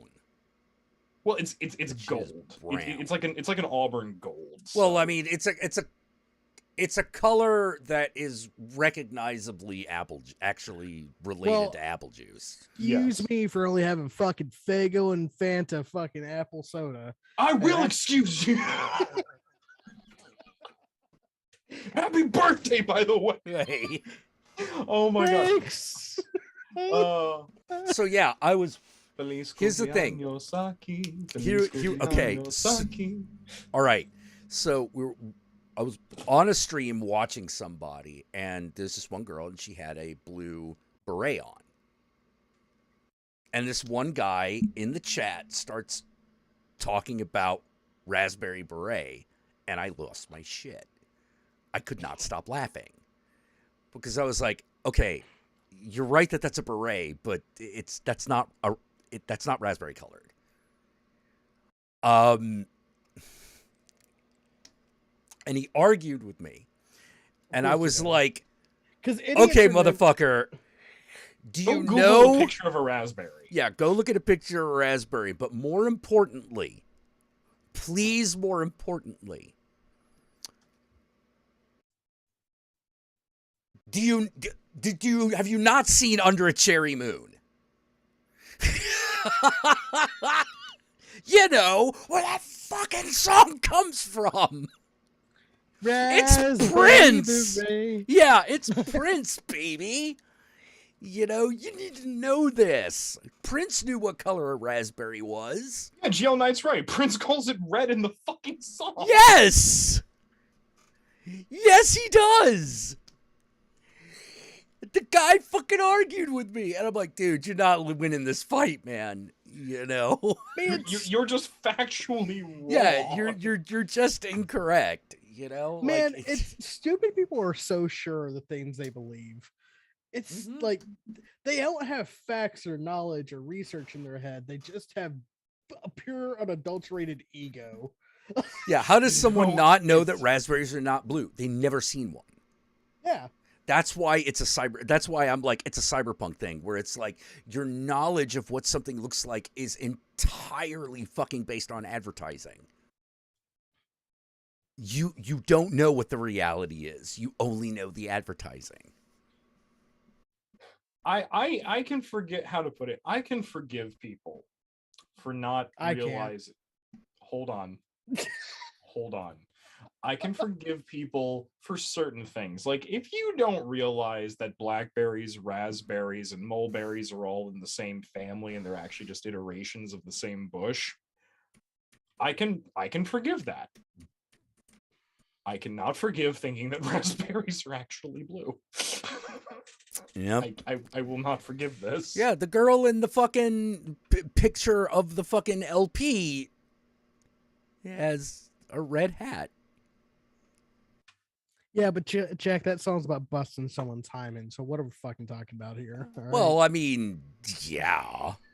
It is. So you know, red. Red. Purple is also acceptable, but this was like Smurf blue. This beret was Smurf blue. And I'm like, oh my God. Smoochie is magenta. Moochie is fuchsia. Burgundy. How do you make this mistake? I hear you talking to getting out of the parade of hope, Mouse. Oh. Is this true? You know? Though you can't Have fuck you around boy- with the parade of hope. They're the roughest of all the charities. Have you boys ever traveled together? There? Yeah. I was actually a little so sad that they fucking like cut out the bit where she just straight up shot them. Yes. You know? Like, Oh my god. Oh. We're Oh. gonna get you off that smack. Yes, we will. We're gonna get you off that smack. Yes, we will. Oh, also, I feel like I just wanted to make a point about a previous subject super quick. Okay. So you know how I said I'm okay with Denny's being open after the sun goes down?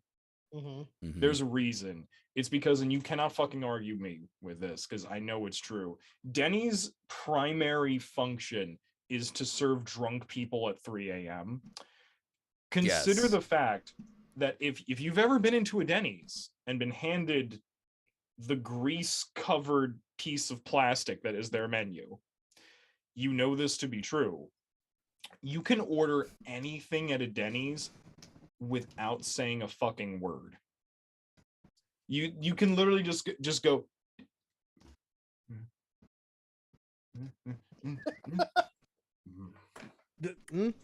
Point at the fucking thing. Yeah, point the Mhm. menu. Yeah. And then you go, it's my birthday. See, Oh. That is what My friend Denny's is. MKP is wondering if I got something against Smurfs. So I Yeah? will tell you fuck 'em. another story involving Smurfs. They're a bunch of racists. All right. Yeah. You know, Smurfs used to be black, right? It was blackface. No, they were no, but there were there was a whole thing where if the Smurfs had like a zombie apocalypse and they turned black and bit people. Mm-hmm. Mm-hmm. I think that's a real thing. Oh. Hey Yogi, have you ever seen Fried Berry? Why does this sound familiar? Oh my You need god, to see you this haven't. Okay. Oh Jack, my can I do- god, you had can I yeah, do the no, you bit? have to see this movie, man. Yogi, you ever wonder why Mickey Mouse has white gloves? Oh shit. Yeah. Y'all have talked about this. No, this is a thing that happens in the movie and it blew my mind. You ready? Okay, why does he have white gloves? Well, where does Mickey come from? Where did his comedy and stuff come from? Oh. Are we talking about the fact that Mickey is literally a minstrel show? Yep. Yes. Yeah. Yep. Yeah, Mickey Mouse, Oswald the Rabbit, they're all minstrel show people. That's Yep, that's what that is. because they were all aping off of the most popular cartoon character at the time, which was Bosco, who Yep. was literally, he was like supposed to be like a cartoon Al Jolson.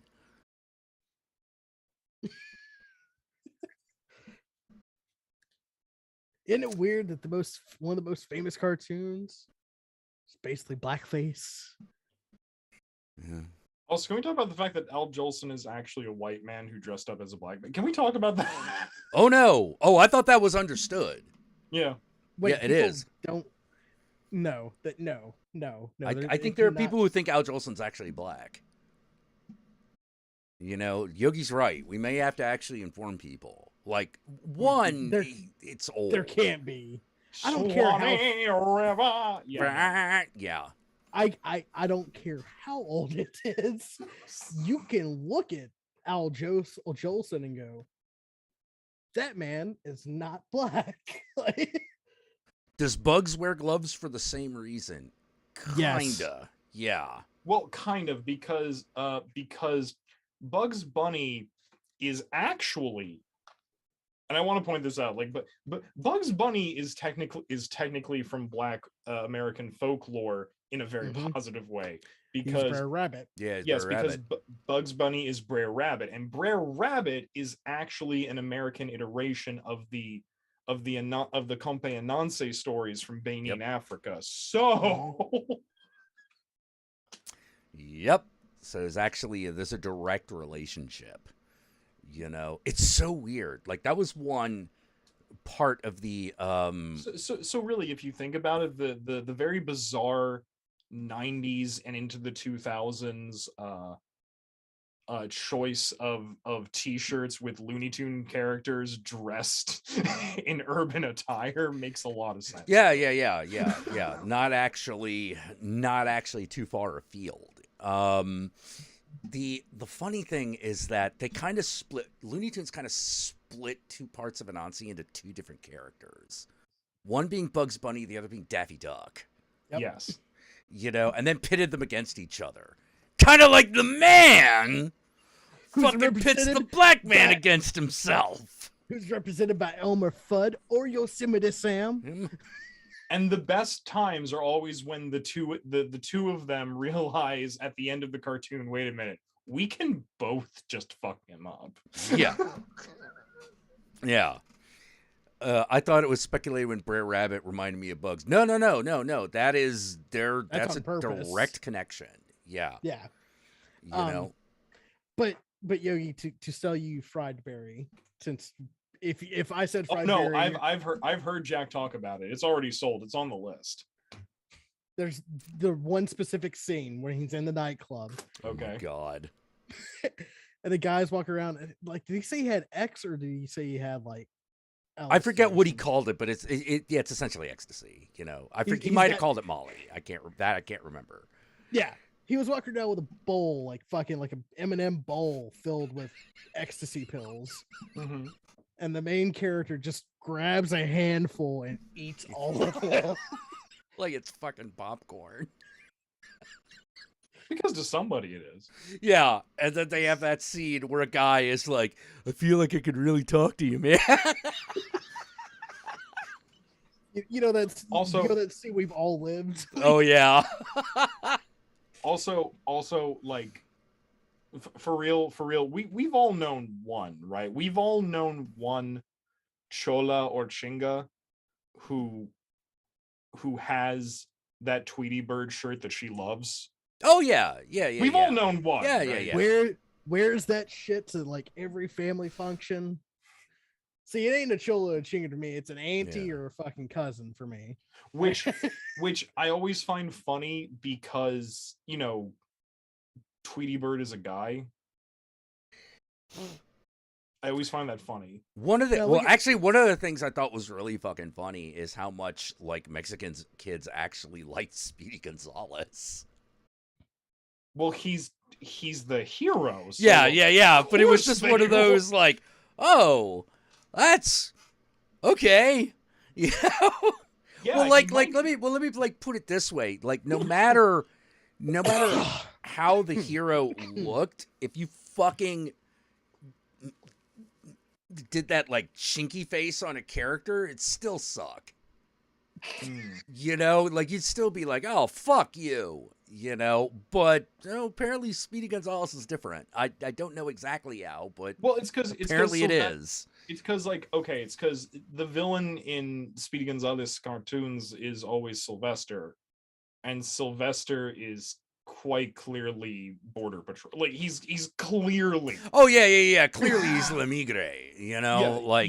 So look. Wait, what's Sylvester? Like, hold on. No, Sylvester was Tweety. Was he also like? Was he double booked for? Yeah, Yeah, sometimes he he was. was double booked. Yeah.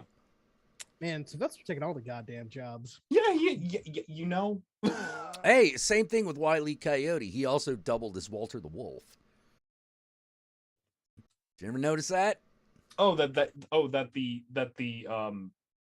the animation that it was like literally just the same character with a different colored nose. Yes. I did. Yes. Oh, Yeah. yeah. No, you're right. Yeah. The fucking those handful of cartoons with him and the sheepdog, and like the sheepdogs had like fucking like punch cards and shit like Yeah. like, Him Hey versus Walter. him. Hey Ralph. Alf. Yeah. Good to be alive, buddy. Wait, Tweety Bird is a guy. Ah, Oh, are you? you know are that? Are you telling me that the gender ambiguous character who's constantly being terrorized by the obviously white gay man might be a little hard to read? Oh, come on. Sylvester's like, Also, since we were just talking about like Sylvester like representing La Migra like in Gonzalez cartoons, I just want to point this out. I drink my horchata warm because fuck ice. Anyway. Yo, we can't cancel ice. I like shit cold. Okay, I'm sorry. It's terrible. I hate that place. But I Shut need up. my You know what I was doing. Be quiet. All right. Oh Th- man. Ice I does saw- good work. All right. I saw that on a fucking t-shirt the other day. I drink my horchata warm because fuck ice. And I was ice. just like, I want this shirt. Yeah, it's a good shirt. Like, I want this shirt. It's a good shirt. Yeah. It was like You know me. I don't wear graphics a lot. I don't wear graphic shirts a lot, but I want that shirt.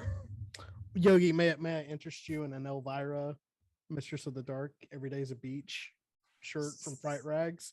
It comes in yellow, or for Jack, black. Blick, Since you're you know. since you're color phobic. Like, Hey, you know what? It's always worked for I- me. Black black has goes with always worked for everything. me. It goes with everything. like, You know.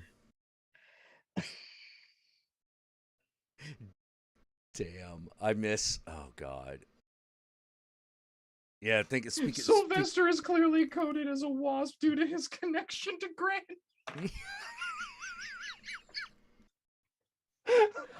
Oh man. Oh, Tweety Bird, you know. wait. Then what does that make? What does that make? Fuck, I'm too high. So Marvin, what does that make Marvin the Martian? Like, Well, he's just Marvin. He's Jewish. okay, explain to me how a Jewish man is dressed in gladiator garb. Please go on. Like, okay, explain him being Jewish without it being racist. Go. Oh, without it being racist? No, Yes. can't do that. No, can't do that. Okay then. Yeah. Oh, also Sam the Vam. I just have to point out, saying me and Yogi Latina gang for life. Okay, so I have like Spaniard background. Not, I just want to point this out, but also again, I'm Colonizer. Chola vibes. Hey. Nothing beats a crispy white T-shirt. Oh shit. This is true. This is true though. This is true. But Sorry, Yogi. I didn't mean to stun lock you there. well, okay.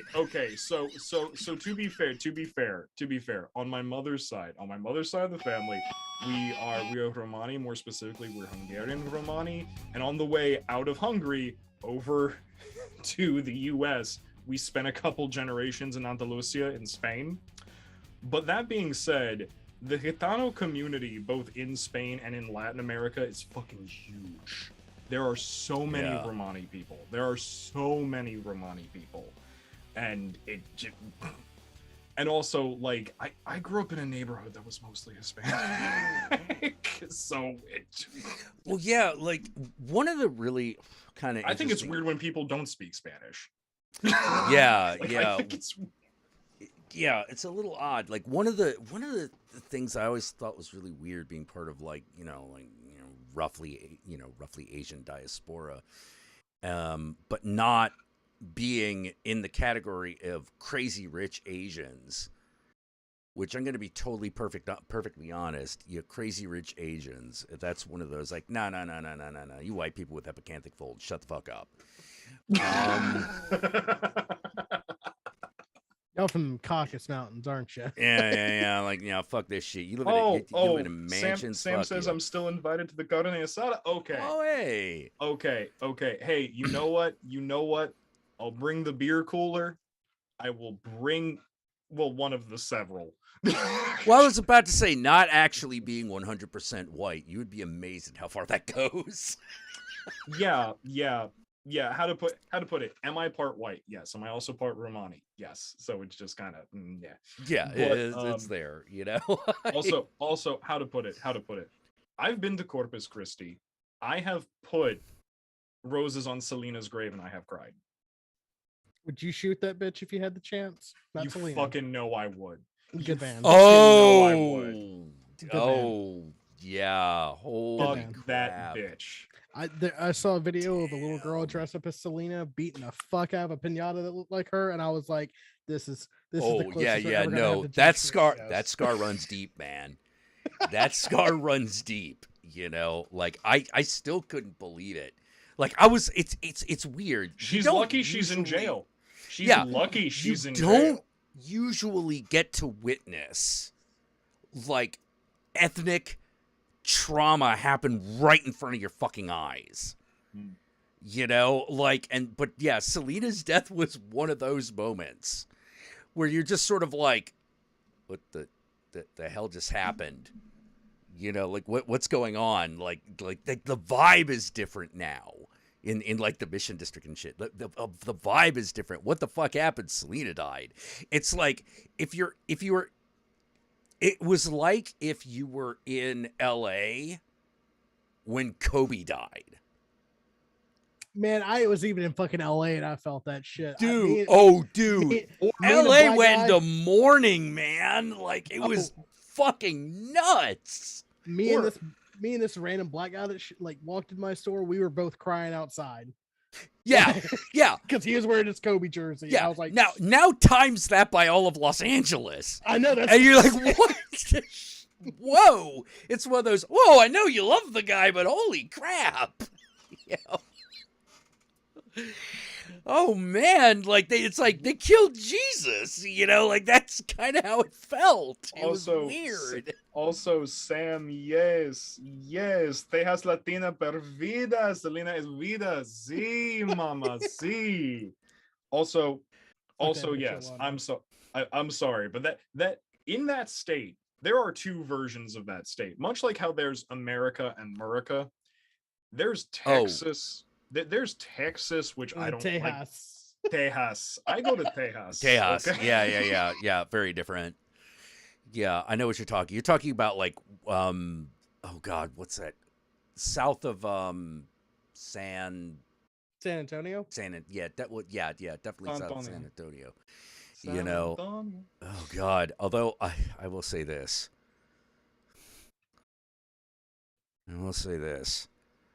Man.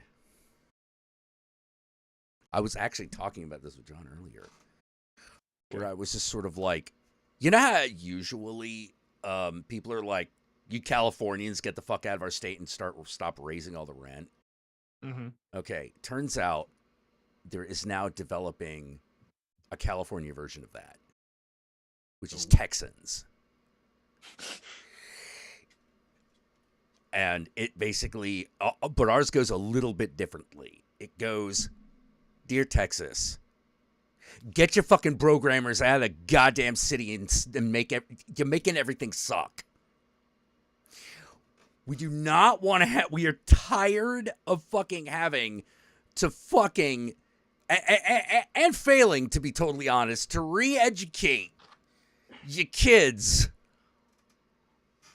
on how to, like, just function in a multicultural society, you fucking dumbasses. Holy fucking shit.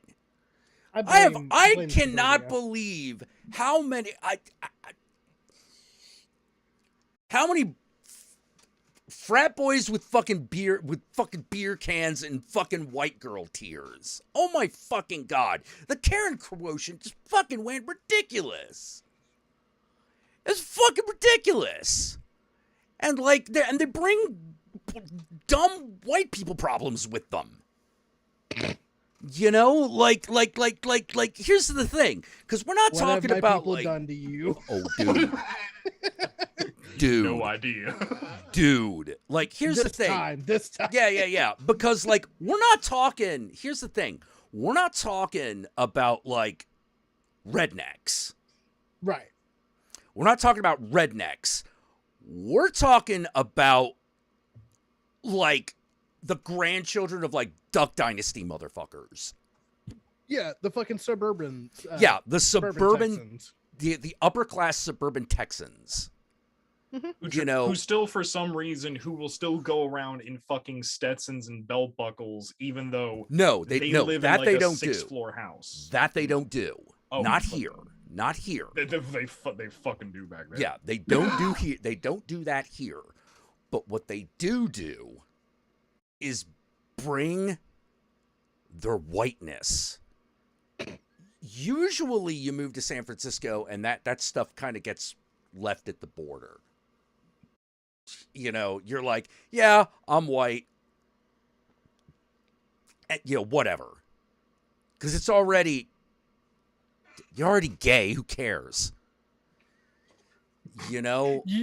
Congratulations, you're already a minority. Yeah, yeah. You already no that white privilege. Yeah, yeah. No, you're gay. Don't worry about it. Like that shit is over. You know. But all of a sudden, the white privilege quotient went way up, and I'm like, What the fuck is this? What the fuck? This is not the city I moved to. Like, this is a massive change, and I don't like it because this is what I fucking moved here to get away from.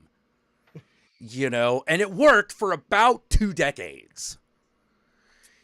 You know, Well, Jack, now it's time to move to Texas.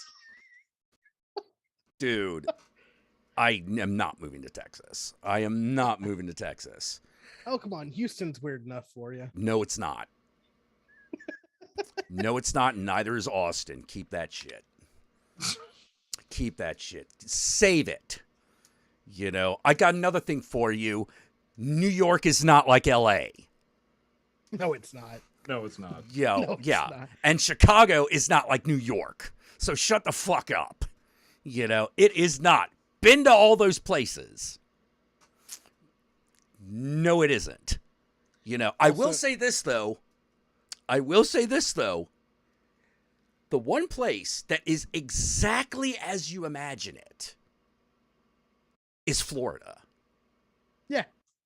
Florida is kind of what's on the tin. You know, like, it's not a lie.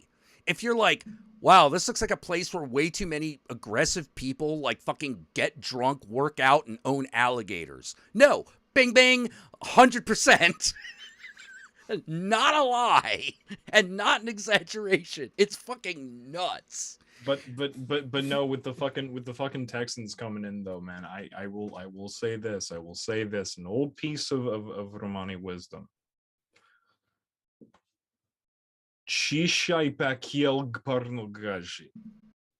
Don't trust the white people. No. Like, no. Don't trust the white people. Exactly. And here's the fucked up thing.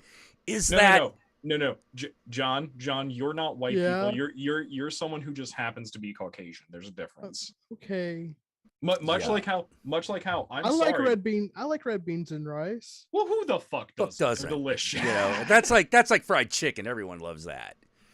You know, fried chicken and watermelon. I'm sorry, you can't make fun of a person for like a fried chicken and watermelon. You got taste buds, don't you? Also, I need to point this out. Sam Van Dam in the chat. delicious. God, I keep calling you out a lot, but Sam in the chat, I need to point this out because earlier she said something. Now, Sam, I don't know you. But she fucking said my family has adopted some Romani customs, i.e., reading playing cards. You recognize that we read playing cards, not tarot cards. Okay. You can come to the flamenco. You can come. Like you're Florida seems like an obstacle course. Yes. Like, no shit.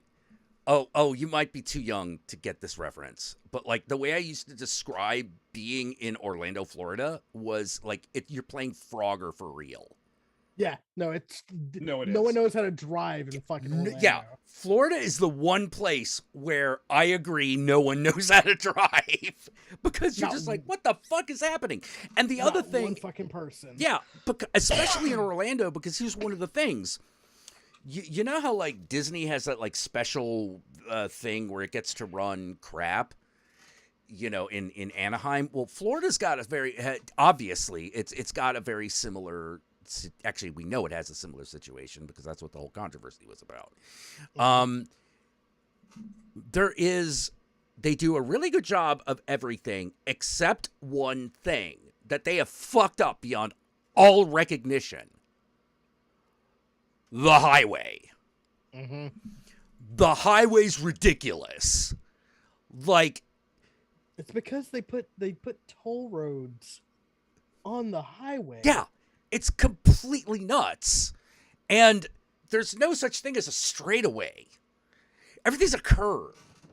Yeah. You're like, it's pole position. and you're just like, dude, It's I'm not. NASCAR I all don't day. need to be. I'm not trying to be speed racer here. Oh shit, everyone else is. You know. You know, And we're it's all- fucking crazy. Like people say shit about New Jersey drivers, but Florida. Oh no. No. Like, let me put it this way: New Jersey is as bad as anywhere else. Florida is another fucking level. Which is I y'all don't just need to get on our understand. level. No, y'all need to learn how to fucking drive down there and not on a fucking dirt road with your methed out fucking brother. I'm sorry, man. Florida. Florida, Let me you put need it to this, fucking dude. hear If we were this. talking about dirt roads, I would have a lot more forgiveness. We are literally talking about like the highway and the little suburban streets in the area. That's where all the real shit goes down. I That's was where in all the fucking- bullshit goes down. I was in fucking Orlando for a week. A week in Orlando.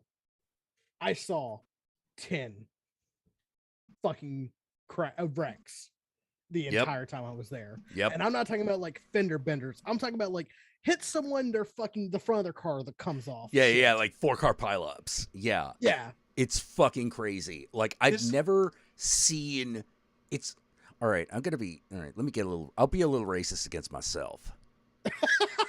People in Florida drive the way everyone thinks Asian people drive. Yes. Yes. You know, No- it's no nuts. signal, 4 lanes. Yeah, no signal, 4 lanes. The lanes those are just optional. You know, I don't know what it is because I've driven in Asian countries that aren't Japan. Like Japan's the big exception. Mhm. You know, where yeah, fucking lanes, yeah, whatever. Everyone's lane splitting, fucking, you know, you only stop at a traffic light because someone has already started moving into the intersection. You know, like kind of shit, you know, everything is congested. There are a lot of traffic accidents, but here's the thing. When you look at how many traffic accidents actually happened in a place like Taipei in the 80s, you do find yourself going, "Wow, I didn't think it would be that low." It's That not feels low. underreported. Yeah, it's not low, but you're like, huh? You look outside. You would think it would be way worse. This this brings up a thing. You know what we haven't done on this show in a while? Uh-oh. What? We haven't looked at Florida Man headlines in a while. Oh shit. Florida. Oh shit. Man. I already Florida got man. one. What we got? I already we got. got We got. We got. Police say man with no hands and no legs is armed and on the run. Authorities in Florida are searching for an armed quadruple amputee who's reportedly been on the run since Tuesday, hoping to question him about his involvement in a double murder. Yeah, what? Whoa! That took a left turn. Yeah, no. Oh, did you think I was making that up? No, that's an actual headline. No. I didn't. I knew it was a real headline, but when you got to the murder part, I was like, wait a minute. Okay. How? I got one. You ready? Mm-hmm. Florida cops commandeer family's boat to catch jet ski thief. Yeah, that sounds like Florida. You know, Florida like- cops commandeered a family speedboat to arrest a man suspected Oh, of stealing Florida jet cops ski- did this. Yes. Yeah, They- that scans. Yeah. To arrest a man suspected of stealing a jet ski. First off, Cletus, how the fuck you going to take that thing out of the water? Sorry, I digress. The arrest Cletus, was- how you gonna fucking get a jet ski? You ain't even got any motherfucking shoes. you don't even have a truck. How the fuck you going to get it out of the water? Oh Anyway, my sorry. God. Sorry. The arrest was filmed Sunday afternoon in the city of Ormond Beach. You could actually watch this. It's kind of fucking stupid. According to Volusia County Sheriff's Office, the suspect, Ronald Williams, 48, was unable to start the jet ski, but he tried to float away on a heady. What? Uh, What? I don't think there's anything more to report on that one. Yeah, that dude needs more, right? Like, who gives a shit? What? Oh, I got another one. Hot damn, I got another one. This is from 3 days ago. Okay. Jacksonville, Florida man charged with stealing street sweeper after muddy takedown.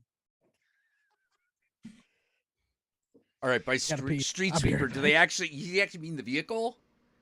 Deputies say one of the deputies sustained minor injuries during the apprehension and was treated and released from the hospital. Jacksonville, Florida. Jacksonville man has been charged with the armed carjacking of a street sweeper after a muddy takedown in Flagler County. The Flagler County Sheriff's Office says deputies ultimately arrested 18-year-old Sterling Orlando Davis Jones. Wow. After a 3-hour pursuit ended in a mud-filled ditch. Wait. Pursuit? Hold on. It continues. Pursuit. Around Okay. Around 4:15 a.m. The Flagler County Sheriff's Office. I keep trying to say Fagler. All I and can I'm like, think of. no. All I could think of is that fucking South Park OJ thing where they're chasing the Go-Go Action Bronco. I know, right? Around 4:15 a.m. What, a chase ensues? Like, what? Wait, hold on. The FCSO was notified that Daytona Beach police were looking for an armed subject described as a man wearing a gray hoodie, dark pants, and having a short dreadlock-style haircut. Police say he was driving a stolen pickup truck used as a street sweeper that was taken during an armed carjacking in Daytona Beach. Flagler deputies say they spotted the vehicle and the driver got out and ran on foot. Daytona! I think what's so great about this is that this dude is covered in mud. He's just covered in mud. What? Dude. There's a movie in that. There is a fucking movie in that. You know? Yeah, I just like, you have so many fucking questions about this. Like, okay, why was he carjacking something, first of all? Second of all, why is street sweeper? like that had to be personal. Wait, holy shit, this cannot be real. Florida man arrested after repeatedly calling 911 on President Biden. Yeah, that sounds about right. What was the 911? Florida man has been arrested after calling 911 repeatedly to say that he believes President Joe Biden should be arrested and El Chapo needs to be released. Wait, excuse me? No, you heard me. You heard exactly what I just said. What? That's I'm clearly not insane because I do not see how those two things are related. According to Pinellas County Sheriff Jacob Philbeck, 29 years old of Palm Harbor, made the calls and was arrested. According to the arrest affidavit from Pinellas County Sheriff's Office, Philbeck is facing misuse of wireless 911 charge for contacting dispatchers multiple times after he was told to stop calling 911. He did this enough that they were like, "Sir, please stop." Well, yeah. Well, see, George version. Well, yeah, like, was it Trump? Well, see, here's the thing. Calling 911 on Joe Biden would tend to indicate that this was a Trump supporter.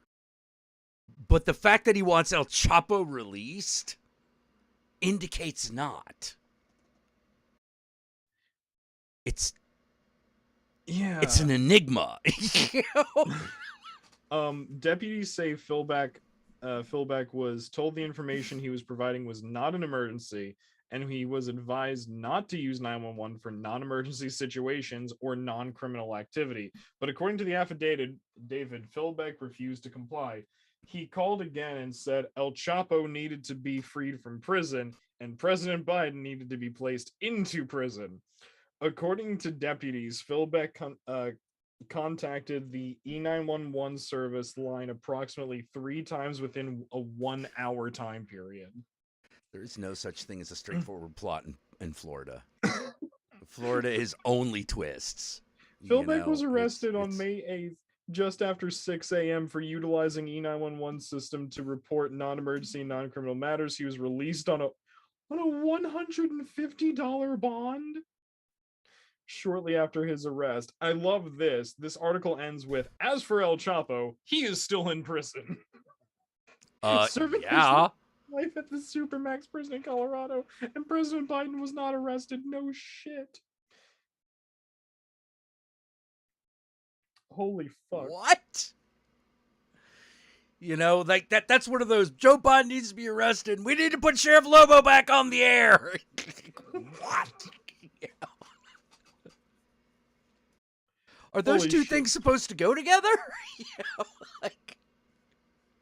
Florida man drew up a fake pardon from President Trump to try to wiggle out of federal fraud charges. He also tried to deed himself properties that belonged to Jeffrey Epstein. What? How? How? What? Would you like to know? Yes. Okay. Pineapple. What the fuck is it? It's always like places like Tampa or Orlando. It's Yeah. It almost always Daytona is. Yeah. Beach. You ever notice that South? But you ever notice the place that's mainly gays and Cubans doesn't do this shit? You ever notice? Well, no, that's a nice part of town. You know, in Florida, that's the nice part of town. Like, I'm not even saying that like facetiously. It literally is.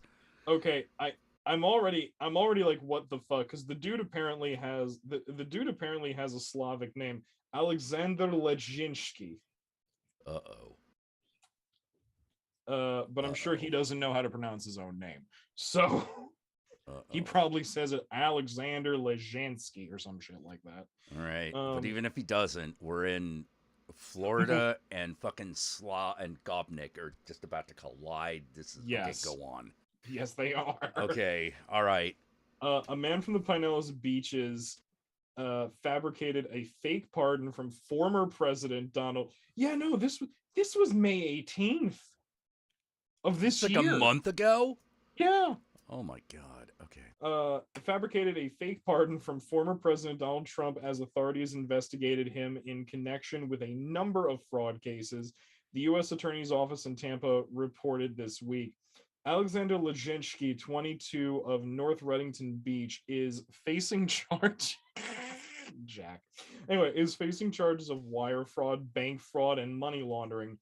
He was being held without bail at the Pinellas County Jail on Wednesday and could face up to 30 years in prison if convicted of all charges. Leszczynski is accused of using fictitious charitable entities, including one called Love and Bliss Inc., because who the fuck knows what that is, to take part in... Probably a rub and tug. You know. Yeah. To take part in a number of schemes. One fraud included applying for and receiving 2 payroll protection plan loans totaling about $196,000. He was also involved in a check kiting scheme and tried to deposit $2.7 million in worthless checks into the Love and Bliss business account, the government said. After the launch of an investigation, the government seized $337,000 from one of Leszczynski's accounts. Quote, when he discovered that he actually had the money, that much money in the account? Yes. Which is stupid. Take that out of the account and hide it. Okay, so he has like $300,000 just sitting in a bank account. Over $300,000. Yeah, over $300,000 just sitting in a bank account. Yes. All right, go on. All right, go on.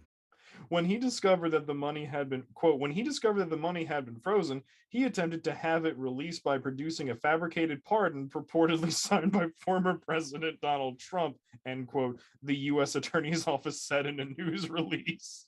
Diplomatic immunity. The government said Don't get Leszczynski... diplomatic immunity in the country you live in. Also true. The government said Leszczynski was involved in another scheme in which he tried to deed himself more than 10 properties around the country that were valued at more than $300 million. When the real owners of the properties and their lawyers tried to correct the fraudulent deeds, Leszczynski, quote, responded by sending harassing and threatening letters, emails, and faxes, end quote, the news release states. Holy shit, someone's still using a fax? A 2021 story in the Daily Beast reported that Leszczynski's Love and Bliss Inc. portrayed itself to be a Christian nonprofit that was trying to seize control of 2 properties that had belonged to Jeffrey Epstein, who died by suicide in jail of 2019. I didn't say anything. In 2019, while awaiting trial on sex trafficking charges, the properties were Epstein's since demolished mansion in Palm Beach and a ranch in New Mexico, according to the Daily Beast report. The case was investigated by the FBI, the Largo Police Department, the Indian Shores Police Department, and the Palm Beach Police Department. Holy fuck.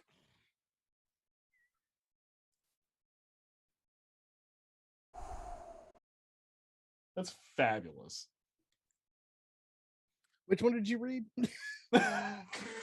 Because I got Florida man says he tried to, quote, show off on first date with high-speed police chase. Oh, we didn't do that one. Go right ahead.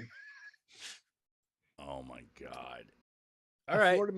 A Florida man arrested for leading police on a high-speed chase has explained the chase as an attempt to impress his passenger during a first date. Oh God. Was it working? Get ready for this. Clearwater. Okay. Oh. Uh-oh. Whoa. By the way, if any of y'all don't know, right. Clearwater, Florida is the mecca of Scientology. It's the town that's been bought out by Scientology. Downtown Clearwater is a fucking ghost town. There is nothing there except empty Scientology buildings. Okay. Clearwater Police Department officers arrested 22-year-old motorcyclist Taylor William Beverly. How the fuck do you have 3 first names for a name? Yeah, I was about to say, that's 3 first names for a whole name. What the fuck? On Saturday night after he ran a red light and sped away as police tried to pull him over. Beverly, riding a white motorcycle, allegedly made eye contact with police before beginning the chase. During his arrest, Beverly told officers they had been trying to, quote, show off, end quote, during a first date with the woman who was riding as passenger on the back of his motorcycle. Police temporarily broke off the chase while Beverly started driving through traffic, running multiple red lights and traveling, quote, at well over 100 miles per hour. They were able to apprehend him at an intersection minutes later. Intersections, y'all don't know how to do them. Court records indicate that Beverly also slowed down as his date was, quote, screaming at him to stop. That Walmart said no. I can barely take being a passenger on a motorcycle. I gotta be honest. Like, riding a motorcycle I can take. Being a passenger, no. You know, I can't take that. I can't take it. You know, I freak out. I freak out at 30 miles an hour. Town eccentric in the chat. I hate you. Clearly a suppressive person.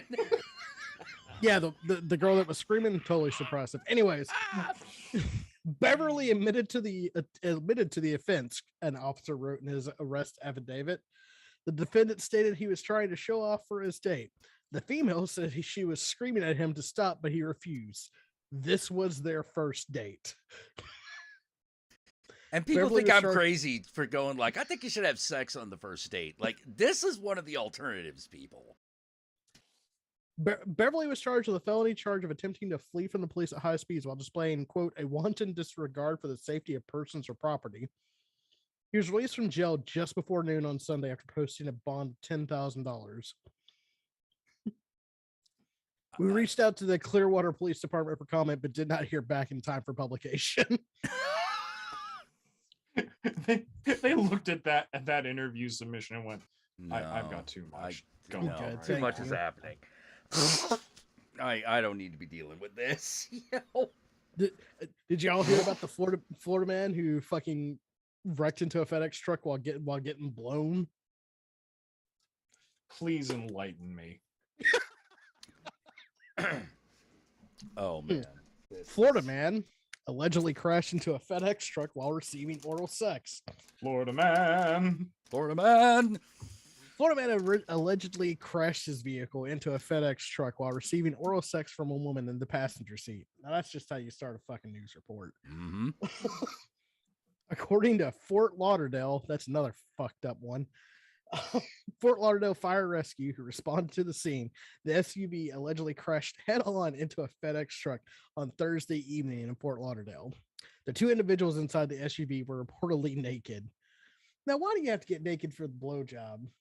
Like, you don't have to get naked for the roadhead, right? You could just That's kind of the thing about Roadhead. You I can feel like do they it with must your- have gotten in the car naked. well, we'll find out. I guarantee you this story's got, fucking multiple paths. Anyways, it was discovered that the driver of the SUV was allegedly receiving oral sex from the female passenger at the time of the crash. Receiving oral sex while driving is more common than one might think, with a study conducted by researchers at the University of South Dakota revealing that nearly 37% of male students engaged in some manner of sex while behind the wheel. Okay, they're just reporting on this. Reported that two individuals inside the FedEx vehicle during the crash, but sustained minor injuries. The driver of the SUV suffered unspecified injuries to his groin area. Oh shit! And that's why you don't do that. Oh, he got a chomper. Oh no! You can definitely tell this guy didn't read American Gods. And that's the end of the story, folks. Man, we got World According to Garp. No. I mean, what else needs to be said? Oh, No, the old gypsy lady was right. we usually are. Yeah. Oh my god. Florida man arrested during traffic stop with enough fentanyl to kill 10,000 people.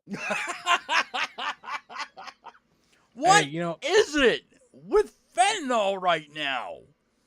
Oh, this is also from the Tampa Bay Times. Tampa, man, they're weird. Oh. His name was, I don't know how to pronounce this cuz his first name sounds Eastern European. It's like Miach, because it's like Micah, Miach. Okay. His last name is Buzzard. Yep. Sure it was. Okay. All right. A Florida man who is a convicted felon is in jail, and his drugs are off the streets after a routine traffic stop for blowing a stop sign. Miak Buzzard, 39 of Naples, was arrested Wednesday with enough fentanyl to kill nearly 10,000 people. At approximately 7:48 p.m., Buzzard was driving. When Keep going. So his name is Mr. Buzzard. Yeah, That's thank you. just call me Buzzard. Mr. Buzzard was my father. Yeah. At approximately 7:48 p.m., Buzzard was I can't not say it like that. Was driving when Neither can he. when CCSO deputies conducted a traffic stop near Shadow Lawn Drive and Tamiyami Trail East for running a stop sign. Deputies discovered 19.1 grams of fentanyl in the car, which, according to the U.S. Drug Enforcement Jesus Administration, Christ. estimates has the potential to kill 9,550 people. Deputies found 10 separate containers holding substances proven or suspected to be illicit narcotics besides. So there was more than just fentanyl in the car. Buzzer's vehicle also contained Damn. scales, plastic baggies, and a container disguised as a New English dictionary that concealed a baggie with an unknown blue substance. We know what the blue substance is. We know what that is. It's Yeah. not Viagra. I'll tell you that much. Apparently, Mr. Buzzard is the one who knocks. Hey, Lace rings the doorbell. This is a great quote. This is a great example of the never-ending efforts of our deputies to keep our streets safe from drugs and crime. No, it's not. You accidentally found shit because a motherfucker ran a stoplight. Says Sheriff Kevin Rambosk. You're going to have to run that one by me again, Yogi. Sheriff Kevin Rambosk. All right. Yep.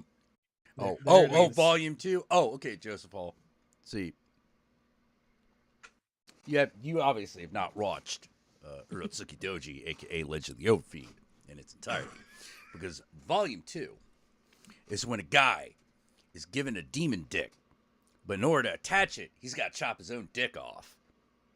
And Kinda this is like an the Hand of anime. Vecna. Okay? Yeah. This is Hand of Vecna kind of shit. You know? Now, here's the thing.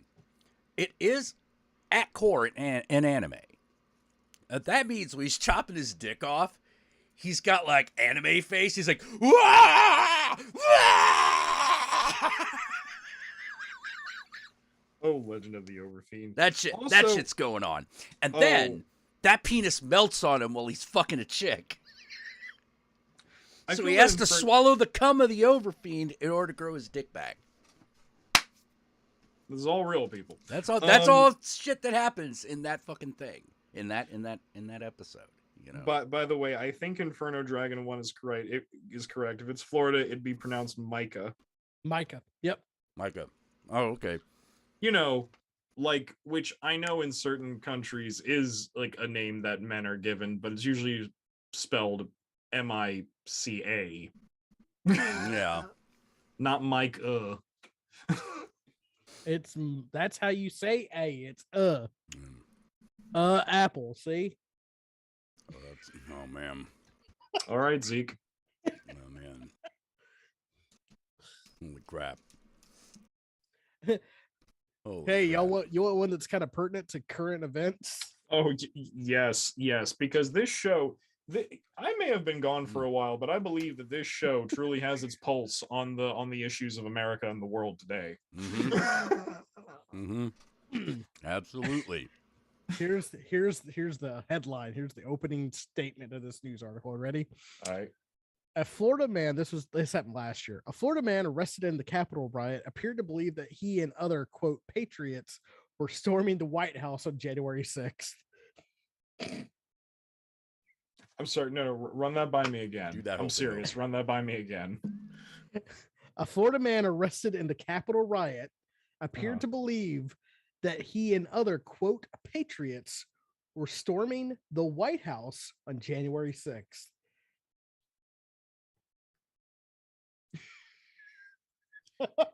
The White House is shaped Mhm. like a plantation house. It has gabled fronts. The Capitol building is shaped like a stone titty with a really long nipple. Mm-hmm. Well, hell, I love titties. So I'm confused.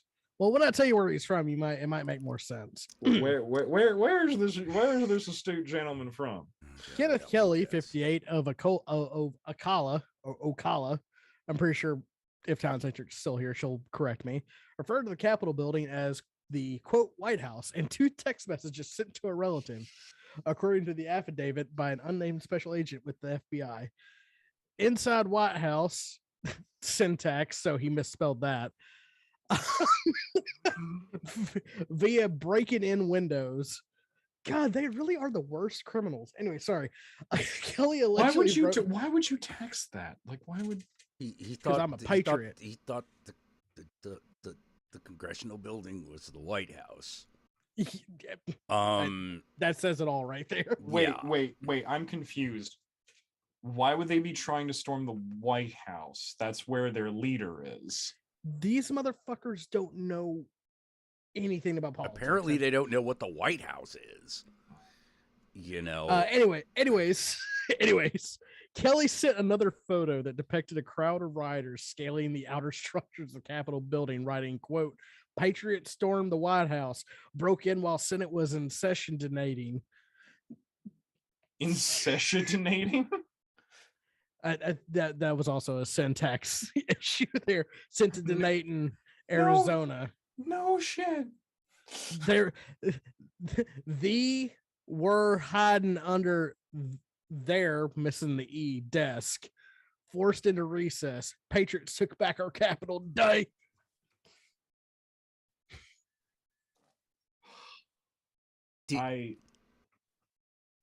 Dude, all right. Like, here's the thing. Having been both in the Congressional Hall and the White House, I've done both too. yeah, Mm-hmm. yeah. You know, it's not that hard to take a tour. You know, the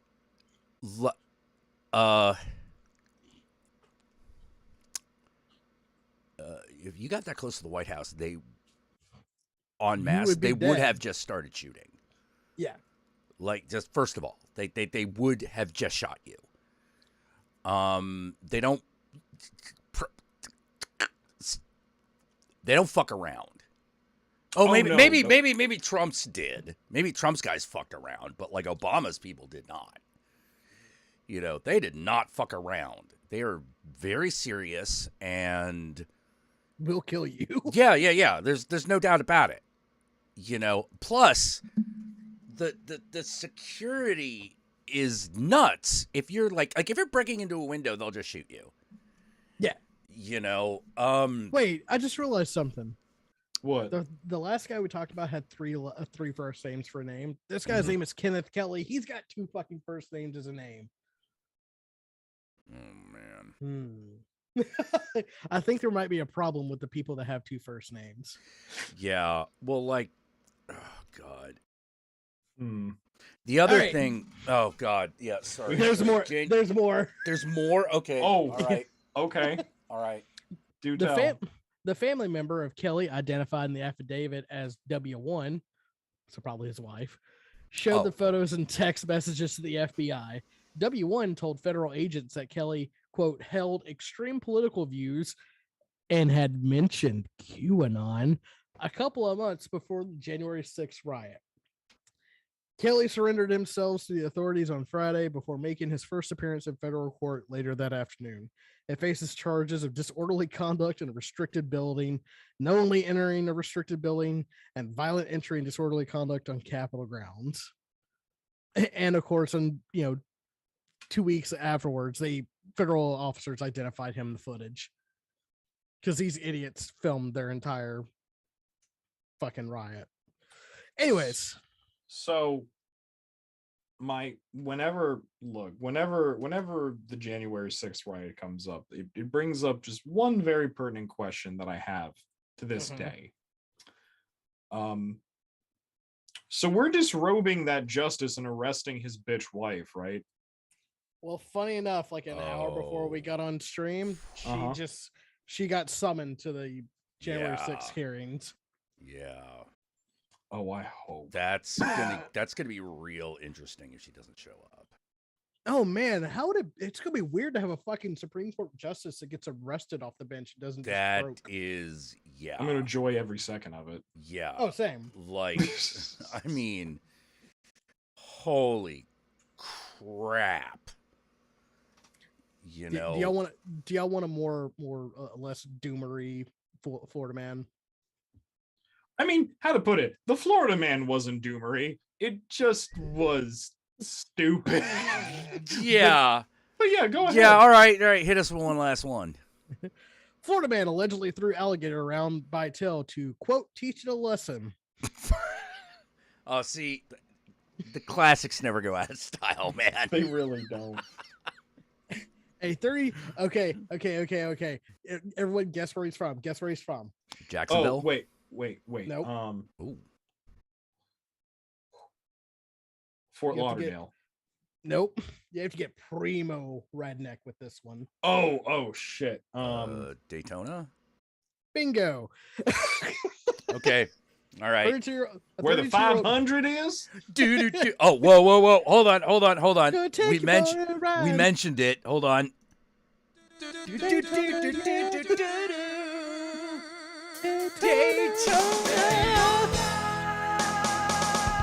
Anyway, Daytona.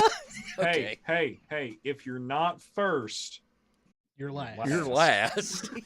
Oh my god. All right. A 32-year-old man in Daytona Beach Shores, Florida, has been charged with multiple crimes, which police say that he was caught swinging a stolen alligator.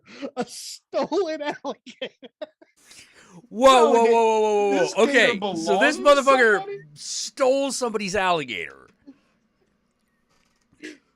Folks, we're not even down the first sentence. Yeah, no, he stole a fucking alligator. All right. Apparently.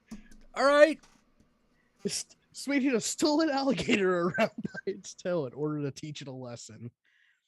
William Hodge, a fisherman, was seen at roughly 3:21 a.m. Thursday, attempting to quote throw a live alligator onto a building roof. End quote. On South Atlantic How Avenue. big was this alligator? Maybe they'll tell us this thing. All right. On South Atlantic Avenue, according to a police affidavit. Police also say they, quote, observed William Hodge take the alligator by its tail and hit it against a building awning. Slam the alligator. I know. He's a real shithead. What? Slam the alligator onto the ground and stomp on it twice. Throw the alligator over his shoulder and then throw it down on the ground as if he were trying to injure the alligator. Hodge apparently made... As if he was trying Mhm. to injure the alligator? Okay. All right. I don't think there's room for conjecture. Yeah. Hodge apparently made no attempt at escape or argument when police confronted him. He immediately dropped the alligator, put his hands up to be taken into custody, said the affidavit. Hodge did give a reason for his physical altercation with the stolen animal. Mm-hmm. He allegedly told police he was, quote, teaching it a lesson. Hodge admitted that just prior to officers' arrival on the scene, he, quote, went to Congo River Golf, jumped the fence to the alligator enclosure, and stole an alligator. What? He Wait, stole... no. You picked a fight with an alligator at that point. You didn't just like happen upon this motherfucker at like, you know, he wasn't like at the fucking 7-Eleven or something. You went into a wildlife enclosure. He broke into a wildlife enclosure and stole an alligator. By the way, just Congo River Golf and Exploration, according to its website, is a miniature golf course that also offers the chance to feed and hold live alligators. I was about to say, please tell me it's a miniature golf course. Yes. You know, like, I want to go now. I actually want to go now. Oh my god. So like this is probably not like so this is definitely not like a full-grown alligator. Of course not. You know, this has got to like this has that got to makes be it like worse. it's got to be like 3 foot at the max. And I'm gonna send you the picture of this prize winner. 1 second. Oop, oop, oop, oop, oop. There you go. Oh my god. All right. Anyways, so y'all can have a face with this terrible What? fucking human being. Hold on. I'm like, sorry. I saw the picture and just my brain kind of shorted out for a minute. Yeah, no, y'all gotta see this. Like, how else do you put it? Yeah, Yeah, you know, you Yeah, get Oh. right down checks to out. it. Oh, holy shit. Yeah, looks about right. Like,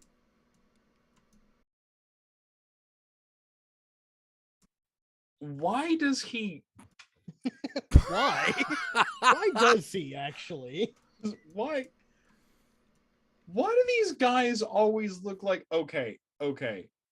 Dude, he's got those fucking. He looks like the fucking like. He's got the ears that like the fucking elf in the Rudolph the Red-Nosed Reindeer fucking show has. The one that wanted to be a dentist. Do not besmirch the name. of Hermie. How dare Hermie. you? How Yeah. dare you? I mean, this guy looks like he's got an extra chromosome missing version of. Oh, like, yeah, fucking oh yeah. Elvis We're Driftwood, we're like- dealing with extra chromosomes or chromosomal loss here. Look, he's got extra chromosomes and he's missing some. All right. The Yoke story Decker continues. Shadow like puts us Wait, in the his story meth gator continues. Ooh. Yes. We're okay. We're not done. All right, go. While he was in the holding cell at Daytona Beach Shores Police Department, Hodge, quote, intentionally flooded the jail cell with toilet water by filling the bowl with wadded up toilet paper and repeatedly flushing, according to the affidavit. When confronted, Hodge said he would, quote, flood the whole place. I guess his escape plan was to, like, Noah's Ark this shit. Y'all ready to hear you ready to hear a couple of sentences from the guy that owns the mini golf establishment? Oh shit. Yes, let's hear from the injured party. George King, the general manager of the mini golf establishment where the alligator lives, did not state the size and weight of the alligator. However, he valued the stolen alligator, remember, stolen alligator, at $300 and said the business is pressing charges for the theft and burglary. Volusia, I don't know. I'm probably saying it wrong. Anyways, Volusia County Animal Control says the animal has been returned back home. Hodge has been charged with animal cruelty, possession, and injury of an alligator. Yeah, wait, course, that's of a an fucking law. alligator, not like of an animal, but specifically, there's illegal specifically possession of an alligator. gator law. Welcome to Okay. Florida. All right, yeah, okay, all right. Just I mean, making sure I I mean, heard that right. To be fair, I'm pretty sure there's gator-based law in Louisiana too. Like, True. Probably not to the extent that Florida's got it though, because what? there'd be gators in that delta though. Like, Oh yeah, oh Big yeah. motherfuckers too. look at that boy. Yeah. Maybe that's the thing. Like you fucking do that in the fucking, you do that in fucking New Orleans, you just get eaten. Yeah, you true. know. Like gators will come out of the bayou walking on their hind legs as tall as humans, Volusia. and they will Like- drag your ass. Like fucking like Wally Gator, you know. Yeah, yeah. Owls, come on, let's go down the bayou now. Come on, you know. It's just like, what the hell just happened to Jethlo? It's like, oh, he broke that there gator law. They came for him. They came you for know, him. you know the bargain that our ancestors made with the gator people. They take them, man. They take them, down they there. don't come back. You Hey, know? Hey, this motherfucker's got 3 more charges. Oh, holy Oh shit. my god, okay. it keeps going. Unarmed burglary of an unoccupied dwelling, petite theft, and criminal Petite mischief. theft. It's called petite theft. He's being held at Volusia County Branch Jail. Here's a nice little thing to end it on, though.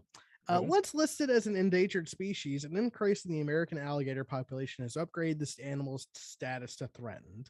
There are about 1.25 million alligators living in the state of Florida, where alligator poaching is illegal. Oh yeah. And, a little upswing there. A little upswing. Yeah. Well, okay. Apparently the gator survived. I'm pretty sure they would have told us if it hadn't. Well, I mean, yes. I think he'd have been charged a little bit it'd more. It'd be weird if the dead gator was returned home. That'd be Yeah. weird. Yeah. This is what he would have wanted. This is what he would have wanted. He would have wanted his brothers and sisters to eat him on the inside now. Yeah. It's like, Oh why are my you Cajun God. if we're in Florida? Be quiet, don't be questioning. Right, don't be questioning that shit, yeah. Yeah. We need to play him his favorite song. Go ahead, and play. Go ahead, and play Tuesday's Gone with the Wind. Yeah, just no. I know. Look. There's a Florida Gator. We all know what his favorite song would be.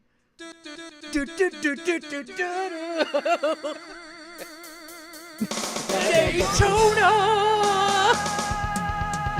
That Gator's listening to Skinner B-sides. All right. Yeah, he is.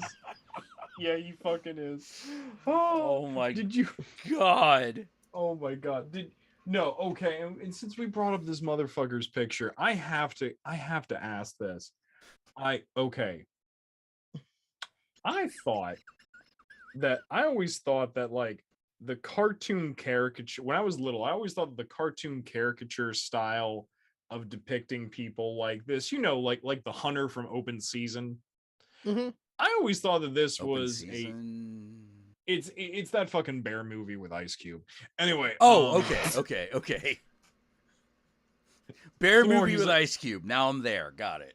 Yeah, and I think I forget who the fuck is the weird deer, but I don't think it matters. Ashton Kutcher. Exactly, it doesn't matter. Because Ashton Kutcher has That's a Ashton- name I ain't heard since he broke up with Demi Moore, actually. Ashton Kutcher has never mattered. He does not matter, and he will never matter. This is the life cycle of the Kutch. But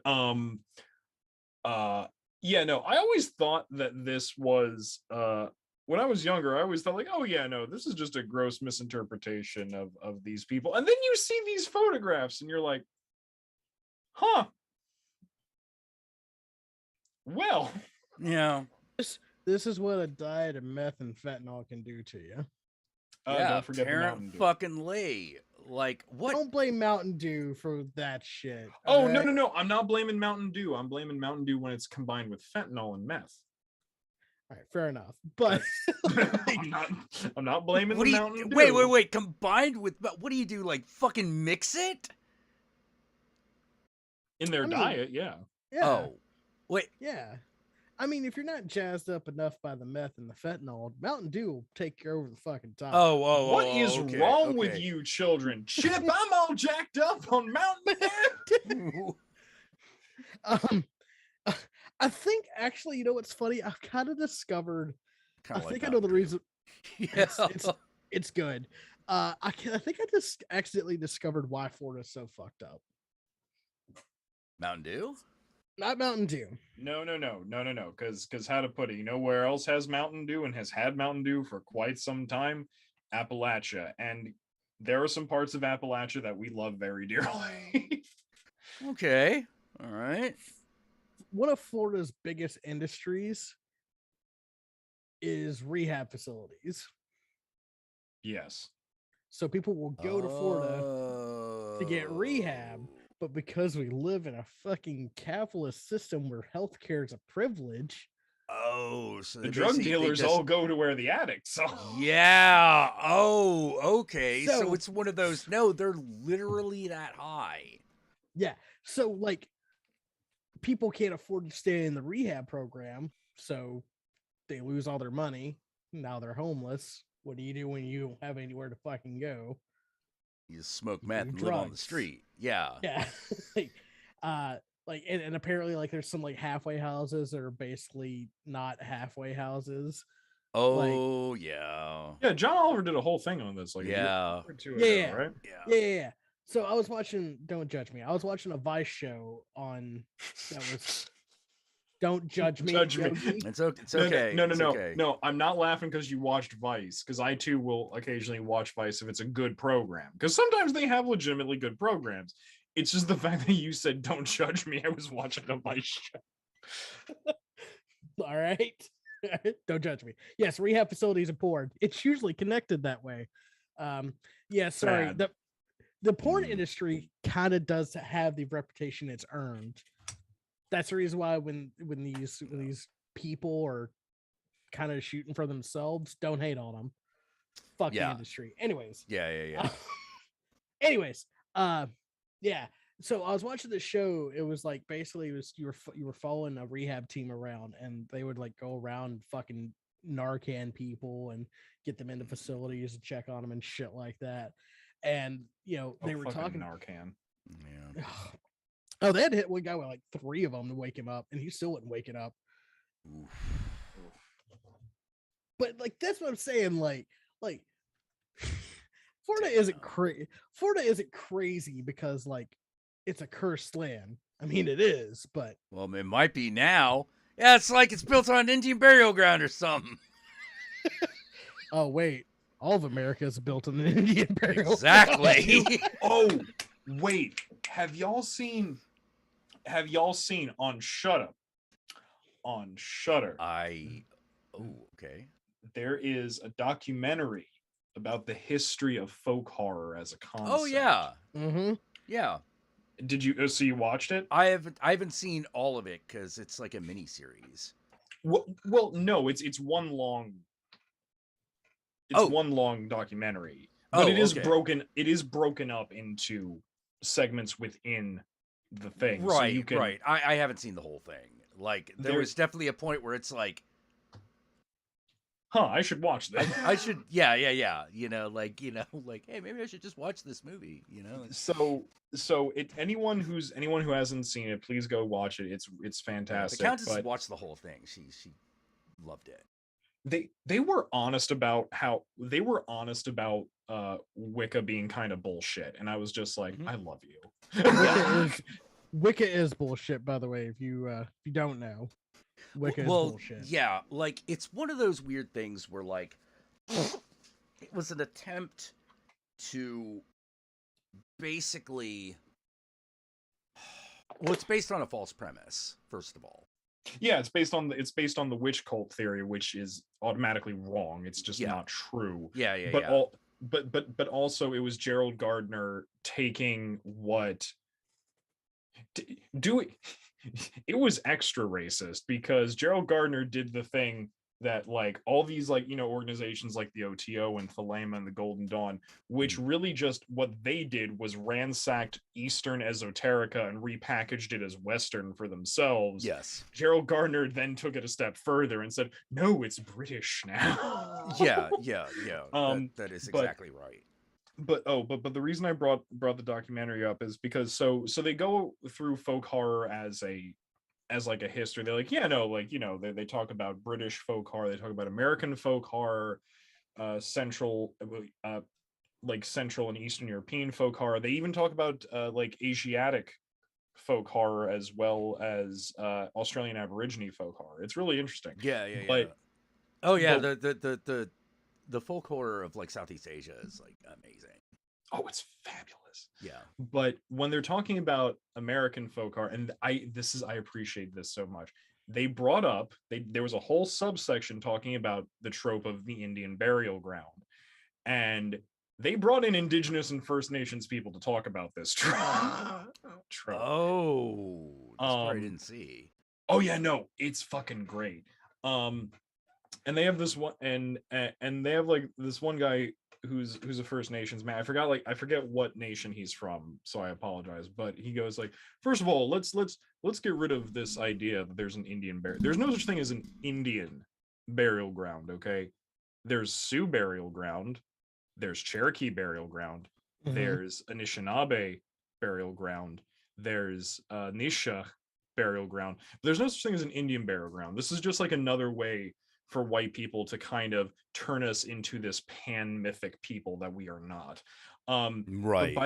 But by the end of the segment, he goes, but to be perfectly honest with you, because really what's it about, right?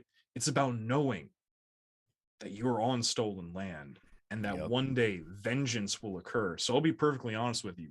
I'm kind of okay with the trope of the Indian burial ground because hey, white American people, I have something to tell you. It's all an Indian burial ground. And I was just like, oh shit. Yeah, that's great. Well, yeah, that's the terror. Like the thing I love about like that type of horror is it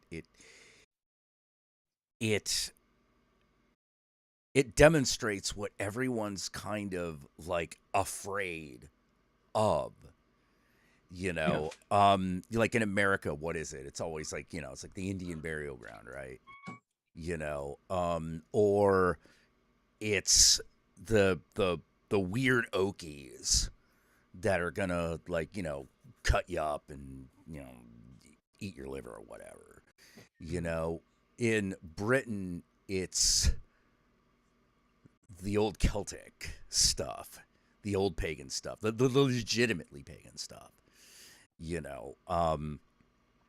and how they're afraid that that's going to just take over again. Like, it's going to come back and fucking, like, do away with all the Romanization.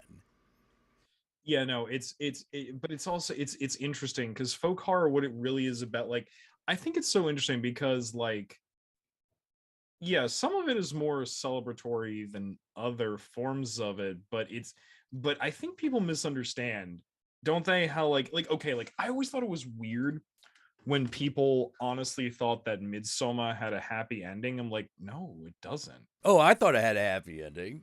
I was Well- happy about that ending. Well, okay, how to put it? Yeah, it's she gets rid of her abusive boyfriend, but she's in a cult. Yeah, but she's like, But but she's she's in a- like the goddess of the cult.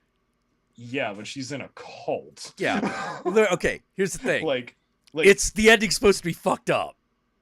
yeah. The No, ending it is 'cause, supposed to be fucked up. like also, like, and here's the thing, I'm not the only person who noticed this. Like, a lot of, like, non-white people I know who watched this movie got super freaked out by it, and were super yeah. freaked out that no one was noticing the inherent racism of this group. Yeah. It's a deliberately not mentioned. It's deliberately not mentioned. But yeah, but that's the thing, is that with folk horror, How do like, you not notice that? by being like By like, being really white. like stupidly white. Yeah, like most white people pick up on that right away, because you're like, wait, there's only one black guy here, and that's the guy who came in. And it Yeah. doesn't end well. Like, you immediately know, uh-oh, like, something's not right, because it's not that's not how people live. That's not how real people live. It's but that's the thing, and something that Midsummer, I think, does so well is, like, because what folk horror, like, is really about, it's the fear of the, how to put it, it's the trepidation of going into the future while simultaneously having the fear of the past, because while it might be romanticized on some deep primal level, you realize the past is not a great place. Well, past is only good Yeah. for people who look like me. And even Yeah. sometimes not people And who even look then, it like gets a me. little dicey. Yeah, Yeah. because I do have Irish heritage, so even then it's a little Dicey. dicey. Yeah, dicey. But yeah. Like, it's the thing about a cult, particularly like the kind of cult that Midsummer is that there's always this kind of attempt to bring back the past, which definitely part of the movie is very much about. It's always a mythologized past. It's deeply mythological. And Well, what do you think these MAGA? Sorry, I keep bringing up politics, but what do you think these MAGA chuds are? No, oh exactly. no, it's the same thing. It is Yeah, exactly exactly. the same thing. It's the thing that's really weird is that I don't know. I don't know. Maybe I just have enough brain cells. I have to keep Go coming on. back to that because I don't understand why I am not like them. Because I'm clearly not, and yet at the same time, I find myself going, but I have a spelled out that desire to live within a mythology. I also very much have. But Well- you know, like clearly, like I'm an occultist. You know, like but here's the thing though, people like me, Mhm. we embrace a mythology that isn't dead, that isn't stagnant, that it may have its origin and root in the past, but it evolves with us and our cultures. It's not reconstructing. It's ever evolving.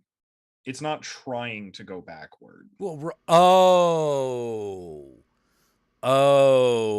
oh, okay. Like can you imagine, like, how to put it, like, if Taoism started to stagnate, it would stop existing. Yeah, If yeah, Hinduism started to actually like stagnate, it would cease to exist. Like, Yeah. The part of the reasons that Taoism still persists is because it's so simple. You know, if it had like more dogma to it, it probably would have collapsed. You know, but even like, how to put it, it's something that yeah, even Buddhism went through many permutations. yeah, like, and it's and technically speaking, like, and this is like the weird part about it, right? Is that, like, the weird part about it is that, like, other things have the ability to do that. Like, Christianity has the Yeah. ability to do that. Oh, You can Oh, it it totally already could. does. There are parts of Christianity that have moved past the fundamentalist bullshit. no We, exactly. But I'm even assuming we all have that Christian friend that's like really like socially liberal, Oh yeah, but- yeah, totally. Yeah. but they yeah. but they're still Christian. Like obviously the faith can move beyond that.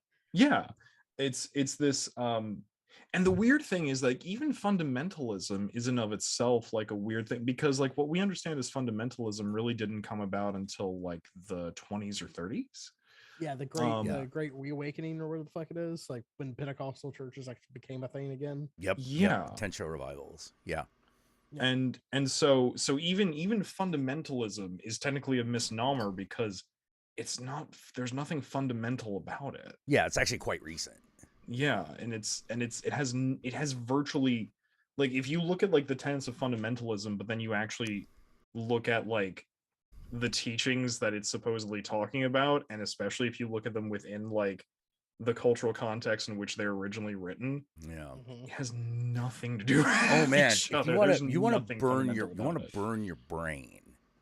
You want to burn your brain because like I had this realization. Okay, so you know, because I'm working on something called Babylon, I'm looking up a lot of stuff about actual Babylon, and I found out something.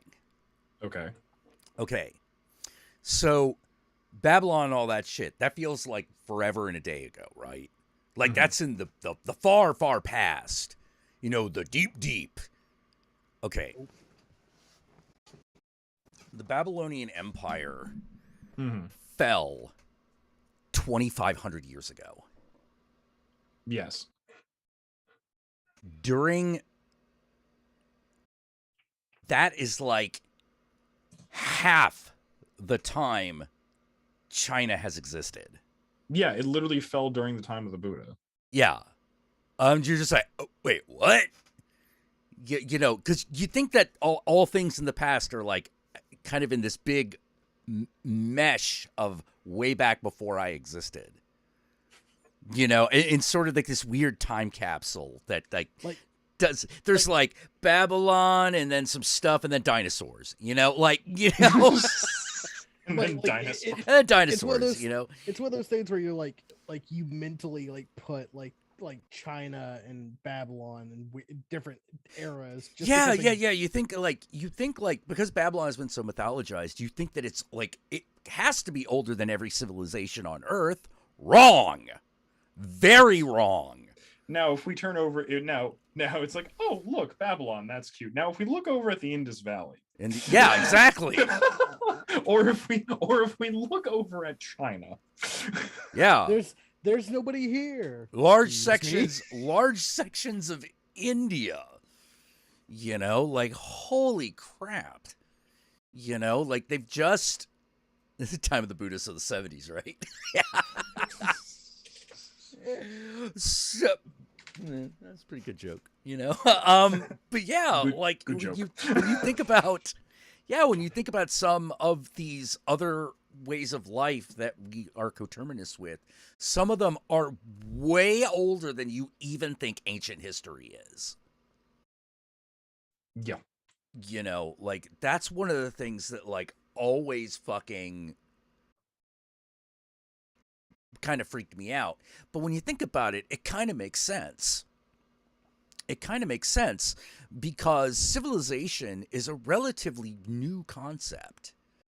You know, it's only like what, 10,000 years old? Give or take. Give or take, you Yeah. know? Like that's a small amount of time given the amount of time that human beings have existed. Yeah. You know, it is one of those things where I do understand why some people are like, wait a minute, why did all of a sudden humans start making like this civilization thing? Like what was going on beforehand? Like what was the key to making this happen? A lot of masturbation in bushes. Like a lot of it. Well, yeah. Like, I don't know how else to say it. Just like Yeah. I mean, there is an innate desire that humans have for a paradise. You know, the Garden of Eden, we don't think that paradise looks like the Garden of Eden because we know about the Garden of Eden. The Garden of Eden looks like paradise because that's what everyone thinks paradise looks like. Because it's Eden looks like that. It looks like that image. Looks like that image. You know, the certain types of trees, certain types of animals, certain type of landscape. You know, usually people assume that Eden is flat. Shut the fuck up, Guru. Wait, what is it? Civilization was released in 1991, so you're way off. God damn it. You know, but think about how you imagine the Garden of Eden. It's usually surrounded by a high valley to protect you from outside things. Exactly. It's an instinctual desire to look for a place like that because that is where human beings can thrive. And it's that simple. You know, it's really that simple. And it's like, hey, by the way, look for this because we have a really high chance of surviving if you find a place like that. So what you're saying is the Garden of Eden did not exist in Jackson, Missouri, but with enough terraforming. Oh yeah, with enough care, it could essentially be the same. You know, the problem is we keep doing all this dumb shit. You know what blew my mind the other day? Yeah, and I think that civilization is an attempt to recreate that for ourselves, but Yeah. we keep running into all of these problems because we're not gods. We can't instantly erect the the types of trees we want. We can't instantly have a river with clean, make a river with clean water run through. We can't do that stuff. And so we're always trying to mimic it because we know it's good for us. And sometimes sometimes in the pursuit of that, it gets real bad, like creating the suburbs. So yeah, it can go very far afield. But that's another important thing too with the suburbs. What's the primary feature of the suburbs? It's not near the city. No, that's not it. Oh. It's every suburb is like this, and it's so common you didn't even think about it. Is the grass and trees? That's part of it. Okay. It's flat. Depends where you are. It's flat. Okay. You know, a suburb is almost always flattened. Or Tennessee. They ain't always flat. They flatten it as much as they can. We'll say it that way. Yeah, Fair they enough. flatten it as much as they can Fair so that enough. you can have grass. What's so good about grass, particularly manicured grass, Nothing. No, there actually is a point to it. I mean, okay, enlighten me. It's easier to see to the horizon. I can tell you for a fact that's not the reason why people have manufactured grass in front of their Oh no, in their that's lawns. not the reason why they do it. But it is the reason why it's Why we done. like- Why we Oh, like it. Oh, that's the reason why it. Okay. You know, like it's not a conscious thing. It's not a executive function kind of decision making. Yeah, no, John, you're right, and we both know. We all three of us know that we're talking about the weird, like French perverse aristocrat thing, with the lawns and shit. But Yeah. Jack is pointing out like why they liked it is because there's Yeah. a It's subconscious- because subconsciously a human knows that if the grass is only so high, you don't have to worry about things coming up out of, on top of you, and anything that's below you probably pretty small. I guess so. I mean, Yeah, no, that from an evolutionary standpoint, that's But- actually it. but also the point of the suburbs. Is Also, like, the that color green, that means there's plenty of moisture. It means there's a river nearby. or you got fake grass. Well, yeah, like No, like no, like no, I he's- said, he- like I said, like he's we try to pointing fake out- it. you know, he's pointing out that these are like the evolutionary subconscious stimuli that attract people to these things in the first place, Mhm. and therefore why they chose them as status symbols. But Yeah. at the same time, but like the whole suburb thing, like no, that has no one. People who live in suburbs are not doing it because they want to be part of civilization. And if anything, they're trying to do the opposite as much as they can. Oh Yeah. no, they don't want to be part of urban living. Exactly. That's different. It's still No. a civilization. It's just a really shitty one. Yeah, it's just a one that Which- can't really function by itself. Which one was greater, Babylon or the outside of Babylon, 20 miles away? Oh no, you're not wrong. Like, where did all the all right, cultural stuff happen? Where Yeah. was the stuff that made all the things that we can find out, 1,000 years later? No question. yeah, No question. Yeah, it's you know, we like, how to put it, we're not, I don't think Jack is saying that this is like the origin of the narrative. I think Jack is saying that, like, yeah, these are subconscious things, and unfortunately people, to try to make sense of them, adopt really stupid and shitty narrative.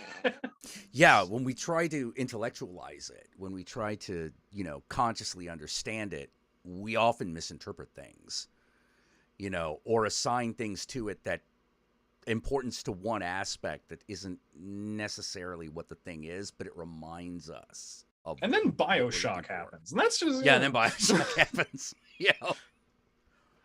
the video game. Well, yeah. Like one of the things I really love Bioshock. It's actually a good example of this stuff, which is it's trying to create a paradise, but it's not. It's a hell.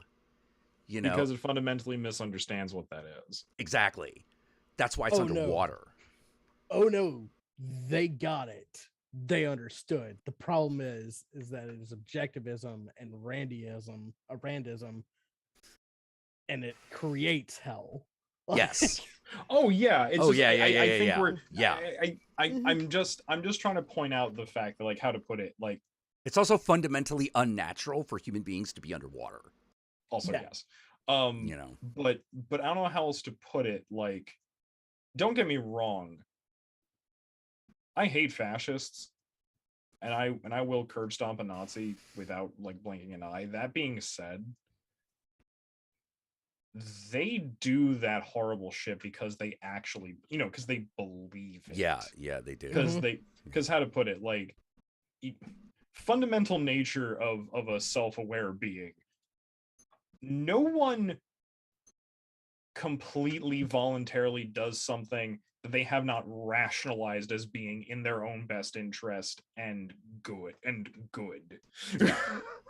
So, like, so that's the Here's thing. the other like, I thing. look at- Just because it's an instinct doesn't necessarily mean that it's right.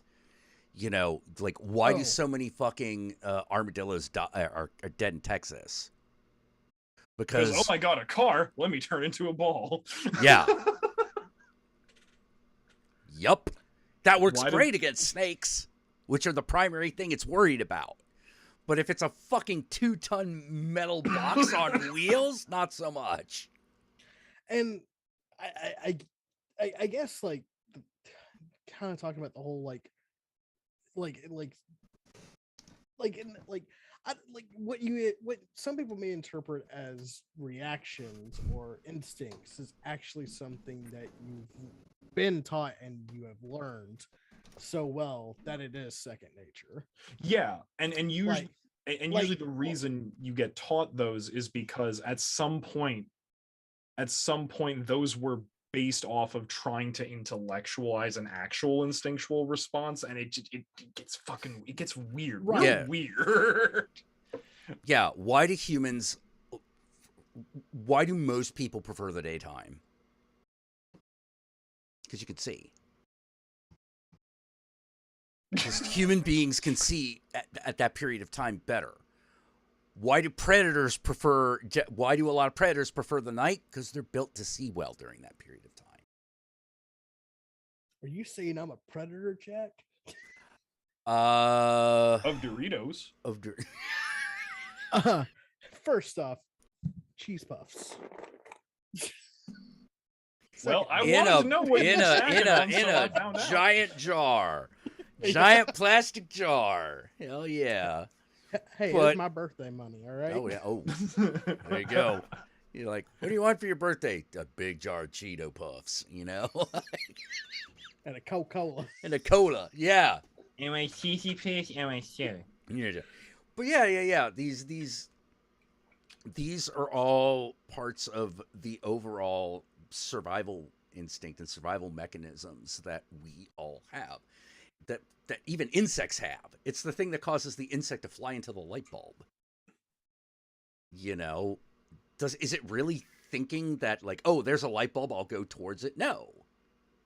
That's not how it thinks about it. It's like, oh, that thing is, I'm supposed to go that way because we've always gone towards this sensation. Yeah, no, I think it's really funny to consider that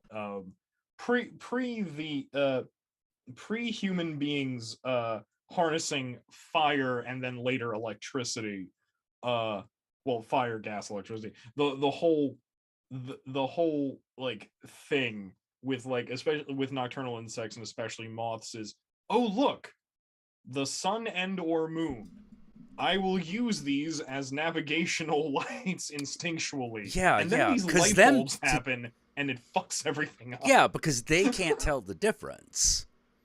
You know, a human being can tell the difference. Hell, a dog can tell the difference.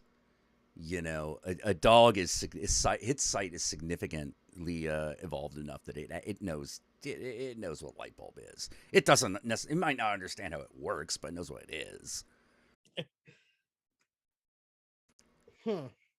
Yeah, like that's another thing. Think about all the things that you know how they work, but you don't. You know what they are, but you don't understand how they work. You just know how to operate it. Oh, hey, do you know what baked my noodle yesterday? What? Okay. I was about to say the microwave. No, just Well, no, because that's a heathen's way of cooking pasta. Good. Good to hear. Good to hear. That happens on the stove.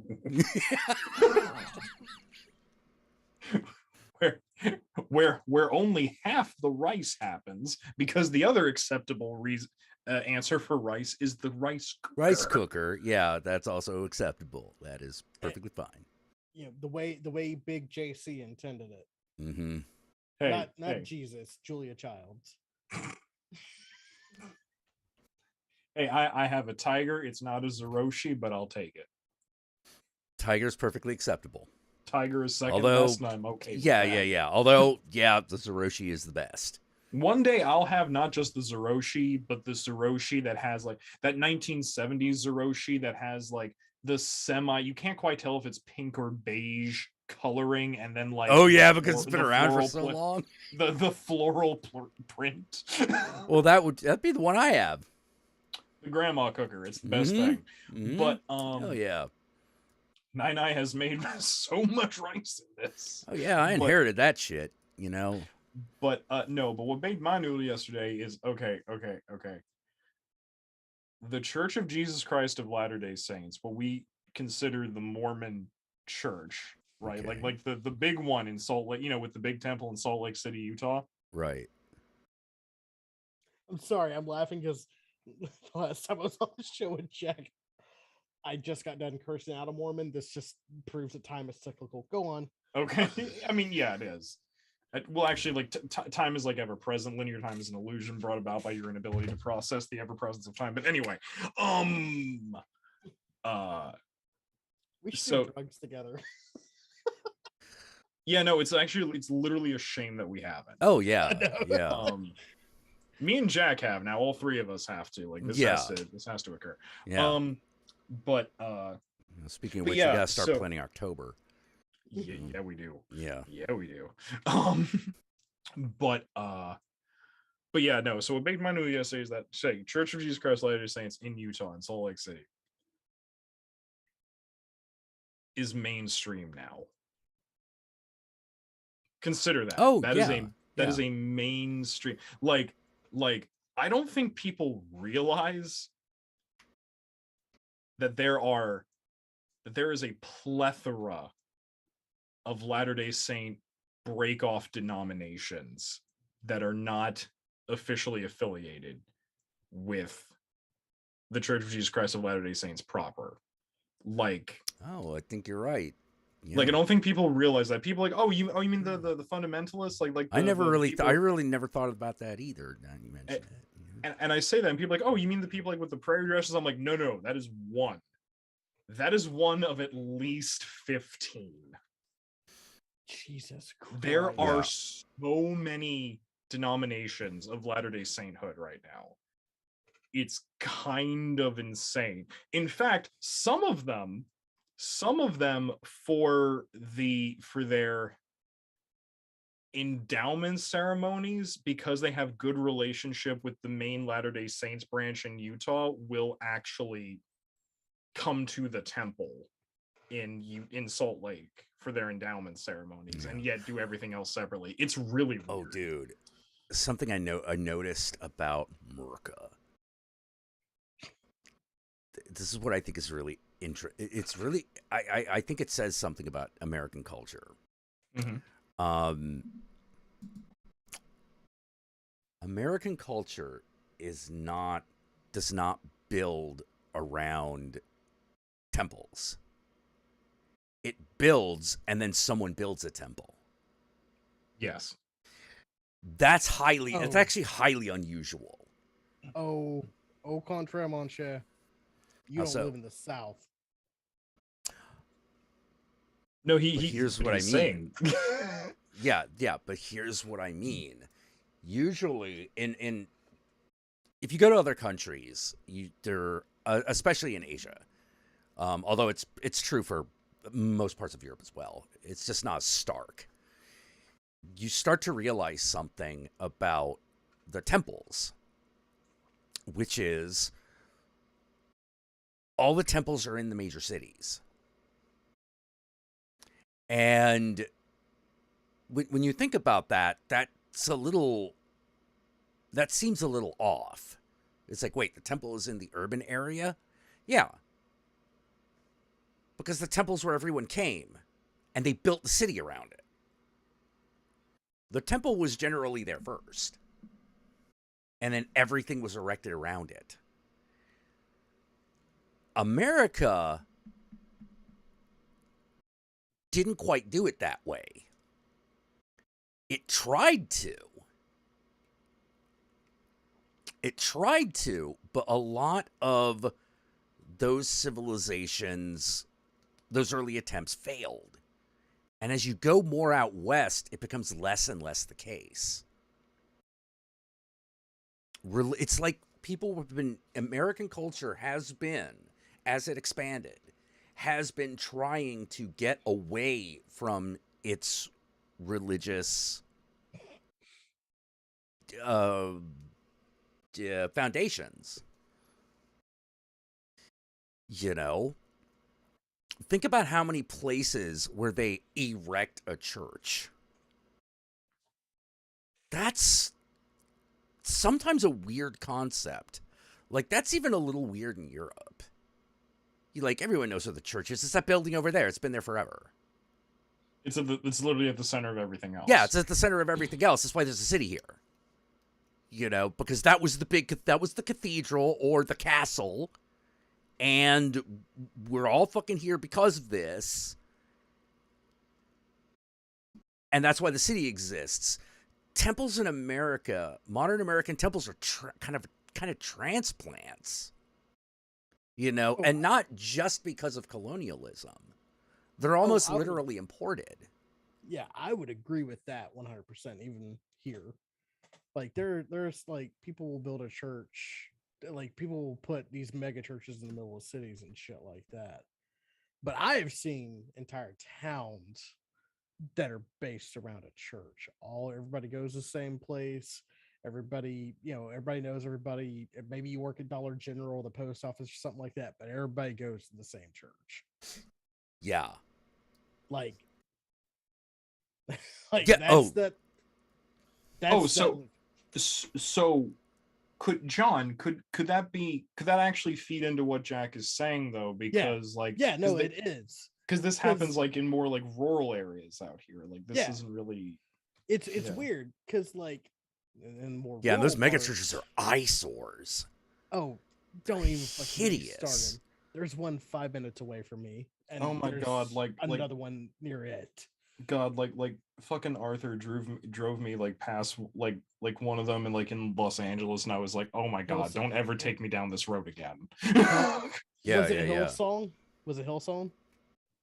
It may have been, I don't know. Yeah, That's the they're big like one out there in LA. they're like weird, ugly outdoor sports arenas. And they're blinding because they're always like built to reflect sunlight. Yeah. And I'm like, because that is a it's purity. terrible idea.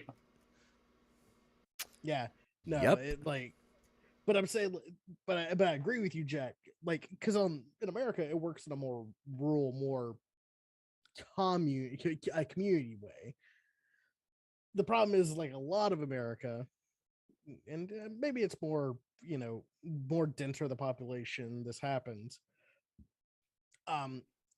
The problem is like most people who live in like larger cities don't actually know who live in their cities. Oh, 'Cause that they is don't- true. Yeah, which to some of us is like a fucking savior. To those people, it's terrifying.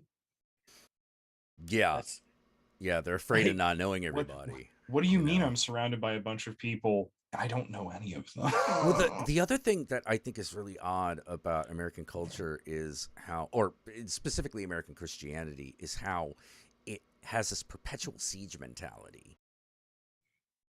When you like for instance, like I bring up Asia again because it's the starkest contrast.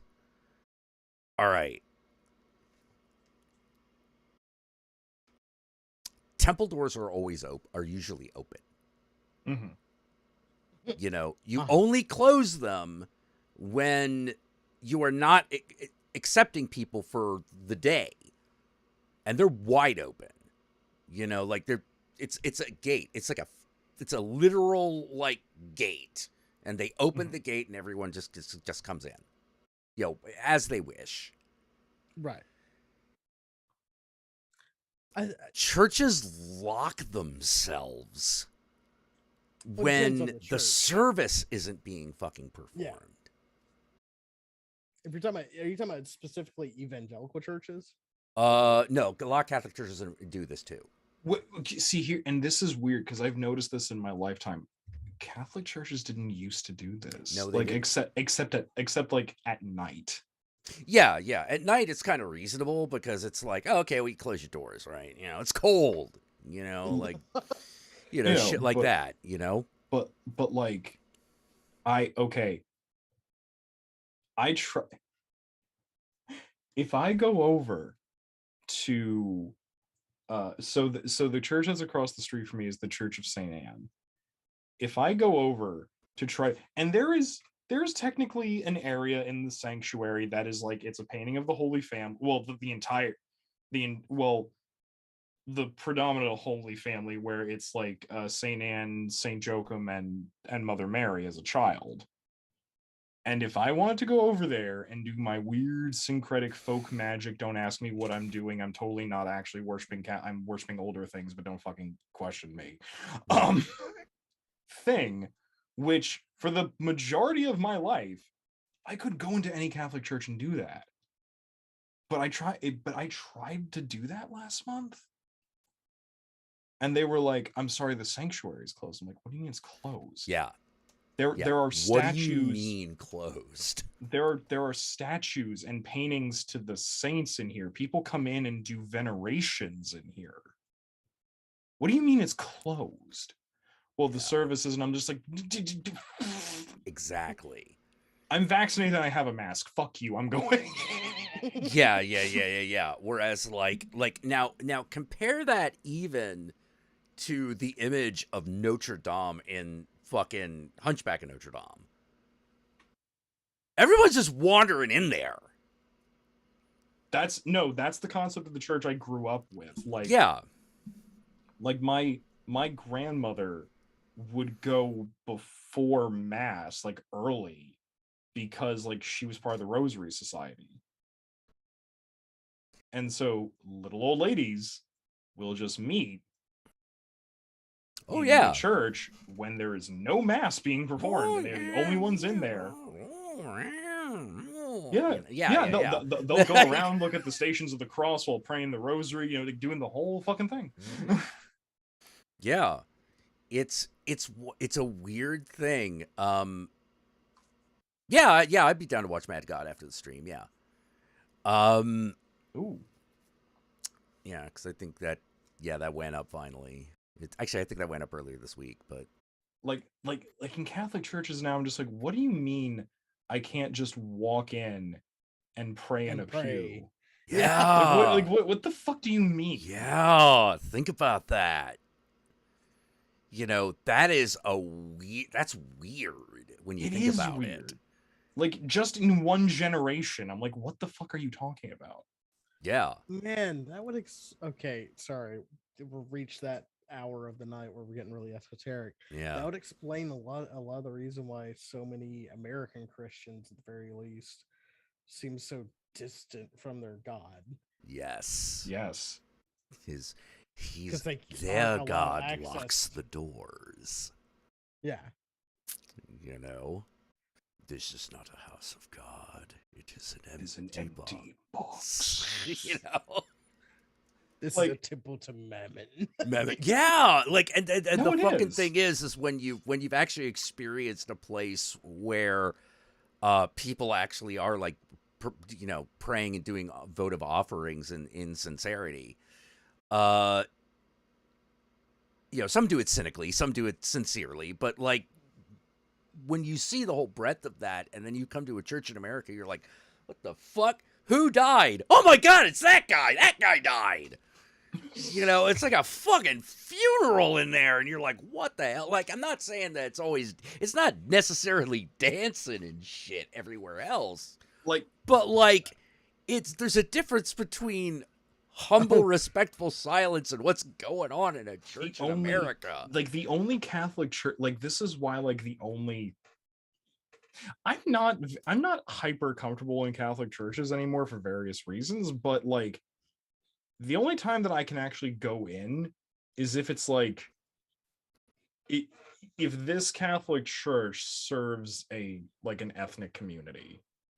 Like, if you've got a Catholic church that's like for instance, Jack, we literally when we were in the mission, we saw a Catholic church that was not in service and people were just walking in and out of it.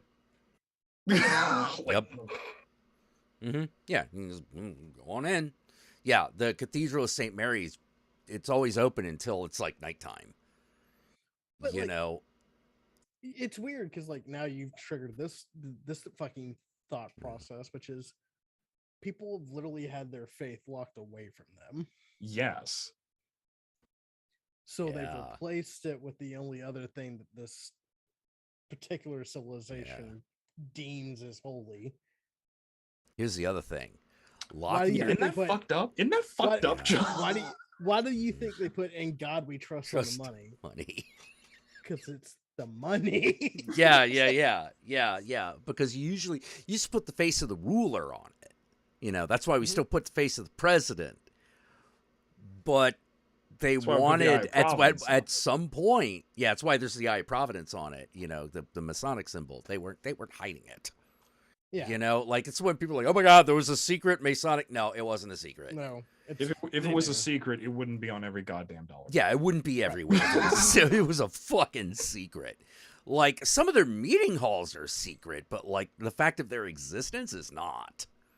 You know, they were proud of themselves. You know, they were how to put it? Yeah, they were the Illuminati. But what did that mean? That meant they were the fucking educated people that could build shit. Like that's literally what that meant. It means that they played 7-card stud on Fridays. Hell That's yeah. that's not That's- inaccurate. That's not far off, you know? like literally my the Masonic hall that my dad like was like spent most of his Masonic career in. They would go to meeting, and then after meeting they would go right next door where there was a bar and pool hall, and they would eat ham sandwiches, drink whiskey, smoke cigars, and play poker and pool, and that was the evening.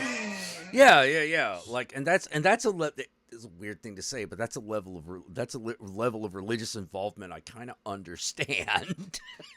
You know? Yeah, no, it is. You know, it's sort of like, yeah, hang out in this temple a lot, and then we play pool and drink beer. You know, like, what I'm saying is The Simpsons was actually very accurate. You know, like in honor of this day, in front of the great scroll, we are having ribs. You know. Things just make more sense. Oh yeah. It's some of the details get really weird, but the overall like movement of activity you get, it's not that hard to understand. I would like to ask you about your opinion on some of the details that you may think or that you may think do or do not occur, but unfortunately I can neither confirm nor deny any of Well, I'm that. talking about some of the obvious. I'm even just talking about some of the obvious stuff, like the little napkin. Well, it's an apron. Well, yeah, but you know, It's because like why is there? it's Why the- is there? There is literally a oh, I forget what you call it. But wait, there- do you actually want to know why the apron? No. I'm not actually Oh, asking okay. why the apron. I'm just saying, like, for example, the Oddfellows.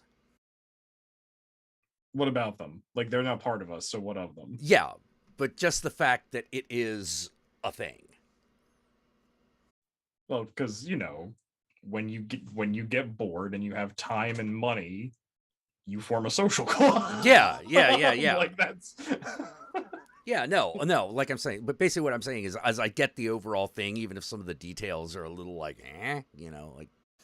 I mean, Jack, consider we have unofficially accidentally started the makings of technically a coven, because now there's like a dedicated group of us that have agreed to descend upon your house every 31st of October. Yeah, no, exactly. Yes, see, that's what I'm saying. So I was like, I get it, but like every group has its weird shit that it does. Yeah. Like if you're a goth, you fucking hang out and dance, you know, in place. You know, listen to that Bauhaus. With a clove cigarette, you know. Yeah, exactly. Like there are certain And you sigh. That's the amen. yeah. No, it's always that sigh that like makes like the one strand of hair come. It's like Oh, say it with me, all. Scene's not what it used to be. Used to Amen. be. Yeah. oh. I feel called out. Oh man. I feel called out. Oh, by the way, if anyone is wondering, the reason why the Masonic apron is because it's literally like a simulacrum. It's a ritualistic simulacrum of like the apron work tool belt that stonecutters and fucking carpenters used to have Like that's Yeah, really what it yeah. is. It's literally symbolic of the utility belt. Yeah. Yep. Like It's that's, a tool belt. Yeah. yeah, Because no, they're that's they're the what it is. masons. So what's a mason do? A mason builds things out of stone and wood. You know, it's what happened. Yeah, it's And so why it's like- it's think of it this way. We refer to it as masonry. Yeah. It's just like, well, what's this weird symbol with the compass and the square in the eye? First of all, you've never seen a compass, a square in the eye. You've seen the compass, a square, and the letter G. G. Yeah. Yes. First of all, it's like, well, yeah, well, what does that mean? It's like, well, because the compass and the square are to remind us to always be even, balanced, square, and fair in our thoughts, deeds, and actions. It's like, well, what's the G for? It's for two things. What? Well, one is God. What's the other one? Geometry, you stupid bitch. Yeah. So worship math. Yeah. Bunch of Yes. Weirdos. Yes. Well, are yeah, you because- are you on the square? Are you on the level? Yeah, no, that's literally. Yeah. That's what one of it the things is. that makes that song so great. It's literally about Freemasonry. Yeah. It's Oh, well, man. Well, why would geometry? It's like, well, the other word for God that gets used is grand architect. Yeah. So, are you putting it together? Can you? Yeah. It's like it's a relative of the Pythagoreans. Yeah. It's It's just a little less pretentious. yeah. Well, hey, but let's put it this way: there is one thing the Pythagoreans gave us that, like, once we had it, we never gave it up. Mm-hmm. Musical scales. Oh fuck yes. Yeah, once we actually understood how that worked, like, not throwing that away. Holy shit. It's it's that kind of stuff is really interesting, and it's so weird that so excuse me. So when someone is saying that the Masonic symbols are satanic, what they are literally telling you that they are anti-science building in progress, which I think is hilariously on the nose. Also, I think it's really weird how people still try to pretend like there's like legitimate mystery to any of our symbols anymore. Like, Well, yeah, no. yeah, because the Masons were never a secret society. Well, They were an esoteric society. yeah. Everyone knew that they existed. Yeah, like It's just you weren't necessarily allowed in. unless you were trying to join, you had joined, or it was an open ritual for family and friends to attend to. Right. Which has literally always been a thing. It is really not that. Yeah. There's It's really weird. in a way there is no functional difference between a Freemason temple and a frat house. As far as it's what's actually like the relationship to it in the outside world, essentially. Like, Well, okay. To be fair, we do actually raise a lot more money for legitimate charity. well, yeah. I mean, like, hey, what I'm saying is some work better than others. Okay, fair enough. Like sometimes, look, we all know that the giant termite hill is a lot more impressive than the anthill, but it's the same principle. I mean, yes. Actually, wait, hold on. While y'all keep talking, I'm gonna see if I can find this, because if I can find this is fun. Hold on. Oh man, how you doing, John? Well, I'm really fucking tired, so I was about to back down. Okay, well, but I tell you what, I'm starting to feel a little too. We'll do this next thing, and then we'll like wrap it up. I've had a good birthday, so that's good. Yeah, happy birthday, man. Yeah, thanks. Yeah, woohoo. I'm officially in the mid-30s now, so. Oh, 35. Well, 33. 33 to like Oh, 36. really? Oh, okay. Yeah. Damn, you're younger than I thought. Yeah, no, I thought you were like turning 35 or something. Like because when you say officially in mid 30s, I'm like 35. That's when it's official. Because that's literally the middle. Well, yeah, yes, that's the middle, but like it's the mid 30s. Like it's not just 35 to whatever, because after 35, now you're in your late 30s, right?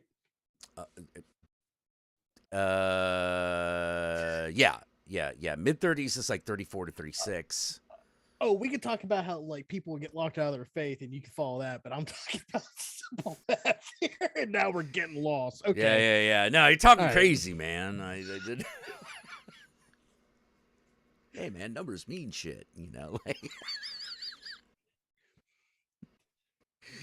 Oh, yeah. Yeah, I'm in my late I'm 40s. so- Shit. it's all right, bud. I'm gonna be 50 before you're 40. I mean, that's how math works. That but is yeah. how math works. Yeah, totally. Um, Damn, I thought you were 56. Thank you, Guru. Thank you. thanks, Guru. Appreciate that. Well, I'm just gonna go suck on a fucking tailpipe now. Good to I know st- the I progress still kept going. I still can't believe my hair still grows in black. Isn't it great? No. I'm loving it. It's just one of those like, huh.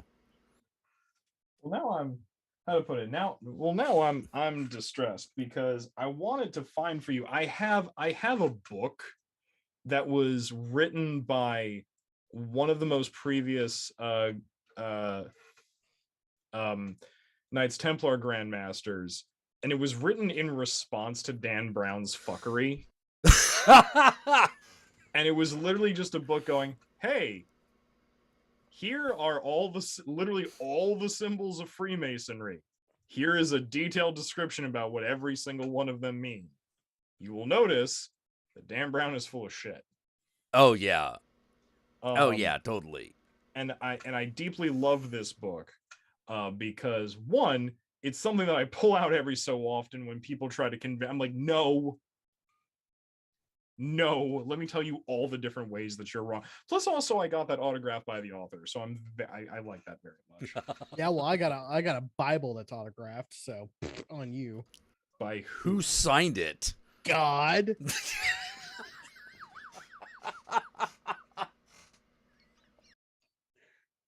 All right. I How met does him in- God I'm- spell his name? G Okay. O Oh. D. D. Like I met him at a truck stop in Florida. So Oh, was he selling the gold tickets to heaven again? funny enough, he was. That are not actually Wait, gold, did but you are just actually spray run painted to a wood. guy who was like, "Hi, I'm God. I'm selling a timeshare. Let me give you a signed Bible." Oh no, that's we're talking about. Please T.O. tell me Watts. that's that really happened. Oh, I wish. I'm like, I would keep that Bible. Like, if some random guy's like, "Hello, you may have heard about me. I'm Jesus. Do you want a signed copy of the Bible?" Hell yes, I do. I keep a Bible in my car just in case I run into a crazy person who thinks they're Christ. Oh man, you Just- fool! what, just God them- spells his name with an I. Oh shit! Oh shit! Listen, Oh shit! The last Listen. look. I'm sorry. Harrison Ford has spoken. You cannot talk against Han Solo and Indiana Jones. It's not gonna happen. look. If you want to believe in stupid Hollywood movies to base your faith on, that's fine. I met him. He signed the book. You can believe me or not. Okay. If you wanna watch- Okay. Harrison Ford is an actor. Okay. Though speaking of like odd little books, do you know what I did find lurking around on my bookshelf that I entirely forgot that I had? Is it the little red book? You know, funnily enough, Oh my god. Little Red Book. Oh my god. There the- was. the thing Why do I The hear the thi- kung fu music right now? See, the truly Wah! insidious thing about Mao Zedong is that half of what he said is actually useful, and that's truly what is insidious about it. Oh yeah. It's like it's interesting. I tend to find that one's uh one's intellectual ability is not the same as one's moral behavior. A Yeah. psychopath can write about proper moral behavior till the cows come home.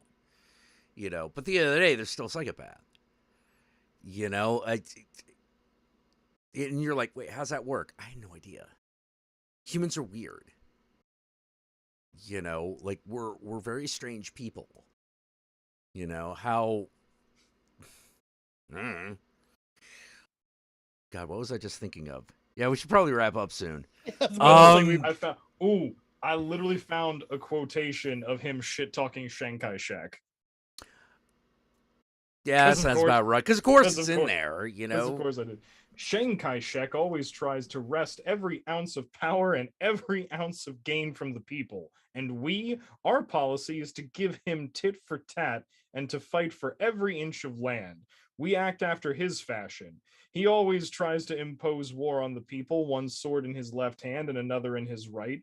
We take up swords too, following his example. As Chiang Kai-shek is now sharpening his swords, we must sharpen ours too. Did this bitch just in a very eloquent way just go, well, he did it first? Oh yeah, no, totally he did. Totally he did.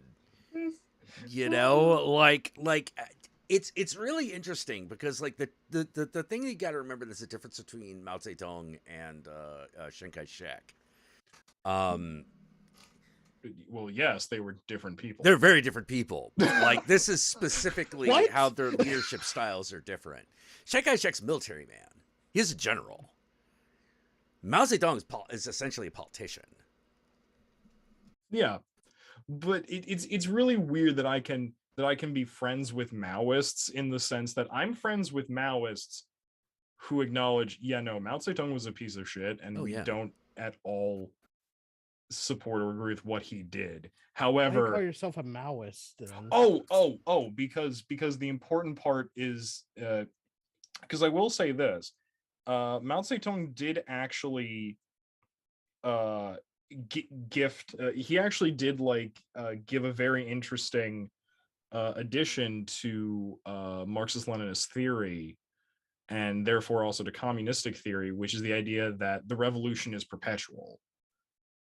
That it is like, But he didn't live up to that at no, all. no, he didn't at all. But that's the thing. That's the thing. If you believe in a constantly, if you try to use some form of Marxist-Leninist theory and you believe in the perpetualizing of the revolution and the perpetualizing of progress, you are a Maoist. In fact, actually, a lot of black communists in America are actually Maoists.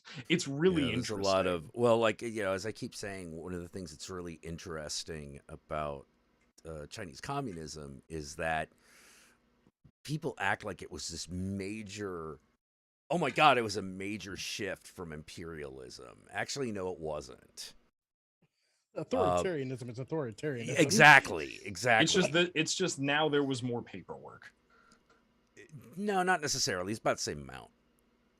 All right, well, there. Hey. Remember, what is China's image of the afterlife? It's a bureaucracy. It's literally called a bureaucracy. Hey, someone's got to keep all this stuff, keep counting all this shit, make sure all the papers are in order. Also, there is one lovely little quote. I actually have highlighted it because it's actually one of the handful of things that this man ever said in his life, and I'm like, yeah, actually. I mean, how to put it? Broken clocks right twice a day. Well, he wasn't. Yeah, he had to know. He had to have some idea of what he was doing. Otherwise, he couldn't have remained in power all those years. And this is this is what I like to. This is a quote that I like to bring up when I'm talking to college educated Marxists. Oh. You know, Sorry. a Got my choking revolution. hand. A revolution is not a dinner party, or writing an No. essay, or painting a picture, or doing embroidery. It cannot be so refined, so leisurely and gentle, so temperate, kind, courteous, restrained, and magnanimous. A revolution is an insurrection, an act of violence by which one class overthrows another. He's not wrong. No, You know, he's no, not he is wrong. not. One of the things well, here's the weird thing. Like, on that note, and you know, and since you mentioned insurrection, the, the January 6th fucking everything has fucking answered a question for me that I thought was unanswerable. Which is What would happen if they called for a war and only one army showed up?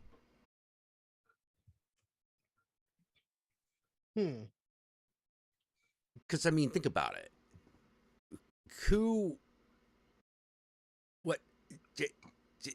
Okay, they were going after Congress, right? Mhm. Mm-hmm.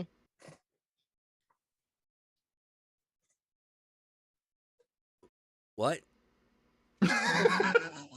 You know, like, wait, what? What Well, see, was that going to do? But here's the thing, right?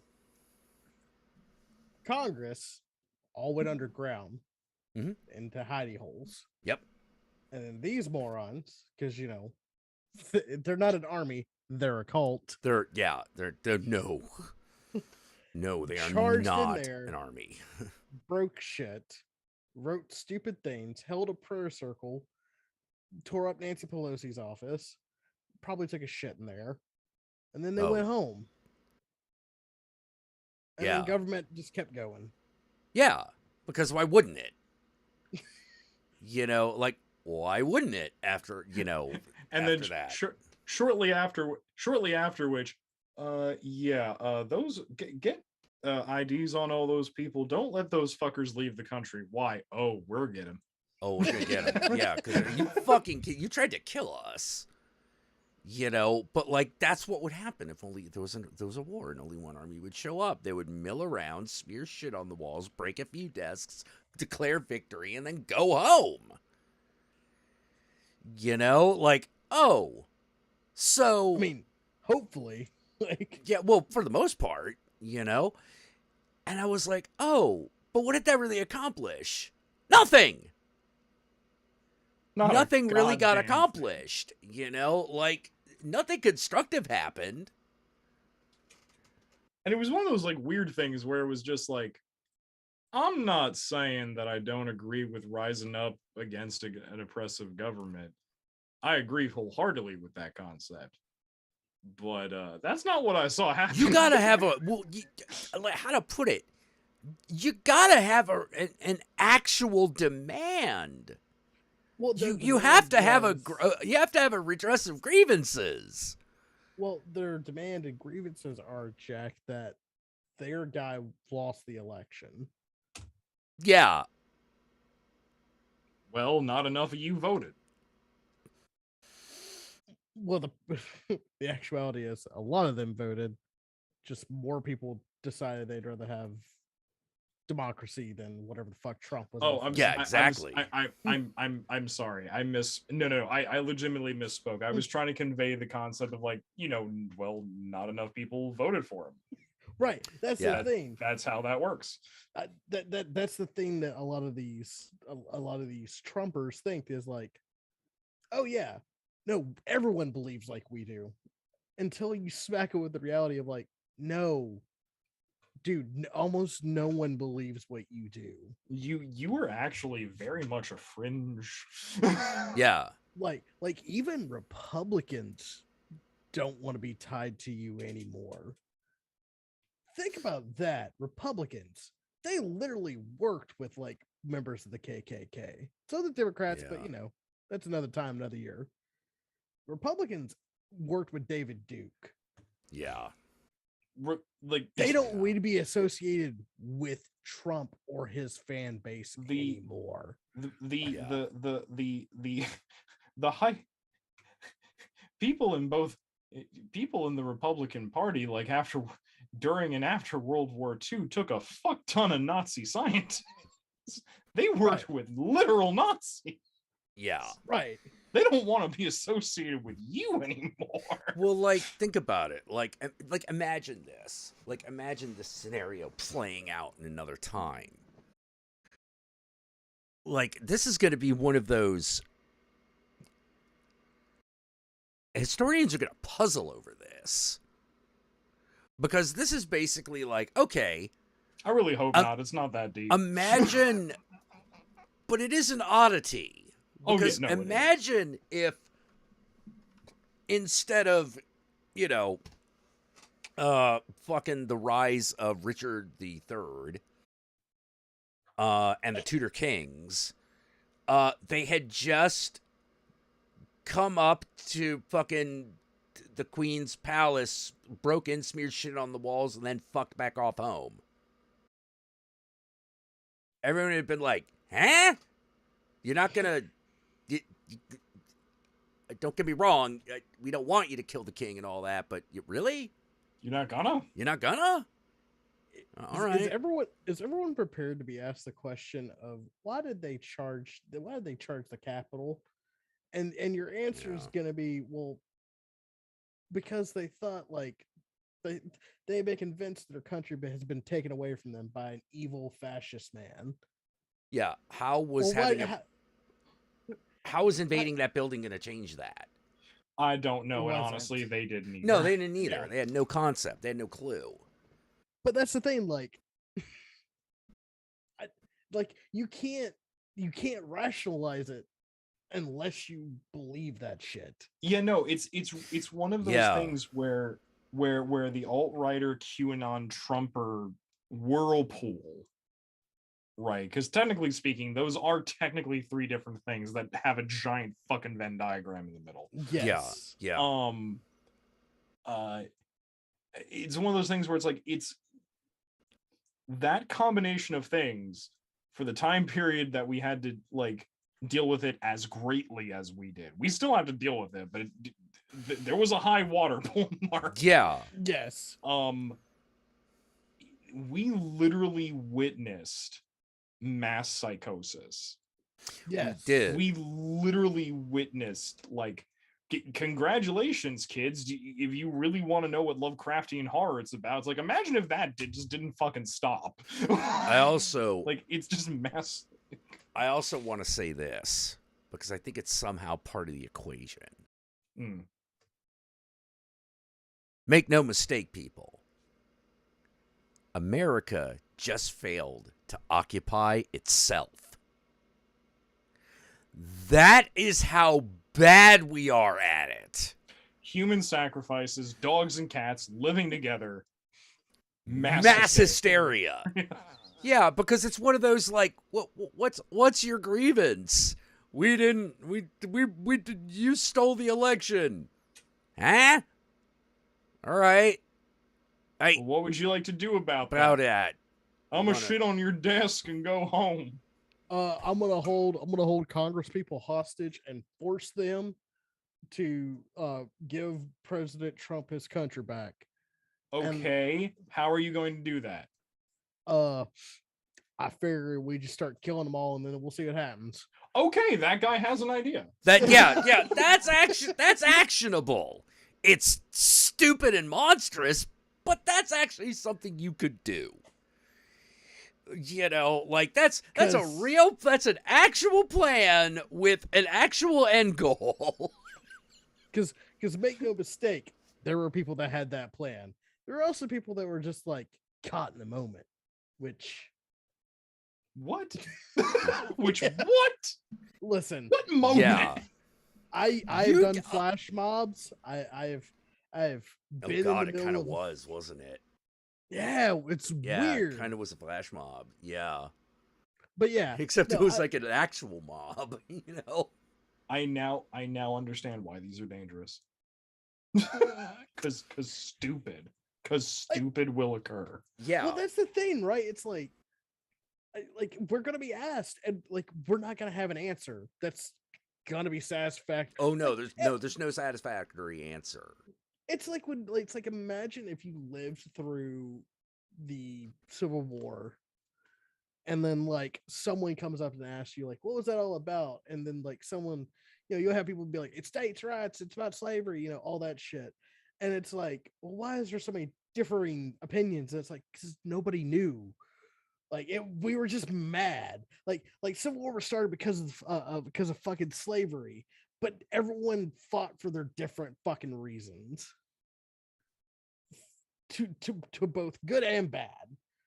Like I'm sorry, but like the January 6th thing, it started because a bunch of people fucking like it started because a bunch of people were deathly afraid of the fact they were getting replaced. Why? Because everyone they listened to told them they were.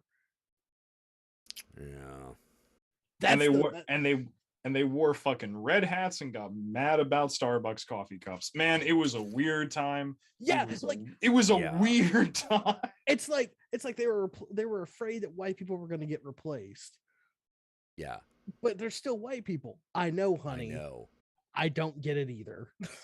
Well, it's I take torches something and white from, polos, man. Yeah, I take something from George Carlin. Please do. Which is, these are symbols, and I leave symbols to the symbol-minded. And one of the things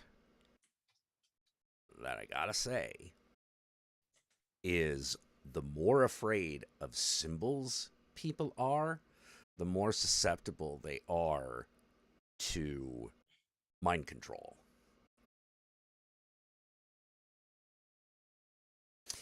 Yes. Because if you can think extremely abstractly, if you can think very abstractly, you know that a symbol is just a representation of something. It's a mnemonic. It's something to remind you of a thing. Right. And that's it. That's what it is. Especially if it's just a shape. Okay, you burn a cross. Okay, great. Like if the idea was to destroy the cross, burning the cross kind of doesn't mean anything because you always just make another one. It's really easy. I'm doing it right now. Like fucking try doing that with a 5-pointed star correct every time. Like that, yeah, it takes practice. Oh, Yeah. But but the mnemonics, they're not, the map is not the territory. It's a representation of the territory. Yeah, it's representations of the territory. Like you wouldn't literally start wars over the possession of a map, but that's what's happening.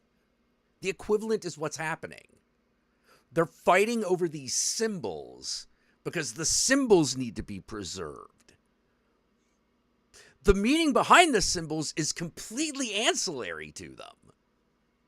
The symbol itself has to be preserved. What? Why? Not what it represents. It's so weird. Yeah, why? That doesn't make any fucking sense. Oh. Unless yeah, you can't tell the difference.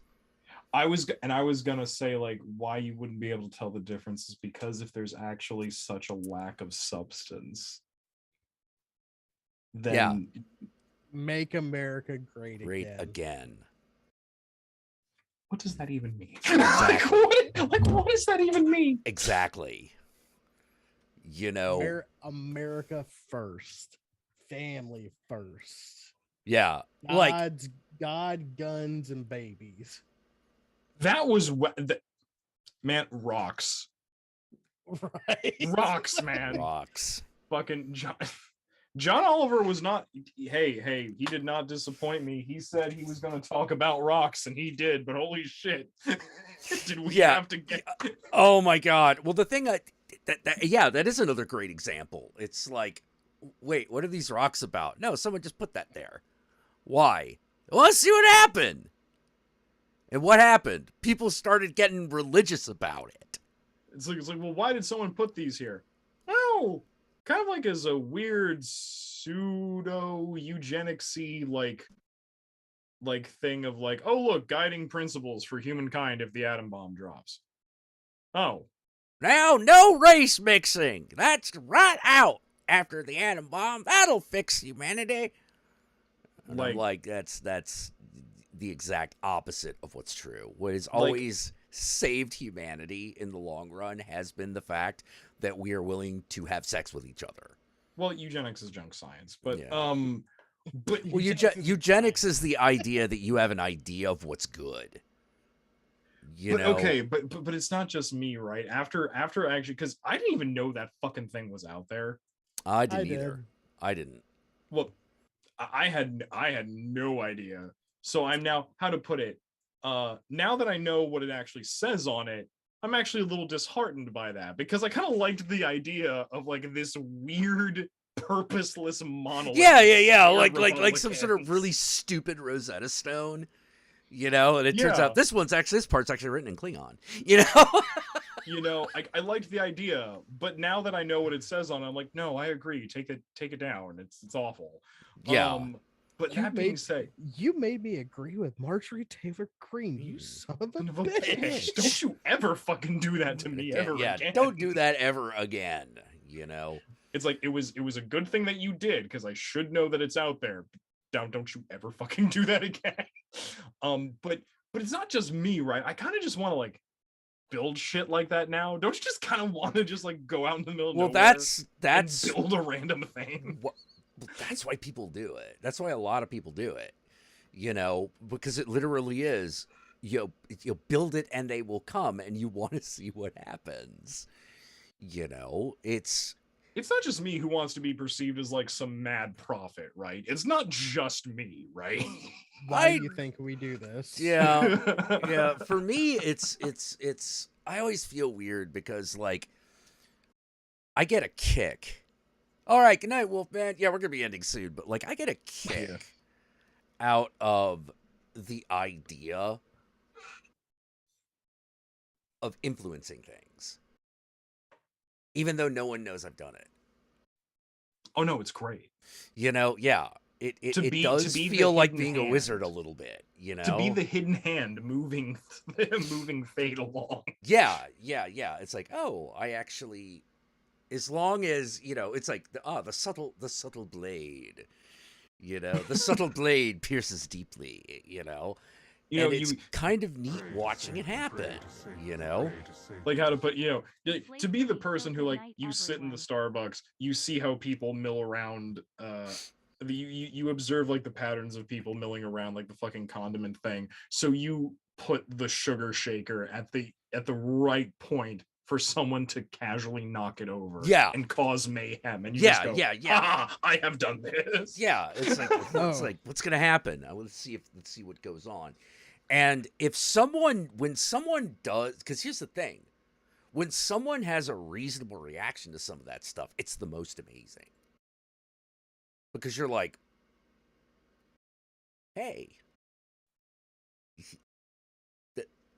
he handled that situation perfectly. Good for him. Good for him. I guess there's hope for us after all, you know? Like, wisdom won out, you know? Okay, I'm going to ask y'all a question, because I apparently have done this to people. Okay. Do you find yourself saying, but yeah, a lot? It's kind of like you're as a substitute for ums. Yeah, sometimes. Yeah. You're welcome. Mm-hmm. Oh, really? Oh, really? Okay. That's my thing. All right. Oh yeah, like Jack has done that to me without realizing it. I've caught it too. Yeah, because we're human beings, and part of being a human being is imitation. Mm-hmm. And we don't realize when we're doing it. We don't always realize when we're doing it. We notice when we can make other people imitate us, but we don't always notice when we imitate other people. Specifically, the one that Jack has done to me is how to say it. Yeah. And I hate Jack for that. Yeah. But it is a good statement of words. It is. You know. Yeah, it's very well crafted. I like it. it makes it seem like the statement that's about to come out is going to be fucking like prophetic and important. Yeah, which is why I love following it up with stupid shit. Right. You know, That makes it the best. yeah, That yeah, makes it it the does. best. I will never forget getting Kaluna to completely fucking lose it when we were driving back from LA. Like we're driving back up to the Bay Area from LA because we rented the car, and we start entering San Jose, which has the Winchester Mystery House. And so I start talking about the Winchester Mystery House and, you know, its history, its relation to things, and where San Jose sits in the Bay Area, and how there is a city called Colma, which has a population of dead people that is greater than the population of living people. It is the Bay Area's graveyard. And if you drive through it without knowing this, you wouldn't necessarily spot it. Because these are very like hidden graveyards. You know, they're subtle. Well, subtle's the wrong word. Unremarkable. Many of them are very unremarkable. Non-grandiose. Yeah, non-grandiose. And so you have to think about all those people being there and what living in Colma must be like, being surrounded by the dead. Because Colma is also the home of the In-N-Out burger right next to the Krispy Kreme, which is an amazing combination. And at that moment, she lost it.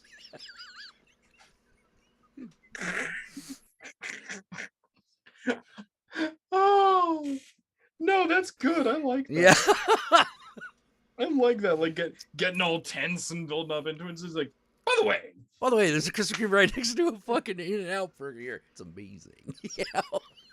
Yeah, I would be fucking like, what's the fucking thing? oh, I need to share this because I feel that you both would appreciate this. So I'm trying This has to got to be the last thing because I'm about to pass out. Oh, I'm sorry. I'm sorry. I am so sorry. It's you know what it is. It's because I keep weird hours anyway, so I'm just like I'm so sorry. It's I fine. I do apologize, but so I've started writing again. More specifically, I'm trying to employ like a mixture of R.L. Stine and Stephen King's writing methodologies. Oh, like six pages every day? Yeah, like 6 pages every day, but also like I like that, I like that R.L. Stine does a thing of like, oh yeah, I think of a title, and then I have to create a story for it. And I'm like, that is fucking ridiculous. I love that. Yeah. Poor Guru. Jack was hungry that right. I was. Like we had gone from like we didn't stop on that drive until we got into like San Jose. You know, we went like straight through. And here's the thing, right? You both know this as well as anybody. A good first sentence is extremely important. Oh yeah. And Stephen King is the master of the opening sentence. Yeah, oh my god, the opening sentence to it's a run on. How to put it? I hate it because it's a massive run on sentence, but it's so good. Yeah, but it's so good. I think this is like, because here's the thing, I'm actually kind of like pitching for like an R.L. Stine like length. I'm just like 230,000 words. It's fine. You know what I mean? Like yeah, that's fine. But I think this is actually a pretty good opening sentence. Ben looked down into the inky darkness which swallowed the bottom third of the basement steps and wished more than anything he had been an only child. That's a good one. Yeah. Thank you. That's a good one. Yes. I was very proud of myself for that. I wrote that like yesterday morning, and I was just like, yes, you. You are my sentence. Yeah, the for those wondering, the opening of It is the terror that would not end for another 28 years, if it ever did, began, so far as I know or tell, with a boat made of a sheet of newspaper floating down a gutter swollen with rain. Grammatically, it is a massive run-on sentence. Oh, It is yeah. so good. Yeah, but, like, although I still, my favorite is still, in a small town, the opening of a new store is big news. Oh, that's Salem's Lot, right? No, that's Needful Things. Yes, evil things. Evil Things. I was just like, oh, man, so good. Isn't it interesting how so many of his stories that could have been the opening for? Yes. Yeah. It's interesting, it is. Yeah. Like, well, there's a reason the reason Stephen King became popular is because even if you don't necessarily like where the story ended up, everything right up until that point, at least, is amazing. Okay. I'm going to tell you my favorite one. I had to look it up just to make sure I got it right. And of course, it's from my favorite author, which is Terry Pratchett. Sam Vimes sighed when he heard the scream, but he finished shaving before he did anything about it. That's from Night Watch. Yep. That's fabulous. I love that. Which is ironically the best Discworld book, in my opinion. Yeah. I like the idea of like basically here you are. You're this underfunded fantasy cop fucking these underfunded fantasy cops basically. Oh, the Night Watch. Yeah. they're great. Is it vampires again? Please tell me it's not vampires. God damn it. And then It better and then- not be a dragon this time. Yeah, is it a dragon? It's a dragon, isn't it? Oh God, And yeah. then- There's and the smell. Build people on fire. It's a dragon. and then over at Unseen University, completely different story, but at the same time, but same universe. So like, and then over at Unseen University, you have like, we are in the middle of an extremely important debate. Well, what is it?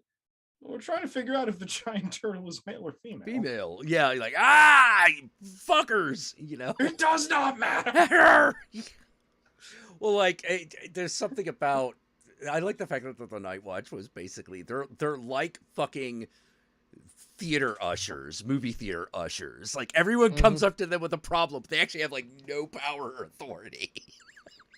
They could try to fix it. Yeah, it's like, oh, I guess I could. I don't know. Bad. What do you want me to do? Like, quick, attack that werewolf. With what? It's like, These what aren't is the- silver.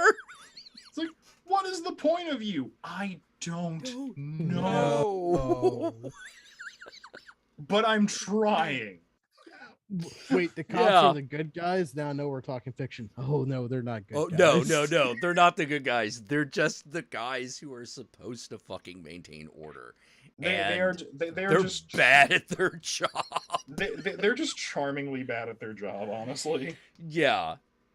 That was one of the aspects that the show they did based on it actually like kind of captured perfectly. Which is just look, like why are we on the Night Watch? We can't do anything else. Like the most qualified people don't become part of the Night Watch. What are you talking about? We're not an elite force. If I was qualified, I wouldn't be here. Like, if I qualified for anything else, I wouldn't be here. Oh man. Like the actual show is actually a little bit generous to them, making them somewhat competent, even though they were misfits. It's true. Yeah. All right. So, John's passing out. I got a movie to watch. I'm glad Yogi, stop being a stranger. I know, and I've talked to you both about it. I've been going through some shit, and I'm coming out the other side of that. So I'm just. Oh, Golden State Warriors won the championship. Ah, fuck. Oh no. It's okay, Jack. The riots have already happened. Yeah, I know, but it means that the worship of the Golden State Warriors is going to last until the beginning of next season. Yep. You know, Give yeah. in to the cultists, Jack. It's fine. Yeah, it's fine. I They're a good don't. team.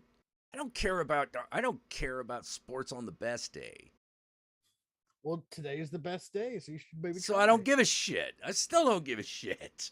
All right, then okay, fine. Then you're not getting particularly mind flayed about it. What is the problem? It's fine. No, it's like it's because when I go I live near a sports bar. So do I. I ignore it. Okay, Anyway, I don't. it's I don't right. know what- It's across the street from the grocery store. I know it's easy to ignore, but like, you know, I am the sports bar. Anyways, I'm not. I am not a sports bar. I'm a dive bar at best. You know. Anyway, I'm a library. I'm a library that is only full of Nancy Drew novels. how dare you? How dare you? What? at one You know point- what you did. Yeah, Nancy Drew. Not even Hardy Boys. Not even I have boxcar kids. Oh my god, boxcar children. Oh my god. I hate you. Holy shit. No. If Wow. anything, if anything, I'm actually just a very small library. that Damn, just I thought has- you were gonna go for like Judy Bloom. You went right for boxcar children. Holy Yeah, shit. holy shit. If Yeah, anything, if, Books so old I didn't read them. Yeah. who's whiter, the Boxcar Children or the Buttercream Gang? You decide. I'm good. Yeah, Ooh. that's a Yeah, puzzler. they're very in very different ways, but yes, yeah, that is I'm- quite a quandary. I'm gonna hang up before we get into this tangent. All right. But, All but right, yeah, no, all right. If anything, I'm a small one-room library that just has R.L. Stein's 300 books in it, and I just go hee hee. You want to read Horrorland again? Good. Oh man. How about Nat and the Dummy too? Dude, how many Night of the Dummies were? Okay, never mind. You know, stop. three. Stop. There's three. Okay, There's I three. thought there Stop, was stop. three. I thought there was three, but I was afraid that there was gonna there was gonna be a lecture to understand that. No, there's just three. Okay, There's just three. yeah. All right, excellent, great. All right, so, all right, Buttercream Gang in fucking Horrorland with the Night of the Dummy. It's been great hanging out with y'all. So until next time, obviously, Toss Disco Inferno. Don't forget to wash your ass. Keep watching fucked up movies. Yeah, keep watching fucked up movies, and Satan and I love y'all very much. And that love is real. You can take that to the bank and try Hail to Satan, cash everybody. it. Hail Satan.